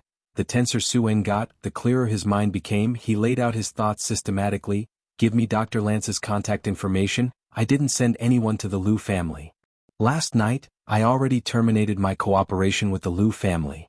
He spoke methodically. Last night after 9 o'clock, Lu Xinming's resuscitation was unsuccessful and he died. Bai Lian was aware of this. Director Chen had already reported it to her. But Yen Lu and Sister Exiled did not know, and their voices almost broke as they exclaimed, What? There is a complete difference between intentional assault and intentional homicide. What's the panic? Bai Lian flicked her cigarette butt into the trash bin. She looked at them, her eyebrows and eyes shaded with a layer of gold, her tone indifferent. He deserved to die. Even without asking, she knew that Zhang Xi's was out for his life. Bai Lian's voice was calm, but Suen felt his heart pounding. He made a prompt decision and quickly added, Alien, Just tell me what you need help with right now. Have you found a lawyer? I know a few lawyers from the Red Circle firm. Bai Lian said nothing, her dark eyes like dense ink, revealing no emotion. You know the lawyers of the Red Circle firm? Yen Lu heard the key point and stood up subconsciously. Ordinary people are actually unfamiliar with this term, but Yen Lu and Sister Xin had recently consulted many lawyers, and only then did they realize that there was such a top-tier team of lawyers in the country. Each lawyer within it is a top-notch attorney in the industry. But to book them not only requires an appointment, but also powerful connections. This is the reality of the legal profession, so hearing that Su-En knew people from the Red Circle firm, Yen Lu was excited. Bai Lian watched Yen Lu and the others, not interrupting Su-En. Su-En finally breathed a sigh of relief. He took out his phone, deliberately added Yen Lu's WeChat, recommended 2 lawyers to her, and even personally greeted the lawyers, stating that they were his friends. There was no need to doubt Su-En's networking skills. Once he had finished, he let Yen Lu communicate with them, then he said to Bai Lian, "Alien, then he'll go back and take care of the remaining problems with the Lu family." "All right." Bai Lian nodded. She said nothing else. Su-En knew this meant the matter was settled, and he breathed a sigh of relief. Then he looked warmly at Yen Lu and Sister Xin. "If you have any issues in the future, feel free to contact my assistant." "Thank you very much." Yen Lu bowed deeply to him. "Don't mention it." Su-En smiled, and after speaking he went back to deal with the Lu family's affairs. Yen Lu added the 2 lawyers recommended by Su-En. She conveyed Zhang Shi's case details to them. Sister Xin sat on the couch. She was not as concerned about Zhang Shi's case as Yen Lu was. As an agent, the only reason she stayed with Yen Lu until now was because she believed Yen Lu had a certain drive. She held back for a long time but could not resist. "Miss Bai, you know President Su?" She heard it. Bai Lian directly called President Su by his name. She actually didn't know which N it was at the moment. But she didn't dare to call her classmate by either. She stuck to what she felt was a very formal title. "Yes." Bai Lian was propping herself up on the windowsill. She was holding her phone, replying to Director Chen with an address, and when she looked up and saw Sister Xin staring at her, she couldn't help but raise an eyebrow. "What's up?" "Ah." Sister Xin snapped back to reality, hiding her inner shock. "No, nothing." President Su, he was someone that even Lu Ximing treated with great respect. She couldn't help but question at the bottom of her heart. What kind of classmate was Zhang Shi's in the end? Director Chen hurriedly came to find Bai Lian. After being busy all night and the morning, he finally cleared up the matter with Zhang Shi's. "Xiao Zhang still doesn't want to talk this morning." Director Chen plopped down at the table in the Zhang family's main hall and poured himself a cup of water and drank it down in one breath. Then he handed the materials he found to Bai Lian for her to see. "This is the information I gathered." "You are..." Sister Xin noticed Director Chen. Bai Lian sat opposite, her head lowered, slowly flipping through the materials Director Chen had gathered. After placing down his teacup, Director Chen smiled and greeted Sister Xin. "Hello, hello, I'm an undercover officer currently investigating the case involving young Mr. Zhang. If you have any information or evidence, make sure to let me know in time." "An undercover officer, huh?" Sister Xin nodded, her head bobbing eagerly. "Thank you, officer." Director Chen waved his hand, indicating it was no problem. "So your point is..." Bai Lian read through the entire case process at a glance. He acted heinously. Director Chen sat up straight, his fingers tapping on the table rhythmically yet casually. He showed a rare seriousness. "There's surveillance footage, and although his confession might mitigate the charges, since the plaintiff has passed away under such circumstances, he won't get away with less than 3 years. A society ruled by law. Normally, cases with a confirmed suspect like this do not require a trial and are directly handed over to the presiding judge. It wouldn't even pass through Director Chen's hands typically. It was rare for him to handle a case personally, and the seriousness of his team meant that even the Lu family could not interfere. By the window. After hearing the case during the phone call with Yen Lu, the attorney fell silent for a moment. "Madam, I would really like to take on this case, but according to what I know, the plaintiff has hired lawyer Zhao." "Lawyer Zhao?" Yen Lu gripped her cell phone tightly, her voice betraying her shock. "Which lawyer Zhao?" "You should have guessed, Zhao Jingzhou." The other party really wanted to help Su-En, and owing Su-En a favor wasn't something easily done, but since the plaintiff's defense attorney was Zhao Jingzhou, he dared not take the case, fearing he might mess things up and leave a bad impression on Su-En, or even worse, displease Su-En. With him involved, there are not many lawyers from our firm who dare to take on the case. Yen Lu had just caught a lifeline, but hearing these words, her face turned pale. Is it Lawyer Zhao? Xan's sister heard Yen Lu's voice from the table. That Zhao Jingzhou? Yen Lu pursed her lips and nodded. What do we do now? Xan's sister murmured. Who else would dare to take it on? Bai Lian was messaging Jiang Fulai. Zhang Xiais isn't seeing anyone or talking. Is he also in self-isolation? Jiang Fulai looked at her message and raised an eyebrow at a name that kept appearing frequently. Then he took the time to open up an investigation report sent by Director Chen. Bai Lian didn't know Lawyer Zhao. She let her phone screen go dark and placed it on the table, looking up. Which Lawyer Zhao? Zhao Jingzhou. Xan's sister looked at Bai Lian with a wry smile. The lead attorney of Time Law Firm, fought and won over a dozen cases, big and small, without a single loss. His most classic case was that 300 million economic lawsuit. He's quite popular online and rarely takes cases now. He could argue that the dead are still alive. It's unexpected that the Lu family managed to invite him to Xiangqing. Zhao Jingzhou's 2 classic cases were even made into short videos which garnered over 1 million views online. Almost everyone on the internet knows him. The fact that he's almost never lost a case is already terrifying, and the internet has almost mythologized him. So when Xan's sister and Yen Lu heard his name, they both felt a chill. Miss Yen, you should look for someone else. The lawyer on the other end of Yen Lu's phone call spoke up helplessly. I really dare not take it. The person on the other line hung up. Yen Lu and Xan's sister exchanged glances. Even the lawyer recommended by CEO Su dared not take the case. Bai Lian snapped back to reality and resting her arm lightly on the table, she looked up at Director Chen. Do you know this Zhao Jingzhou? She frowned slightly, judging from Yen Lu and Xan's sister's descriptions. He must be a formidable litigator. Miss Bai, hold on, I'll go and drag Qi Yundai back here. Director Chen pondered for a moment, then picked up his phone and walked out to call Qi Yundai. Last night he had messaged Qi Yundai, who had ignored him. The first call. Qi Yundai didn't answer. Nor did he answer the second. On the third attempt, Qi Yundai picked up just as he placed a cake in the oven, rattling off a tirade into the phone with a sneer. Qin Yongquan, you'd better have a damn good reason for calling me. He had been at a battle of wits with the cake for a month. And he was in a foul mood.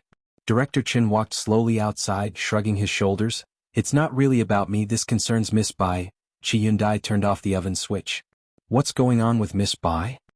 He paused as he set the timer, demanding further detail. Explain. His voice became serious. About a case, you can see the details later. Director Chen didn't beat around the bush with Qi Yundai. We're at the flower shop by the school. I'll wait for you at the intersection, don't dawdle. As he spoke, he was stepping towards the street, waiting for Qi Yundai. A case. Qi Yundai stripped off his gloves, shed his coat, and made sure to remind the shop assistant to watch the oven, puzzled. What kind of case? Did something happen again? Normally, Director Chen's team wouldn't come looking for him. In the Zhang family hall. Yen Lu, let's not panic. Xan's sister steadied Yen Lu, her mind racing. There's still a chance, let's ask if there's anyone willing to take it on. We can offer 3 for times the fee. That's true. Yen Lu exhaled deeply, but with Zhao Jingzhou on the case, who from Red Circle firm would dare to take it? Yen Lu forced herself to stay calm. What to do? As they spoke, Director Chen entered with a man. The man was slightly stooped, in his 30s or 40s, with a tall and upright figure, dressed in simple and clean white casual wear. Slightly taller than Director Chen, with deep-set and stern features. He even wore a white chef's hat on his head. Miss Bai, Qi Yundai greeted Bai Lian politely, then turned to Xan's sister and Yen Lu, introducing himself. Hello, I'm Qi Yundai.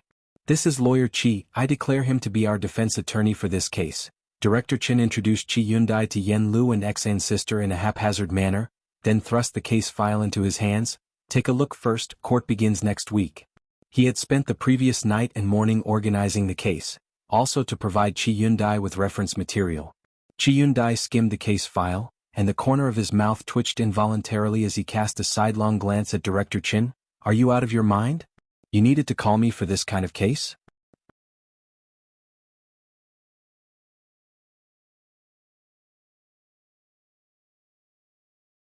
Chapter 239. 090 Outlaw Madman Young Master Jiang _1 Qi Yundai scanned the case and instantly knew it was yet another commonplace criminal matter.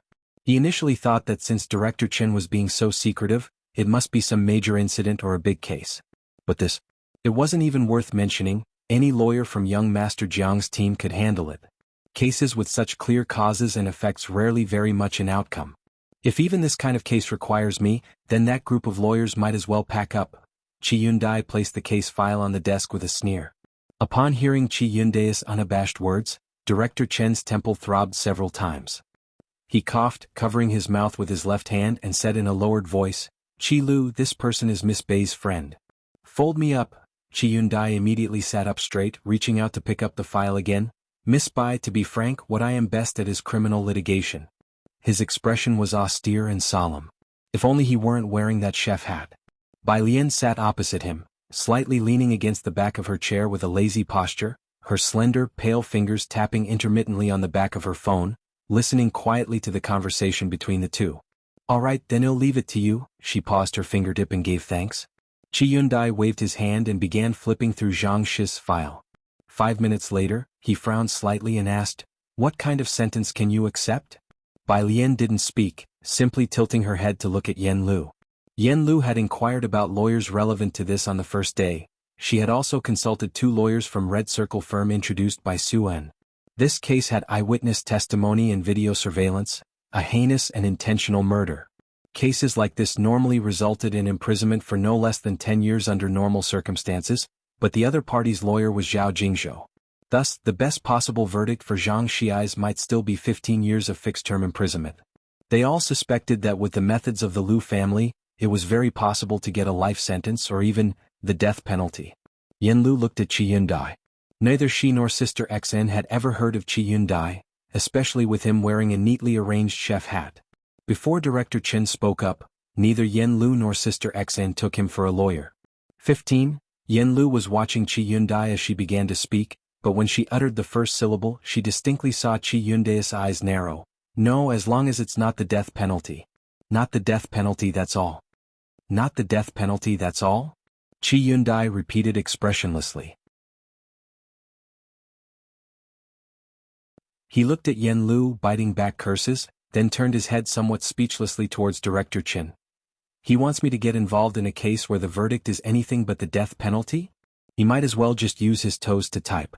Director Chen, perhaps realizing Chi Yundai felt a lack of trust, "Lawyer Chi," Sister Xn jumped in to explain on behalf of Yen Lu, "the plaintiff in this case has some background and most importantly, they've engaged Zhao Jingzhou as their defense lawyer. No need to mention the Lu family. Zhao Jingzhou alone was enough to intimidate everyone. Red Circle's invincible general wasn't a nickname netizens had given him arbitrarily." Sister Xn thought that upon mentioning this name, Lawyer Chi would show signs of backing off, but he didn't even lift an eyelash. "Fine." Chi Yundai closed the file, emotionless. "I think I understand your requirements. If there's any other information, contact me promptly." Having said that, he stood up and took his leave from Bai Lian. "Miss Bai, I'll go get the cake out first, then head to the police station to follow up on the situation. Oh, and today's cake is a new product with less sugar, very suitable for the elderly. I'll have Yang Lin bring a piece to the school later." Timing it, the cake should be ready by now. Chi Yundai left after speaking. Director Chen wasn't surprised. After bidding Bai Lian farewell, he followed Chi Yundai to discuss the case details. "We have a problem now, the suspect is uncooperative, won't meet or talk." This was the real difficulty. If the suspect kept quiet, it didn't matter if Chi Yundai or the Daluo Golden Immortal himself took on the case. Getting a bit closer. Bai Lian still had to head to school. She comforted Yen Lu, "Don't worry, leave this matter to us for now." Director Chen and his team had never dropped the ball on important matters. Bai Lian walked toward the school. Behind her, Sister Xn said to Yen Lu, "I think Miss Bei's friend seems quite reliable. I believe they can negotiate a reduced sentence for little brother Zhang." "Let's hope so." Yen Lu took a deep breath, rallying her spirits. "If there are any activities coming up, count me in, just leave out the day of the trial. I'll take on the rest." No matter the outcome, she couldn't collapse now. If something really happened to Zhang Xi's, his parents from the Zhang family would still be waiting for her.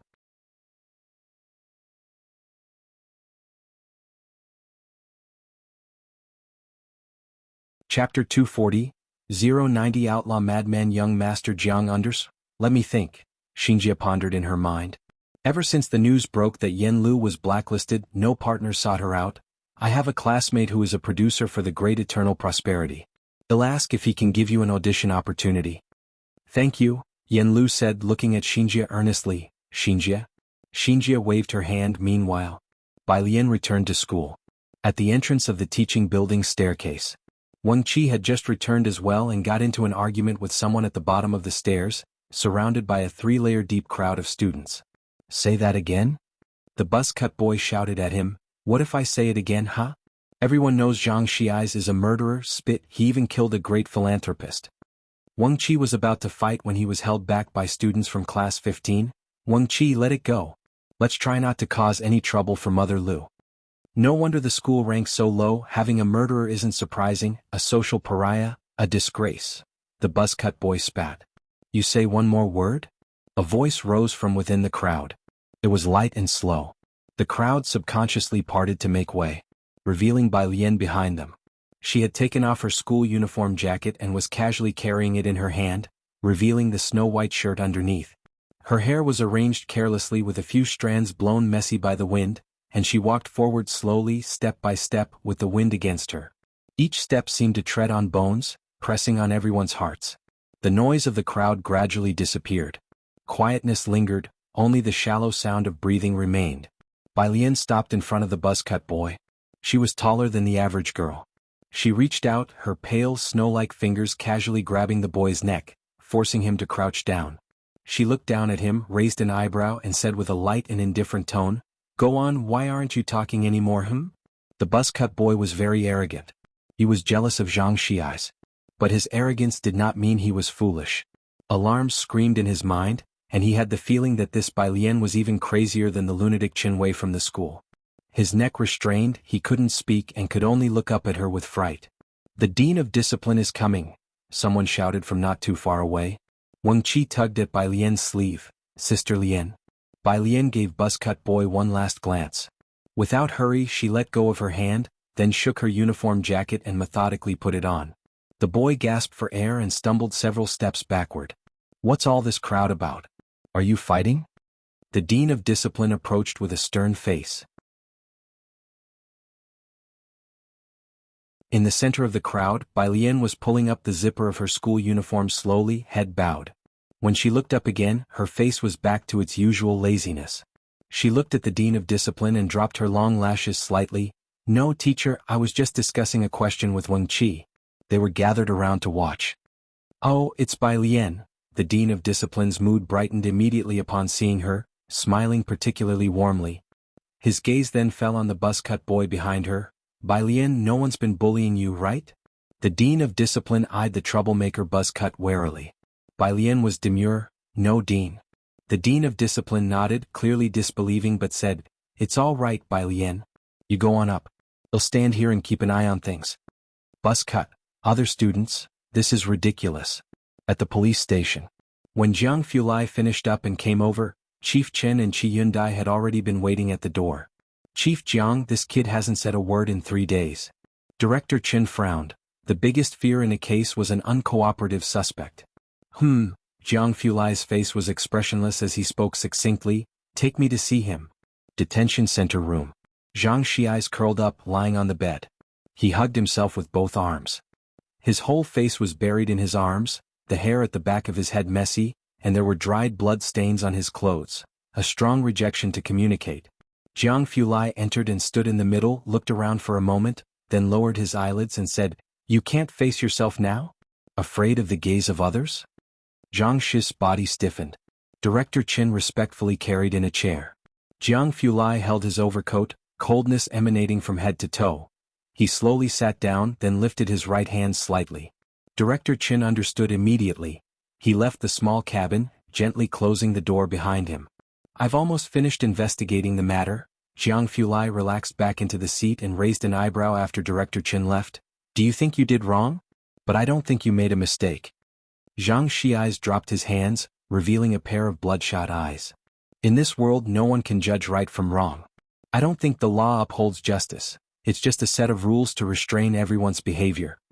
Jiang Fulai looked at Zhang Shi's back. Why not believe in yourself? Zhang Xiais suddenly sat up and turned around to look at Jiang Fulai. Jiang Fulai just sat there looking indifferently at Zhang Xiais, his tone unhurried. Yen Lu will have a bright future paved by your own hands. Lu Xian is nothing but a sacrifice on that road, and you are the key to that road. It's up to you whether to destroy the key or hand it over to her. Zhang Shi's voice was hoarse. He hadn't had water in a long time, his lips were cracked, and when he looked up again, his listless face finally showed some vigor. Thank you. Zhang Shi's was afraid. He feared facing his teacher, his classmates, his parents. But he never regretted it. If there were 10,000 possibilities, even if the chance was 1 in 10,000, he'd rather endure the possibility of never meeting her than have her face this. But there was no such possibility, so he felt even if Lu Xian died 10,000 times, it wouldn't be enough to atone. Have you come to realize? Jiang Fulai stood up, looking down at him from above. Zhang Shi sat up straight and nodded, yes. That's good. Jiang Fulai's demeanor remained cold, and the dim light in the room blurred his overly sharp profile. The trial is next Wednesday. He'll let attorney Qian try to cooperate with him as much as possible. Jiang Fulai left. 5 minutes later Qian Dai came in. He looked at Zhang Shi's, who seemed to have become a different person, his eyes shining with a startling intensity. Did you listen to young Master Jiang's nonsense? Don't listen to him, he's just an outlaw. Listen to me, I'm a lawyer, and whenever I wear this suit, I won't let any criminal escape. Zhang Shi's came back to his senses and looked at Qian Dai. If Yan's sister's family filed a complaint, would he be sentenced to death? Every life has its meaning. What about Yan's sister? Does her life have no meaning? Zhang Shi stood up, grabbing his hair with both hands. Why should she endure all this? Qian Dai had watched some videos before coming in. After listening, he remained silent. It had been a long time since he had heard such naive thinking. The cramped room was quiet for about 3 minutes before Qian Dai's voice softly broke the silence. I've been a lawyer for many years and have revised 5 laws. Qian Dai looked at Zhang Shi's with a complex gaze. If you find it unfair, I hope that one day, you too can put on this suit, stand in court, and exert your own sense of justice to amend the law. Zhang Shi's hadn't considered this possibility and was somewhat stunned. Can I? Why not? Qian Dai took a cigarette from his pocket, nibbled on it and gave Zhang Shi some time to think. In no more than 2 years, you can make it to Jiangjing and I'll wait for you at the University of Political Science and Law. I wasn't keen on taking apprentices before, but I can reserve a spot for you. Smoking wasn't allowed in the detention center, so he didn't light it up. In 2 years. Zhang Shi sat back on the bed and seriously said to Qian Dai, shouldn't it be at least 10 years later? Would you still take me then? I will study hard. He was acutely aware of the crimes he had committed. Qian Dai, 10 years later? He might as well pack up and leave the top position early.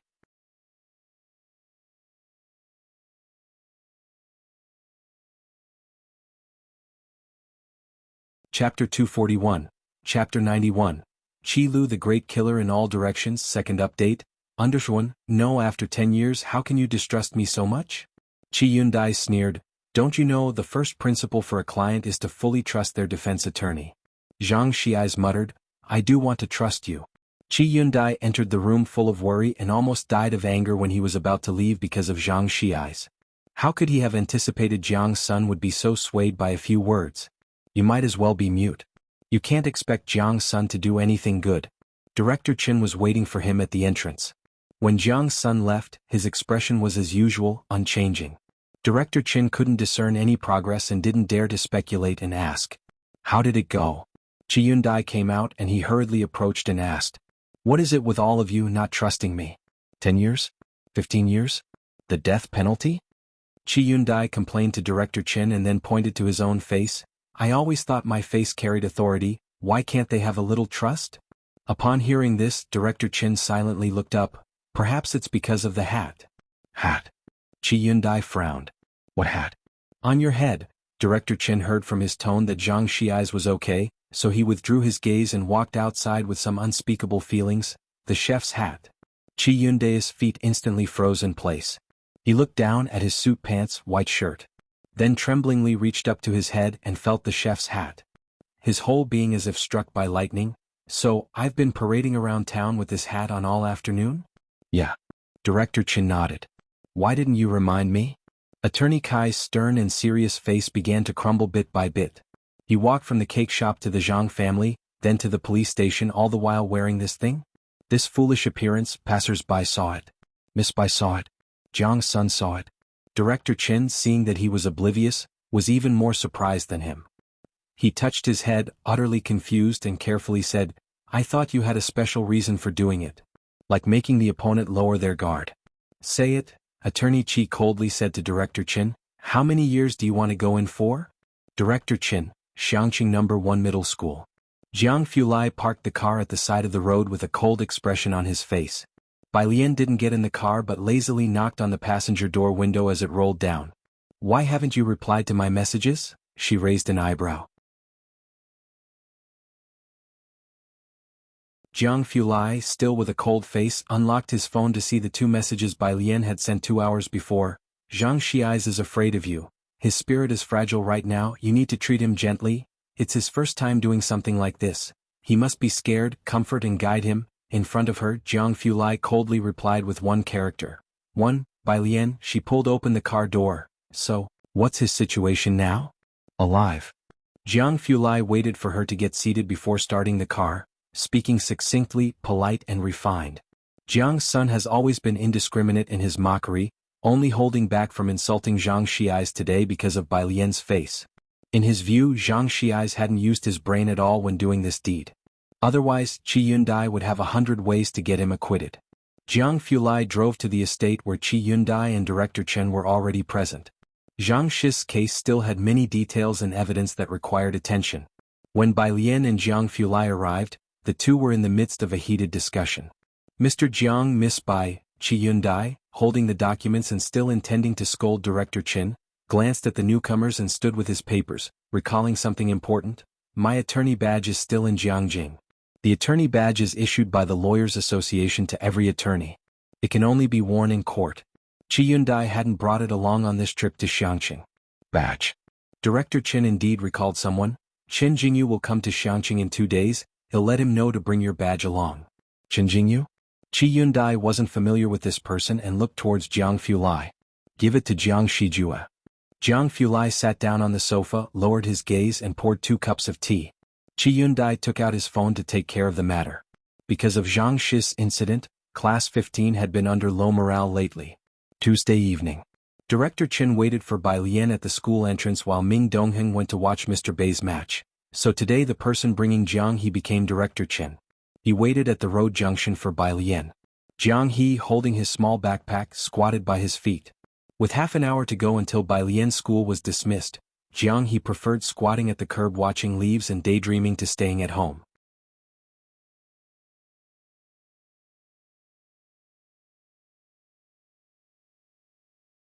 Chapter 242, Chapter 91, Qi Lu the Great Killer in All Directions. Second update, _2 This young master, Director Chen, could only join him. "Hello." The phone in his pocket rang. Director Chen answered. It was a Jiangjing number. "You've arrived? I'm at the intersection near Xiangqing No. 1 school, just drive over." After speaking, Director Chen sent the exact location to the other party. Half an hour later, a car stopped across the street, and a young man wearing a black jacket stepped out from the driver's seat, with a crew-cut, bronze skin and a pair of bright eyes. "Jingyu?" Director Chen raised his hand, calling him. Seeing Director Chen, Jingyu hesitated for a moment, then walked firmly over, his gaze resting momentarily on Jiang He squatting next to Director Chen's leg. Jiang He had hardly any photos leaked, the Jiang family had protected him very well. But Chen Jingyu had seen him with the senior Mr. Chen before. Director Chen was low-key within the Chen family, always running errands, but in the past month his voice had grown louder bit by bit, and not only that, his policies and strategies were frequently praised. And now he even saw that Director Chen was alone with Jiang He. Not to mention when Jiang He had become so trusting of Director Chen, but with his notoriously odd temperament, how had he ended up obediently squatting by Director Chen's side? Chen Jingyu was inwardly astonished. How had Chen Yongquan from a side branch managed this? Wasn't it said that he didn't secure the mining project? Director Chen. Chen Jingyu stood 3 steps away from Director Chen, handing over a 5-centimeter wide black wooden box. "This is what Lawyer Qi needs." Director Chen took it. It was Qi Yundai's badge. But what case in Xiangqing requires his intervention? As someone from Jiangjing, Chen Jingyu was naturally very familiar with the devilish lawyer team under Jiang Fulai's command, especially Qi Yundai. Upon hearing this, Director Chen simply smiled. "A local murder case. The trial starts tomorrow. Do you want to come? I can save my seat for you." Qi Yundai was now focused on teaching. Apart from Jiang family cases, he rarely took on other jobs. A local case? Chen Jingyu shook his head. He wasn't interested in that. No need, tomorrow I'm going to the fight club to find teacher Tongpa. Tongpa. Director Chen was moved. He looked up. You are planning to learn Muay Thai from him? Tongpa, the teacher who defeated Ming Dongheng, had been ranked first internationally in martial arts competitions for 3 consecutive years. Many aspired to be his disciples. I must join the Dongwu organization within 3 years. Chen Jingyu was full of ambition. Dongwu Club, the most famous martial arts organization in Asia. Director Chen was not interested in these matters. As the school let out, he spotted Bai Lian, who stood out in the crowd and waved urgently, Miss Bai, over here. Chen Jingyu followed his gaze. He immediately saw a girl in a Xiangqing No. 1 school uniform slowly walking towards them, earphones in her ears. Her eyes reflected the setting sun, as ethereal as drifting clouds. Jingyu, Director Chen introduced with a smile, that's Miss Bai, I'm waiting for her. Miss Bai? Who is she? It was the first time Chen Jingyu had heard this name. He found it unexpected that Director Chen's attitude towards this girl seemed quite special. Director Chen smiled and explained as he also introduced her to Chen Jingyu, her grandfather does beautiful embroidery. I often go fishing with her grandfather, and Miss Bai herself is quite impressive. This year, I'm betting on Miss Bai getting into Jiangjing University. He couldn't discuss the policy matters with Chen Jingyu. Embroidery? Fishing? Chen Jingyu furrowed his brow, and now Director Chen was betting on whether she could get into Jiangjing University? Everyone was betting on Liang Wuyu and Su Ziyu's scores. Director Chen, I have other matters to attend to. Chen Jingyu lost interest in further inquiry, politely took his leave from Director Chen. He quickly returned to his car across the street and merged into the flow of traffic. Director Chen still had a bunch of flattery unsaid when he saw Chen Jingyu speeding off. Miss Bai, he frowned with a glance he saw Bai Lian approaching. He quickly withdrew his gaze from Chen Jingyu and handed the small square box to Bai Lian. This is Lawyer Kai's badge, he needs it tomorrow morning. Director Chen wouldn't be able to go tomorrow. There were hardly any big issues with Zhang Xiai's. Director Chen wasn't worried.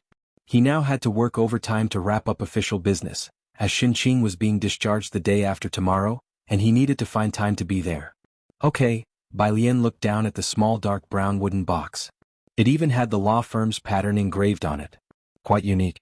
Director Chen sent Bai Lian and Jiang He back to Pura Street, and on the way they visited Ji Heng together. While Bai Lian was giving Lance acupuncture treatment, Director Chen and Jiang He squatted to the side and watched Ji Heng embroider a cabbage. Uncle, I'm going to pick up sister-in-law with Ji Xiaojun the day after tomorrow. Ji Xiaojun still had classes. Director Chen had everything well organized. In a couple of days we'll go fishing by the river.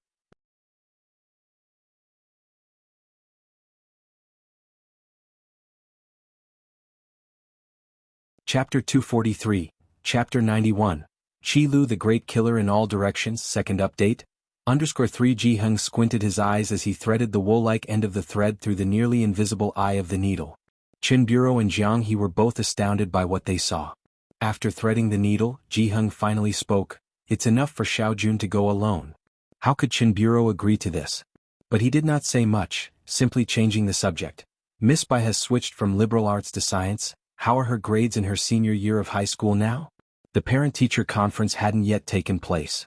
Bai Lian never took the initiative to talk about her scores. What Ji Heng remembered were the scores from the last monthly test because Bai Lian's results had taken him by surprise.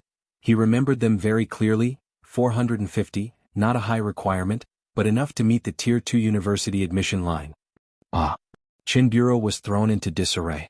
Tier 2 university admission line? He was still planning on pressuring Miss Bai to attend Jiangjing University. Wednesday. The trial for Zhang Shi's case commenced. At 8 o'clock, before the courthouse doors had opened, Zhang's mother and Yan Lu were already waiting at the entrance, looking eagerly through the doors. At 9 o'clock, Bai Lian, Jiang Fulai, Pu Xiaohan, and Wang Qi arrived. At 9:20 Qi Yundai arrived fashionably late. He was wearing an ordinary black lawyer's gown today, which he had just bought this past Sunday. There was no specific requirement for the robe for this court session, and he hadn't asked for his own to be brought over. Qi Lu, Bai Lian handed him a wooden box. This is your lawyer's badge. Qi Yundai casually took it from her, opened it and saw a black badge inside. He glanced at it and then clipped it onto his left side. His attitude was very casual. Bai Lian lowered her voice, whispering to Jiang Fulai, "The lawyer they've hired today seems to be very formidable. Can Qi Lu handle it?" "Who did they hire?" Jiang Fulai asked with a slight bow of his head, his voice deep. "Zhao Jingzhou." Bai Lian thought for a moment. Jiang Fulai pondered for a while, then shook his head. "I haven't heard of him." "Bai Lian, forget it." Exiled sister stood behind the two, glancing at Qi Yunde's solemn face as he adjusted his lawyer's badge, and then back at Bai Lian and the unapproachable-looking Jiang Fulai. This group of people, how come they seemed both reliable and unreliable at the same time? Would they really be able to make it? 9:30. Everyone arrived at the courtroom. Zhang's mother and Yen Lu finally saw Zhang Xiais sitting in the defendant's seat. Having not seen him for almost 10 days, Zhang Xiais had lost a lot of weight, but he still looked fairly spirited. Upon seeing Zhang's mother and Yen Lu, he didn't speak, just sat in silence. Zhang's mother held Yen Lu's hand, struggling to hold back her tears. The group took seats in the spectators' area on the left side. Almost 10 o'clock. Director Lu and the judge took their places one after the other. Director Lu arrived first. He was walking shoulder to shoulder with a young man who was also wearing a black lawyer's gown. Unlike ordinary robes, this man's had red lapels. Director Lu, with his wrinkled face, scanned across Zhang Xiais with a gaze as sharp as a serpent's the moment he entered the courtroom, his mouth curving into a strange arc. It sent shivers down one's spine. A few minutes later, he finally shifted his gaze, sizing up the attorney sitting at the defendant's seat. It was a middle-aged man he had never seen before. Both parties' lawyers took their seats. On the left in the spectators' area, Pu Xiaohan clutched Wang Qi's arm, her voice low and her hand trembling uncontrollably. "Wang Qi, that's the invincible General Zhao Jingzhou, isn't it?" Wang Qi's gaze was still focused on the young man seated in the opposite attorney's row. Most people don't look exactly the same as in videos, but Wang Qi was certain. "You see the red lapels on his clothes? The internet says that he's the only one with that honor, and it's his signature. How did they manage to hire Zhao Jingzhou?" Pu Xiaohan almost exclaimed as she looked across the room. In front, the confidence that Yen Lu and Exiled sister had struggled to build over this period was once again shaken by the conversations of the two. The judge sat solemnly in the central seat. A light tap with the gavel confirmed the identities of both parties, and the opening arguments began. The attorney Zhao stood up. First, he glanced at Qi Yunde's side. Then, picking up a pile of documents, he started his argument. "Your Honor, members of the jury, the accused brutally assaulted my client in the underground parking garage, without any prior entanglement, an extremely vile act." Zhao Jingzhou was eloquent and compelling in his argument. He listed a series of interpersonal relations between the two parties and evidence of Lu Xinming's charity work in daily life. Every word he spoke was clearly transmitted to everyone's ears. On the left in the spectators' area, with each word they heard, Yen Lu and Zhang's mother tensed a little more, their hearts hanging in the balance uncertainly. Even without facing Zhao Jingzhou head-on, even separated by several meters, even with no eye contact, they clearly felt the pressure coming from Zhao Jingzhou. As expected of the invincible general, Wang Qi took a deep breath. Absolute dominating presence. Many lawyers are overwhelmed by their opponent's presence right from the start. At that point, the outcome is nearly certain. Yen Lu and others anxiously looked at Qi Yundai sitting before them, hoping he could withstand Zhao Jingzhou's pressure. "Don't worry," Zhang's mother, not wanting to pressure Qi Yundai, said with a trembling voice. "No matter the outcome, we are very grateful that you are willing to defend my son." Across the room, Director Liu's companion spoke in a low, mocking tone, looking derisively across the room. "Director Liu, they're scared on the other side. You can rest assured with Attorney Zhao here, Zhang Xiais is as good as dead." Director Liu uttered a hum, and his shadowy gaze slid across Zhang Xiais, settling on the attorney opposite. Qi Yundai fixated his gaze on Zhao Jingzhou. He didn't pick up any documents, waiting until the other side had finished explaining the last piece of legislation. Then he raised his hand. "Nonsense. I've told you in class, a qualified lawyer must treat each law with precision. Article 233 of the criminal law was just revised last month by me. Have you even studied criminal law lately? Your brain seems completely empty."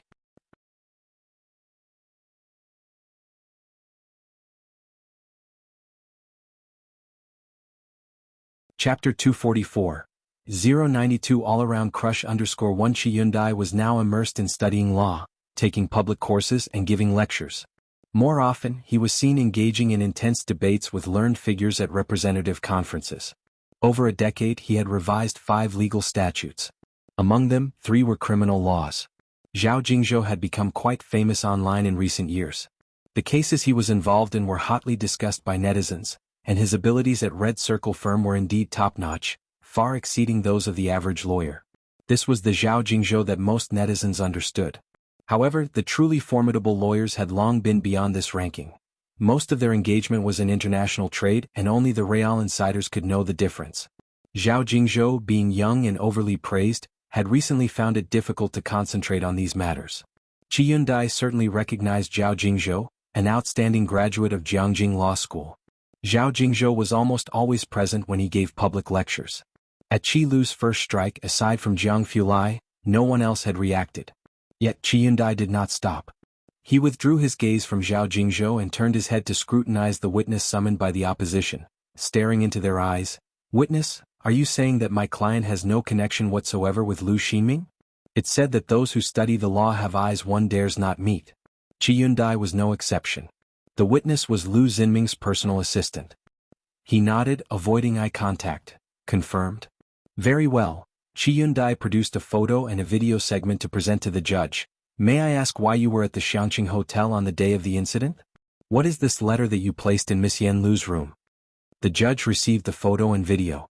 The witness' expression changed abruptly, and he instinctively looked towards Director Lu.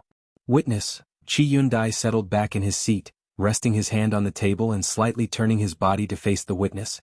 "Please look into my eyes and answer my question once more. Are you certain that my client has no connection whatsoever with Lu Ximing?" The court was utterly silent. Lu Xinming's personal assistant was the only witness present. He was supposed to testify that Zhang Xiais did not know Lu Ximing, that Zhang was causing trouble and killing indiscriminately. Everything had been going smoothly until now, as most of the evidence had been deleted by Director Lu, and the witness had not anticipated this turnaround. There were few in the room who dared meet Qi Yundai's gaze. Those who did began to tremble uncontrollably. "I request the withdrawal of this piece of evidence." Qi Yundai raised his hand again. The jury snapped back to reality. Without exchanging many words, just a glance at each other, they dismissed the evidence brought by Zhao Jingzhou, and the first witness was escorted out of the courtroom. "Here I have a petition for appeal, along with videos and evidence," Qi Yundai addressed the judge, signed by 19 citizens, appealing with evidence that Lu Ximing repeatedly oppressed his artists, and is suspected of threats and humiliation. Furthermore, on the day of the incident, he harassed and threatened Miss Yan Lu, provoking the anger of my client, who by law deserves a reduced punishment. This piece of evidence was submitted. Director Liu's expression finally broke and he stood up abruptly. Qi Yundai drew out a lawsuit with an unstoppable momentum. "My client has no prior criminal record, subjective malice is absent, although murder warrants punishment. However, penal sanctions are meant to rehabilitate, and my client lacks subjective malice and poses a minimal risk. Given the significant fault of Lu Ximing in this case, therefore we request the court to mitigate and reduce punishment for my client, to uphold judicial justice." Director Liu's party wanted to speak out. Finally, Qi Yundai looked towards them. "Lastly, Attorney Zhao, are you aware of Lu Xinming's criminal past?" "I was not." Zhao Jingzhou looked deeply at Director Lu and shook his head. Qi Yundai nodded. "The defense attorney fabricates legal provisions which gives me reason to doubt his professional ethics. I request an appeal." The calm courtroom was like a simmering pot of oil into which a drop of water had just fallen. Suddenly it began to boil. Qi Yundai did not use provocative language, nor was his voice particularly forceful. He merely pointed out the opposition's problems calmly and filed for an appeal. Yet every piece of evidence he provided, every line of argument he made, set the courtroom ablaze. The jury deliberated for a long time in light of the evidence. Lastly, Qi Yundai finally looked towards Director Lu, his voice cold. "Regarding the assault by Lu Ximing, are you as his father aware or not?" "I was not aware." Director Lu braced himself against the table, fixated on Qi Yundai.